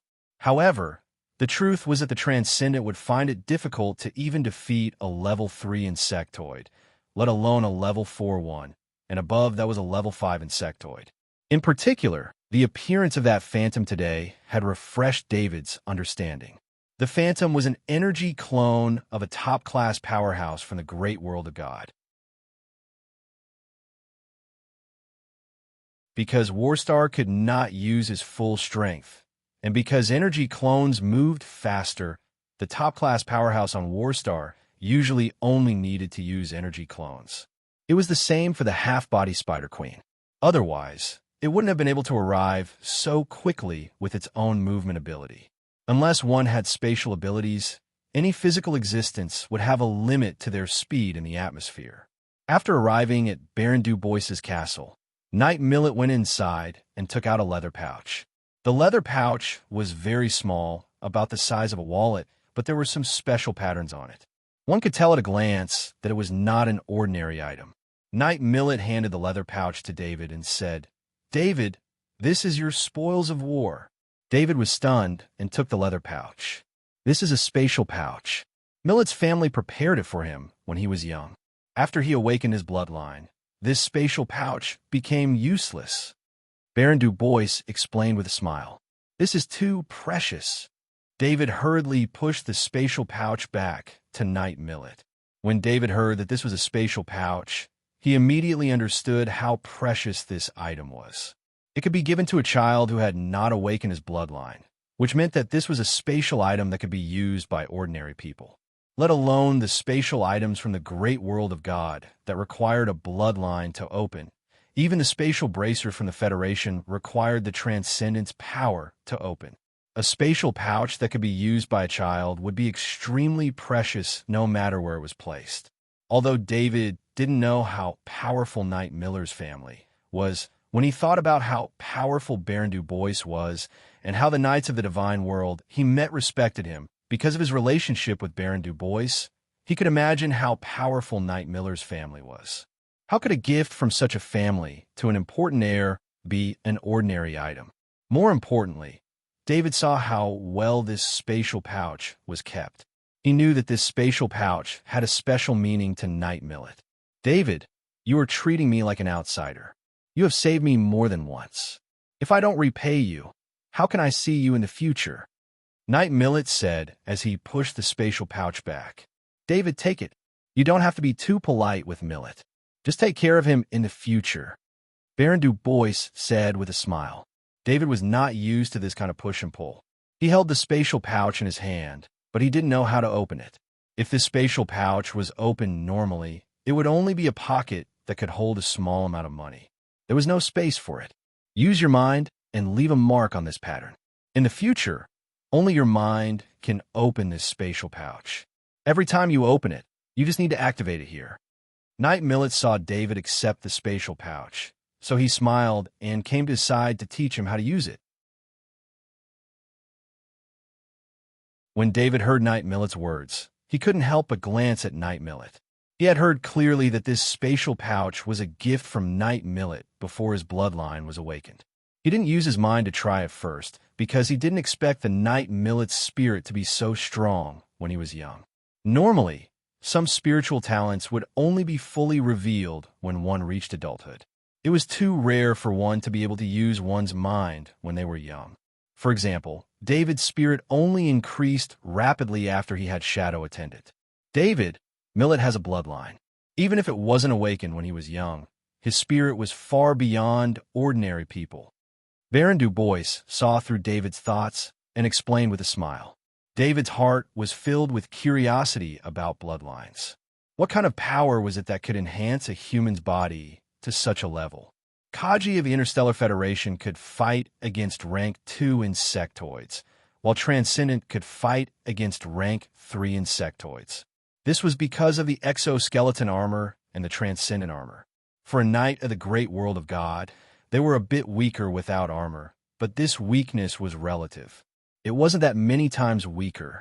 For example, Kaji's exoskeleton armor increased Kaji's strength by 10 times. If he didn't wear the armor, he wouldn't be able to hurt an insectoid of the same rank, even if he held a weapon. There were even powerhouses like Baron Du Bois who could kill rank 4 insectoids with the power of bloodlines. There was also a powerhouse who could only appear as a shadow, but he could threaten the rank 5 insectoid half-body spider queen and make her watch them leave. Think about it. The Transcendent of the Interstellar Federation could only fight against Knight Millet after a lifetime of training. Knight Millet was only in his 20s, yet he already had the strength of a Transcendent who had trained for decades. The power of bloodlines was unimaginable. Knight Millet was a genius, but to be able to become a Transcendent, which one of them wasn't a genius of the Interstellar Federation? With the population of the Interstellar Federation, there was only one Transcendent in 1 trillion people. He was definitely a genius among geniuses. David shook his head and threw away his yearning for bloodlines. He wouldn't be able to obtain a bloodline in this life. The biggest accident was the shadow attendant, but the shadow attendant also encountered a dead knight and couldn't obtain a bloodline from the knight's body. This made David completely lose hope in obtaining a bloodline. He was now more envious of the power of bloodlines. David calmed his mind and followed Knight Millet's instructions. He left his mark on the portal bag and opened it. The space inside the portal bag wasn't small. 5 cubic meters of space surprised him. Most Transcendence portal bracers only had 2 cubic meters of space, but this gift for the child had 5 cubic meters of space. There was a large pile of rank 3 meat in the portal bag. The amount far exceeded the harvest this time. David raised his head and looked at Knight Millet. Knight Millet winked at him. Baron Du Bois didn't seem to notice Knight Millet's little gesture and said with a smile, "David, this portal bag is your reward for completing the mission. Our great world of God took the initiative to invite you. I will report this to the Warstar Federation's military through official channels." David already knew that the exchange of goods between the great world of God and the Federation had to go through the monthly trade fair. Any other exchanges were illegal. It was fine if he wasn't discovered, but once he was, it was very likely that trouble would arise. This was especially true for some rare great world of God items. This portal bag was one of them. David thanked him.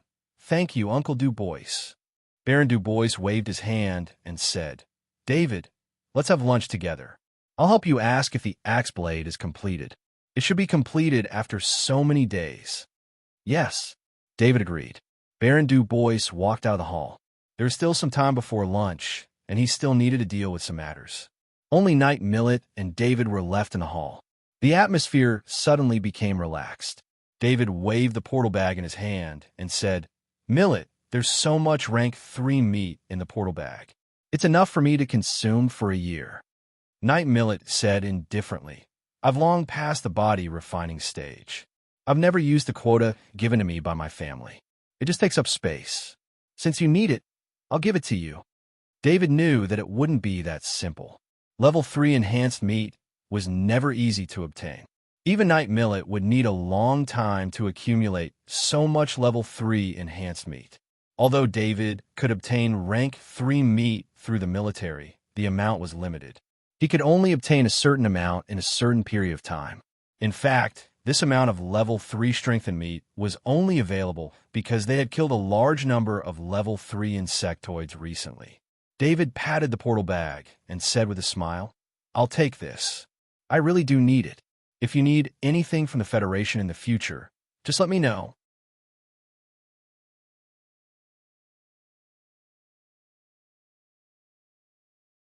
Chapter 5:18. This barbecue isn't good. It's not as good as David's. Knight Millet grumbled as he cut the steak like a gentleman. "Young master, if you need, I'll ask the family for a new chef." The butler bowed to the side, hastily said. Knight Millet's dissatisfaction with the food meant that he hadn't done his job well, so he naturally attached great importance to it. The chef he'd brought this time was pretty good, but there was still a big gap between him and the family's best butler. The butler couldn't come, so they could only hire a new chef. "Butler, there's no need. No matter who you invite, it's impossible for them to be at David's level," Baron Du Bois said to the butler with a smile. Baron Du Bois's words stunned the butler, and he turned to look at David. David was a member of the Federation and could save Knight Millet, so he couldn't be too weak. However, as someone who cultivated a combat profession, he did not believe that he could reach such a high level in cooking, especially when Baron Du Bois said that no matter who they invited, it's impossible for them to be at David's level. This sentence included the family's butler. The butler's cooking ability was recognized by everyone in the family. Even in the world of chefs, there were few who could compare to the butler. "The dishes are pretty good," David said to the butler with a smile. "I'll tell the chef." The butler bowed to David. In any case, David's praise would greatly reduce the impact of Knight Millet's complaints, so the chef could stay. "David, don't take any more missions when you return," Baron Du Bois said in a deep voice after finishing his meal and putting down his knife and fork. "Uncle Du Bois, did something happen?" David asked. "Follow me to the study. Millet, you come as well," Baron Du Bois said as he stood up. The three of them arrived at the study, and the butler returned with drinks. This time's revenge on the half-spider queen will definitely incite the insectoids to start an all-out war ahead of time. Every area outside the defensive line is extremely dangerous. Rank 3 and 4 insectoids can appear at any time, Baron Du Bois said as he took a sip of his drink. "The Federation doesn't know the consequences of revenge," David asked with some worry. "David, you're looking down on the Federation too much. The revenge this time is to start an all-out war ahead of time. The insectoids' consumption of Kaji's forces on the front lines is quite high. If this continues, it's not good for the Federation. They hope to start an all-out war," Baron Du Bois replied with a smile. David shook his head. He felt that he wasn't suited for politics and trickery. This mission was probably planned by the Galactic Federation and the Great World of God. It wasn't just to take revenge on the half-body Spider Queen, but to start an all-out war in advance. Baron Du Bois continued, "You don't have to worry about the front lines. The Great World of Gods has transferred a large amount of fighting power this time. They will go all out to deal with this all-out war. The insectoids are very strong, but they have been suppressed by us for the past 10,000 years. Understand?" David nodded. "This is a rank 5 axe blade. The sharpness effect of your sharp heavy axe is ineffective against weapons of rank 4 and above. Therefore, this rank 5 axe blade gives you an acceleration effect of 10 times a day," Baron Du Bois said as he took out a box from his space ring and placed it on the table. David looked at the box, and his heartbeat sped up. This was a rank 5 weapon. Although it was only added to a rank 3 heavy axe, it was still a very impressive weapon. Although the sharpness effect of the sharp heavy axe would lose its effect with the addition of this rank 5 axe blade, it was still a rank 5 sharpness, and it wasn't the kind of sharpness that could be forcefully increased. For example, after activating the sharpness effect of the sharp heavy axe, the sharpness of the sharp heavy axe would reach rank 4 for 2 seconds. However, Rank 4 was the lowest rank of the sharpness of rank 4. It would be very easy to deal with rank 3 insectoids, but its power wouldn't be much when dealing with rank 4 insectoids. It would be very difficult to even break through a rank 4 insectoid's defense. But it was different now. As long as David was given the opportunity, he could break through the defense of any rank 4 insectoid. David carefully opened the box, and what greeted his eyes was a touch of golden light. David, don't leave any witnesses behind when using this rank 5 axe blade. Otherwise, you'll be in big trouble, Baron Du Bois said indifferently. David was Knight Miller's savior, and Baron Du Bois himself was very fond of David, so he was a noble who followed his heart. Otherwise, he would also be tempted by this rank 5 material. Rank 5 materials were extremely precious. Or rather, precious wasn't the right word. It could be said that every rank 5 material could make powerhouses go crazy. Baron Du Bois had found the Master Alchemist in his name. That Master Alchemist was inextricably linked to his family, so the Master Alchemist had to keep it secret. Baron Du Bois didn't want to bring any hidden dangers to David because of this rank 5 axe blade, so he repeatedly reminded David to be careful. Uncle Du Bois, I'll be careful. David nodded heavily. Anyone who saw this eye-catching golden light would know what it was as long as he took it out and used it. For his own safety, David wouldn't be lenient. He never considered himself a good person, and he wouldn't kill the innocent. But when it came to his own safety, he would act according to his discretion. David picked up the rank 5 axe blade with his hand. It was very light in his hand. Of course, his finger wasn't heavy to begin with. The interior of the rank 5 axe blade was covered with numerous runes. Under Baron Du Bois' guidance, Lin Yun discovered that this rank 5 axe blade looked simple, but it was actually extremely complicated.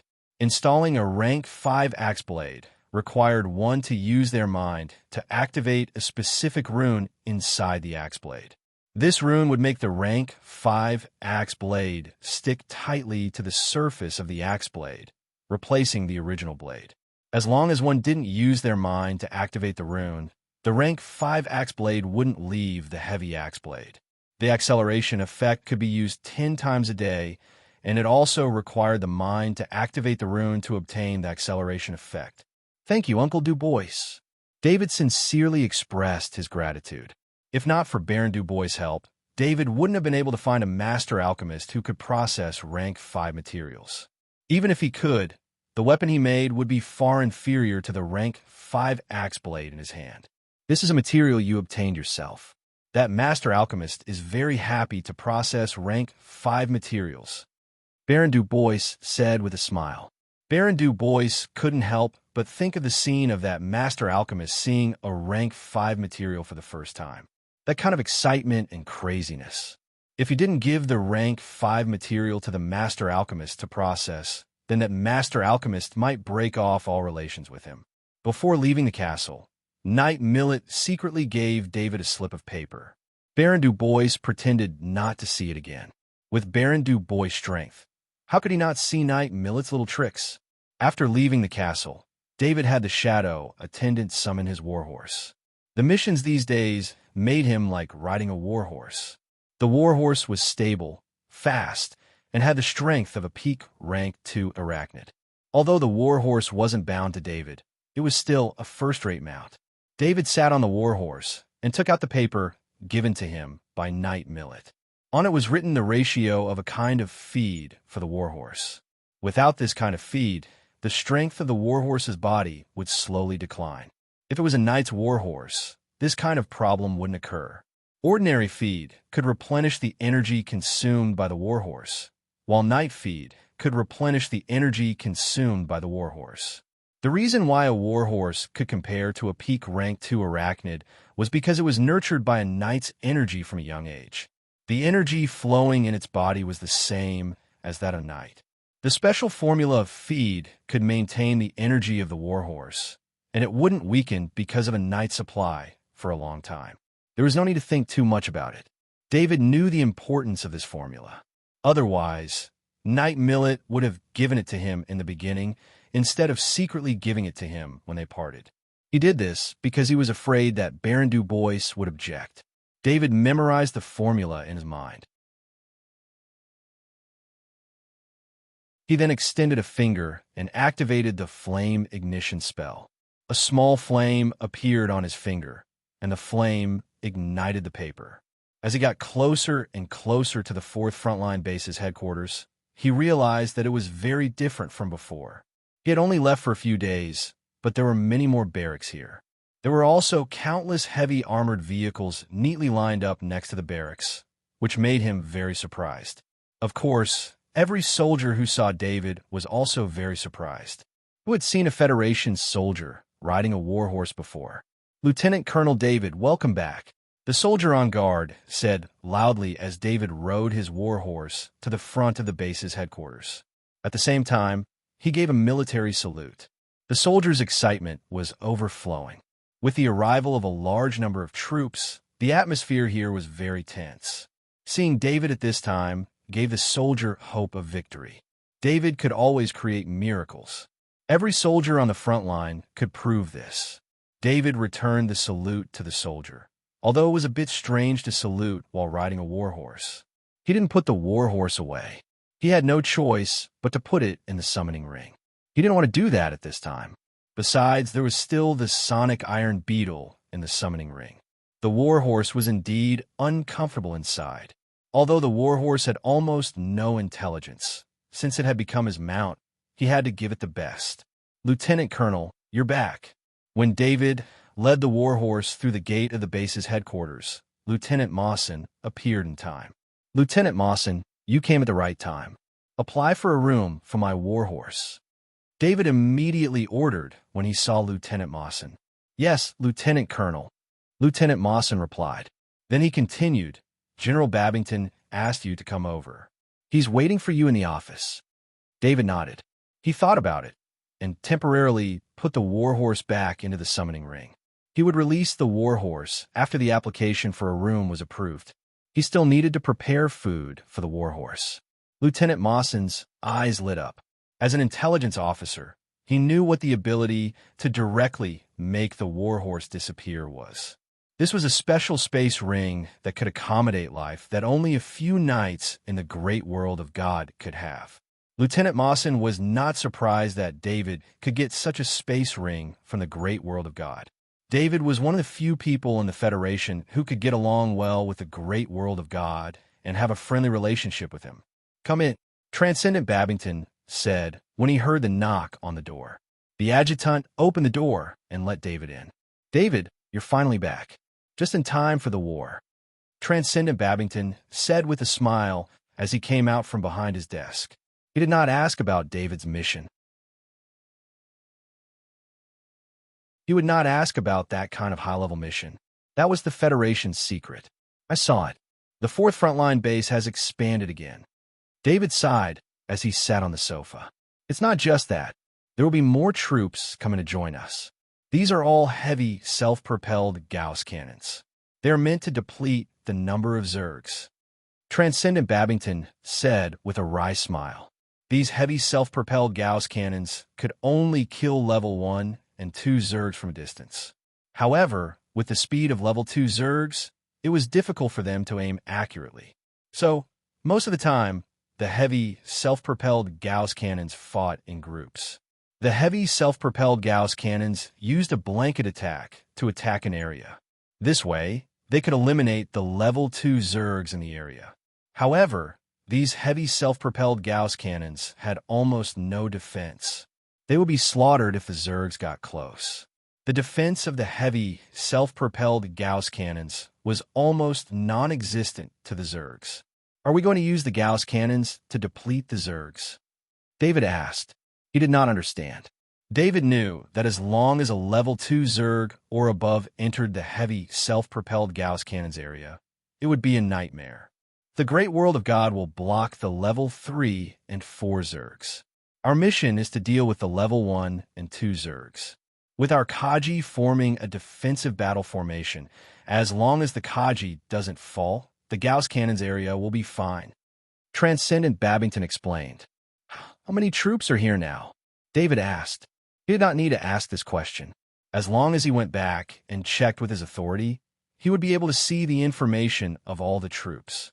However, David was very curious at this time, so he asked directly, "There are 10,000 heavy, self-propelled Gauss cannons.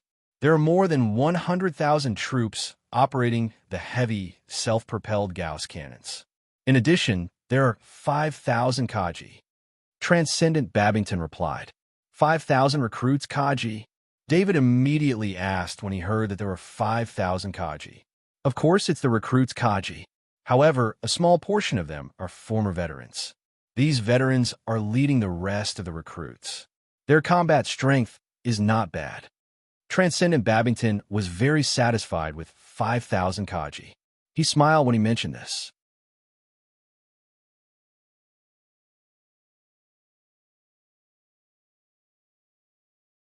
Chapter 519. News began to spread in the 4th Frontline Base that Lieutenant Colonel David had returned. Every veteran who heard this news was extremely excited. The new recruits also began to look forward to meeting this military legend after hearing the veteran's explanation. At this moment, David was sitting in his own dorm. He had added some other things that he needed for the recipe. Lieutenant Mawson had applied to the logistics department, and he believed that it would be delivered soon. The warhorse was placed in a nearby room. It was originally an empty room, and it was a single room that only field officers could enjoy. However, when David applied for this room, no soldier objected. Whether it was David's influence in the 4th Frontline Base or the warhorse from the great world of God, he could enjoy this kind of treatment. David called the shadow attendant over and pressed a hand on the shadow attendant. This time, he had obtained the soul of a level 4 insectoid and a lot of level 3 insectoids. The soul energy poured into David's soul fortress, but it did not cause any changes. This level of soul energy was probably nothing to David's current soul. David felt a sense of fullness in his soul, and he sensed an increase in his power of will. He ordered the shadow attendant to open the status panel. As expected, his power of will increased by 0. 02, reaching 8. 05. David could not help but sigh at the difficulty of increasing his power of will in the future. A level 4 insectoid and a few dozen level 3 insectoids' souls only increased his power of will by 0. 02. Level 4 insectoids were not that easy to kill. This time, they had mobilized so many powerhouses to kill that half-body spider. And this was with the help of the shadow powerhouse. David put these thoughts aside and ordered the shadow attendant to list out the knowledge orbs he had obtained this time. To be honest, among the soul energy that David had absorbed this time, other than the repetitive insectoids, there were 2 types of insectoids that he had never encountered before, such as the electric scorpion and the half-body spider. He did not expect to be able to use their innate ability at the moment. One of the 2 Zergs played with electricity, while the other played with spider silk. Both of them were too specialized. However, he still checked the knowledge balls he had obtained. There were only 3 types of new knowledge balls. Lightning transformation. Talent requires lightning energy to support. There were a lot of white balls of knowledge, and it could be seen that they were provided by the lightning scorpion. David lost interest when he saw that it required the support of lightning energy. Where would he get the lightning energy to support the ability to transform into lightning? This ability was indeed very strong. After the lightning sky scorpion transformed into lightning, it was almost impossible to attack it. The effect of being immune to attacks made David very envious. David looked at the next white ball of knowledge. Lightning body. Innate talent requires lightning energy to support. This was the ball of knowledge provided by the lightning sky scorpion king. Looking at the description of lightning body, talent requires lightning energy to support, David realized that this was an evolved version of lightning body. Lightning body had a time limit. It needed to return to its original form after a period of time, and then enter the state of lightning body again. Lightning body was different. This talent allowed the user to remain in a state of lightning. In this state, it could be said to be extremely safe. Moreover, under the effect of the lightning body talent, the user had an extremely strong control over lightning. Unfortunately, no matter how good the talent was, it was useless if it couldn't be learned. David focused his attention on the last white ball of knowledge. This was the knowledge ball given by the level 4 arachnid, half-body spider. Corpse control. Innate talent requires corpses. This was out of David's expectations. He originally thought that the strongest ability of the half-body spider would be its own ability as a spider, but the strongest innate ability of this half-body spider was the corpse control. This half-body spider was indeed different from the other half-body spiders. As a direct descendant of the level 5 half-body spider queen, it enjoyed treatment that most Zergs didn't have. In a situation where there was almost no danger and there were enough resources, the half-body spider's control of the corpse control talent surpassed its natural ability to control spider silk. Although the corpse control talent made people uncomfortable, David didn't care. He didn't have much resistance to this ability. As long as it was useful, he would learn it. He controlled the shadow attendant to move the corpse control ball of knowledge into his body. An illusion appeared in front of his eyes. In the illusion, he was surrounded by countless corpses. There were humans and insectoids among the corpses. The insectoids he possessed started from the weakest insectoid corpses and continued to draw complex patterns. These patterns flew into the corpses under the influence of his mind energy. The corpses stood up from the ground one by one. After all the corpses in the area were controlled, David woke up from the illusion. The corpse control talent was very strong, but it required an extremely strong spirit. Although David's spirit was stronger than most transcended, in terms of corpse control, he could only control 3 corpses that were weaker than his spirit. The resurrected corpses would lose their natural abilities and only have their physical strength left. David let out a long breath. Although the corpse control skill had a lot of restrictions, as long as he could control the corpses, he would have 3 more helpers. If the corpses were weaker than his constitution or strength, they wouldn't be of any help. However, if the corpses were weaker than his spirit, he would have a lot of options. As long as he chose the right ones, David could even use the corpse control skill to turn some rank 3 Zergs into puppets. Of course, the best choice would be a human corpse, but powerful corpses like that were hard to come by. David couldn't kill people for corpses. David thought to himself, let's see what happens in the future. The next morning, David woke up and took out the smaller thunder crystal. He drank the earth vein tree leaf soup and ate a portion of rank 3 strengthened meat. Then he started to practice the spirit forging metal body technique. While he was practicing the spirit forging metal body technique, the thunder crystal in front of his chest continued to release a faint, strange energy. He could feel his body being strengthened. This kind of strengthening couldn't be seen from the status panel. It was more like a new foundation, making his body more stable. The thunder crystal was like a guide. It channeled all the energy from the earth vein tree leaf soup and the rank 3 strengthened meat into his foundation, which in turn affected David's growth. However, David didn't hesitate at all. He knew that a foundation was very important, and he wouldn't let go of this opportunity to strengthen it. David's constitution had been raised by a large amount of resources.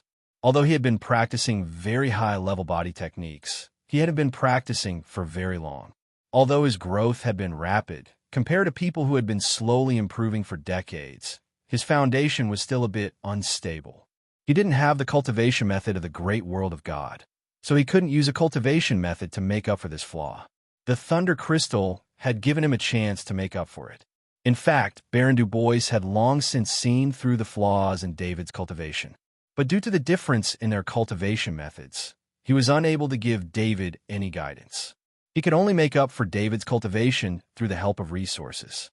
After only half an hour of cultivation, David felt that the thunder crystal in front of his chest had decreased a bit. This thunder crystal would be used up in a month at most. With a thought, the shadow attendant put away the smaller thunder crystal and replaced it with the thunder crystal of the lightning sky scorpion king. David was still practicing the spirit forging metal body technique, but this time he felt different. A strange energy that was several times stronger than before entered his body, increasing the effect of his foundation by several times. After another half an hour of cultivation, the effect of his last half an hour cultivation was at least 2 times better than the first half. David used his mind to observe the thunder crystal of the lightning sky Scorpion King. The thunder crystal had also been consumed during the cultivation, but it was still slowly absorbing the energy in the air to replenish its own energy. David's heart was moved. He took out a piece of krypton crystal and placed it next to the thunder crystal. He could feel that the thunder crystal was absorbing energy at a much faster rate. He then took out the thunder crystal of the ordinary lightning sky scorpion, but he found that it didn't absorb any energy at all. The energy it had consumed was completely gone. David held the thunder crystal of the lightning sky Scorpion King and couldn't help but mutter, "I owe him a big favor." Probably only Baron Du Bois, Knight Miller, and Nightcade, the 3 people from the great world of God, knew about this. It was very likely that only Baron Du Bois knew about this. This kind of treasure could be passed down. A thunder crystal that could be used repeatedly was equivalent to a top-level cultivation resource that could never be used up.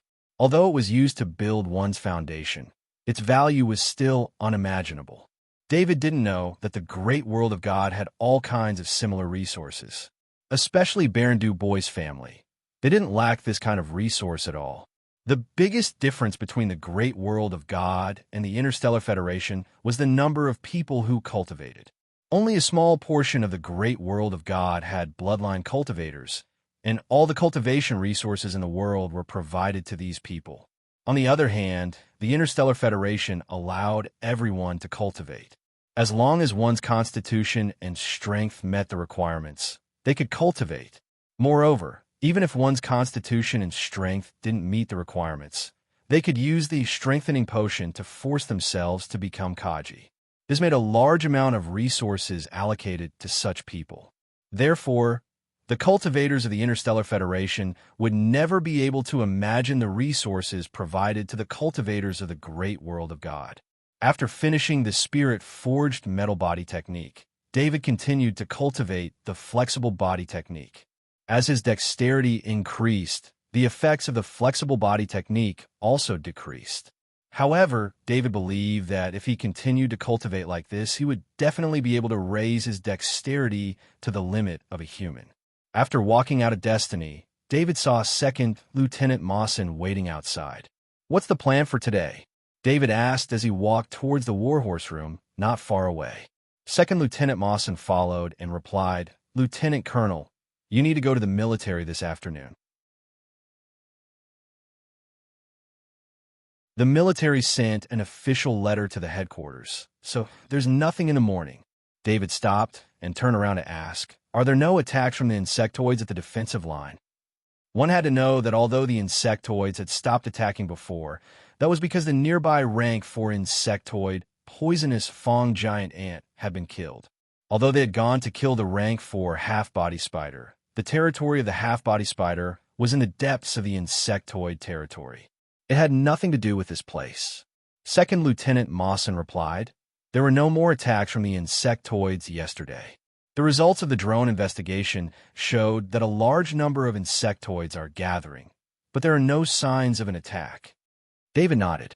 Baron Du Bois' guess was probably correct. The insectoids might have been affected by the half-body spider queen and would start an all-out war ahead of time. Otherwise, such a strange situation wouldn't have occurred. One had to know that the insectoids had fought countless wars in the past 10,000 years. Each time, there would be a corresponding record that had been thoroughly researched by various parties. David went to the Warhorse room and ordered, "Then have the wings of death prepared in the afternoon. You can go to your own things in the morning." "Yes, Lieutenant Colonel." Second Lieutenant Mawson saluted and left. David used his wristband to open the door and enter the room.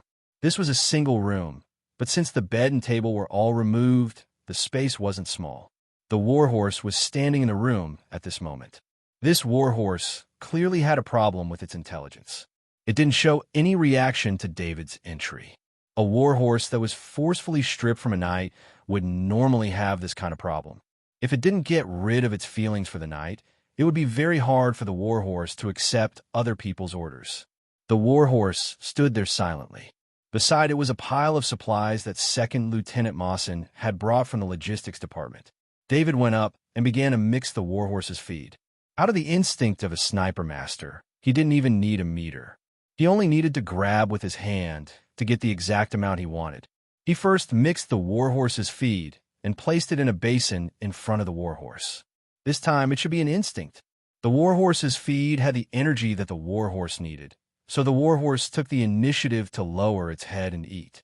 David didn't stop and continued to mix more warhorse's feed.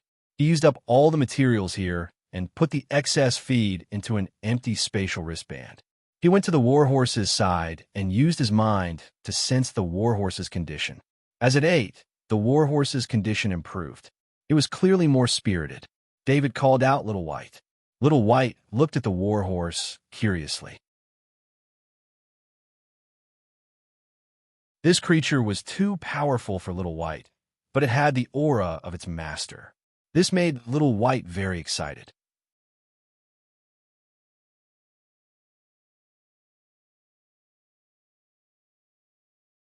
Chapter 520. For the entire morning, David did nothing but stay with the warhorse.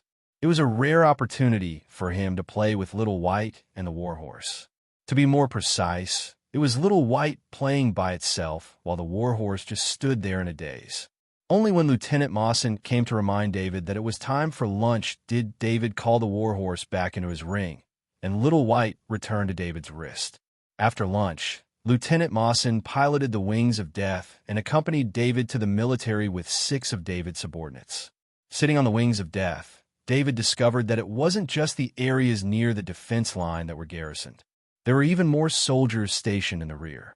Countless military camps occupied almost the entire area, and large transport ships were constantly transporting supplies in the sky. Warstar could only transport supplies from outside for a certain amount of time each day. So in order to maintain the expenditure of so many soldiers, the large transport ships were using every moment without regard for cost. The atmosphere of war permeated the entire Warstar, and David didn't know how many soldiers would survive after this war. This was not something he could ask.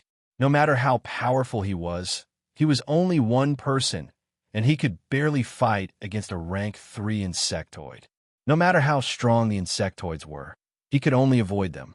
The closer they got to the military, the more barracks there were. 100 kilometers away from the military, many small warships were hovering in the sky. The Warstar's environment was special, and large warships were of little use. This was because many energy weapons could not be used, and their engines were greatly drained, making them less nimble and faster than smaller warships. The only shipborne weapon that could be used on the Warstar was the Gaussian cannon. This was a single-shot shipborne weapon that was similar to a sniper rifle, and each small warship could be equipped with several dozen of them. Once there were enough small warships, they could suppress the insectoids. However, in the Warstar's environment, small warships could not fight against flying insectoids, and in a single battle, small warships would suffer astonishing losses. Thus, under normal circumstances, warships would not be allowed to participate in battles on the Warstar. But once an all-out war began, the military would no longer worry about losses. Ever since the Wings of Death entered the range of 100 kilometers from the military, it had received multiple requests for identification. In the end, when they were 5 kilometers away from the military headquarters, they were asked to stop the Wings of Death assault ship at a helipad 5 kilometers away. They were not allowed to get any closer. David also understood that this was a time of war, and everything was being carried out in accordance with the rules of war. The military was the command center of the Federation Army on the planet, so strict security checks were necessary. Lieutenant Colonel David, nice to meet you again. It was still the adjutant of General Adams who came to greet David. He smiled and gave a military salute to David. Hello. Please come and pick me up. David returned a military salute. General Adams wants me to tell you that the badge awarding ceremony this time is very simple. The war situation changed too quickly, so there's no way to give you a grand award ceremony. The adjutant said as he guided David onto the hover car. Understand, David replied with a smile. The hover car headed toward the military headquarters. This hover car clearly had special access, as it directly entered the military's garage. The adjutant then led David to the door of a conference room. "Sir," the adjutant said loudly at the door. "Come in." General Adams's voice came from inside. "Lieutenant Colonel David, this way, please," the adjutant said as he opened the door for David. David walked in the conference room and saw General Adams and 3 other generals. They were all lieutenant generals and above. Even if David did not know them, he knew that they were probably people with real power in the military. Beside the 4 generals were 3 transcendent who had gone on adventures with David over the past few days. They were smiling at him.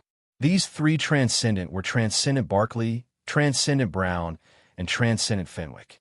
They had heard that today was David's badge awarding day, so they had also applied to attend the award ceremony. Sniper Kaji, Heavy Axe Grandmaster, Lieutenant Colonel David, due to your outstanding military achievements, I represent the Federal High Command to award you the highest military award in the military, the Nation Knight Medal. General Adams said in a deep voice as he waited for David to come closer. David was currently wearing a field uniform with 2 medals, 1 gold and 1 silver, pinned to his chest. General Adams took the Nation Knight medal from the hands of the adjutant and wore it beside the 2 medals on David's chest. The brilliance of this Nation Knight medal immediately overshadowed the other 2 medals. I hope you can make more contributions to the Federation in the future. General Adams took 2 steps back and smiled at David. Serve the Federation, David loudly replied. The surrounding generals and Transcendent clapped their hands in congratulations. David, this award ceremony is a little rushed. I hope you can understand. I still have some matters to discuss with the generals, so I'll be leaving first. General Adams apologized to David. I understand. Please go about your business. David replied with a salute. General Adams and the other generals had to manage a large number of troops on Warstar, so they were usually very busy.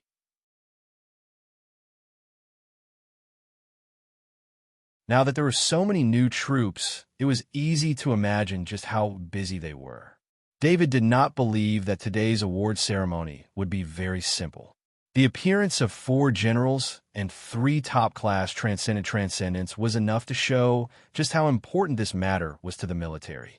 After the 4 generals left, Transcendent Barkley smiled and went up to congratulate him. Grandmaster David, you are the youngest recipient of the Nation Knight Medal. Congratulations. Transcendent Barkley, if you are willing, it should be very easy for you to obtain the Nation Knight Medal, David said with a smile. What David said wasn't wrong at all. Barkley's contributions to the Federation were extremely great. With Barkley's military exploits, he could receive the Nation Knight Medal at any time. However, under normal circumstances, after these Transcendents obtained the corresponding battle merits, they would exchange the battle merits for corresponding resources and not for glory. For a Transcendent, just the status of Transcendent was the greatest honor. No matter where they were, everyone had to show respect to a Transcendent. The glory of the Nation Knight Medal was still a little lacking compared to the glory of the Transcendent. Grandmaster David, with the speed of your growth, it is only a matter of time before you become a Transcendent. However, obtaining the Nation Knight Medal before that is also a great honor in life. Transcendent Brown said with a smile. Thank you for the compliment. David said modestly. Grandmaster David, there is something I would like to ask you. Transcendent Barkley looked around and said. There were only the 3 Transcendent Barkley and David in the room. The adjutant major had tactfully left the meeting room a long time ago. Please speak. David saw Transcendent Barkley's solemn expression and was stunned. He did not understand what was going on. The military wants to set up a rapid support team. The team will be made up of the 10 most powerful Transcendent. I hope you can join this team. We need your ability. Transcendent Barkley requested. Transcendent Barkley, I know my ability. I am best at sniping. I can only display my ability at the 4th frontline base. David shook his head and refused. Although Transcendent Barkley's invitation was definitely out of goodwill, David had too many secrets. There were too many restrictions for him to act with a transcendent whom he was not familiar with. Especially in a state of war where he did not dare to display his ability, he could not guarantee his own safety. Since the rapid support team was set up, they would have to go wherever there was danger. This increased the danger. David knew his own limits. Although he was slightly stronger than a normal transcendent, his combat ability was nothing without special means. The three transcendent in front of him could easily defeat him in a face-to-face situation. David was thinking about how to get through this kind of war safely. Transcendent Barkley was very disappointed. The rapid support team was naturally led by him. After going on missions with him, he had a deeper understanding of David's ability. With David around, whether it was his perception of danger or long-range support, he could play a very important role. However, he could not force David to agree. He could only give up if he did not want to. Grandmaster David, if there are any special circumstances, I still hope that you can provide assistance. Transcendent Barkley made a final request. No problem. David could not refuse again. He nodded in response. The awards ceremony ended quickly. David stayed at the military headquarters for less than half an hour before leaving. When they came to the Wings of Death assault ship again, 2nd Lieutenant Mawson and the 6th Kaji saw the hero medal on David's chest. Salute. 2nd Lieutenant Mawson stood up straight and saluted David. The 6th Kaji saluted David as well. Their eyes were burning as they looked at the hero medal. This was the difference between a transcendent and a normal person. The hero medal was only a good medal for a transcendent, but for a normal soldier, it was the highest honor. The Nation Knight medal was the highest medal a soldier could obtain. Every holder of the Nation Knight medal would receive the respect of everyone. The corresponding hero medal holder also had a lot of benefits. For example, when David wore the hero medal, no one could take the initiative to attack him or even insult him. Once someone did so, it would be disrespectful to the hero medal and also a provocation to the military headquarters. Of course, if the benefits were big enough, the hero medal was not a protective talisman. The hero medal holder had priority in any area that needed to buy a ticket to pass through. The hero medal holder had a monthly subsidy. This was useless to David, but it was also the Federation's support for the hero medal. Another thing was that the hero medal holder was exempt from taxes. This was the biggest benefit. The rest of invisible help was too much. In terms of work and life, the hero medal holder had more convenience than other people. Of course, the most important thing about the hero medal was the honor. This honor had been promoted by the Federation for countless years and had been deeply ingrained in the hearts of every Federation person. David returned the salute to 2nd Lieutenant Mo San and the 6th Kaji. 2nd Lieutenant Mo San already knew, so although he could control his excitement, the 6th Kaji would occasionally look at the hero medal on David's chest. David shook his head and changed out of his colonel military uniform. On Warstar, even if it was an area controlled by the Federation, he still needed to be careful. He couldn't even participate in battle while wearing the uniform.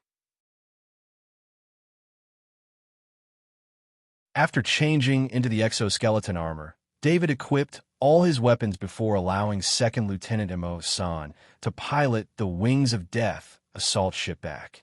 Just when the Wings of Death assault ship was a few dozen kilometers away from the headquarters, a sound rang out. It was a shrill howl. This sound was very strange, as if it was ringing in everyone's ears. David even saw the shadow of the level 5 half-body spider queen in his mind. He had a feeling that the owner of this sound was the half-body spider queen. Fight! Following this, a voice spoke in the language of the great world of God. The voice also rang in everyone's ears. At the same time, not only on the Wings of Death assault ship, but everyone in the Warstar frontline area heard the voice. The all-out war has begun. 2nd Lieutenant Mo San murmured. 2nd Lieutenant Mo San hadn't experienced the all-out war before, but he had read a lot of relevant information and knew some details of the war. The Level 5 insectoids and the supreme powerhouses of the great world of God wouldn't directly participate in the war, but they were the war's overseers. Both sides needed to prevent the other side from having powerhouses that exceeded the agreement. Max engine, let's go back quickly. David immediately ordered. Second Lieutenant Mo. Sun directly pushed the Wings of Death assault ship's engine to the max. The engine let out a roar, and the assault ship suddenly accelerated. Lieutenant Colonel David, report your position. The voice of the Babington Transcendent came from David's identity bracelet. With the arrival of war, everyone's identity bracelet was no longer closed. It was forcibly opened, and according to the relative authority, it was completely open to the commanding personnel. David was now in such a situation. His identity bracelet received a call from the Babington Transcendent without any operation. General Babington, this is my position. I'll go back to the headquarters right away.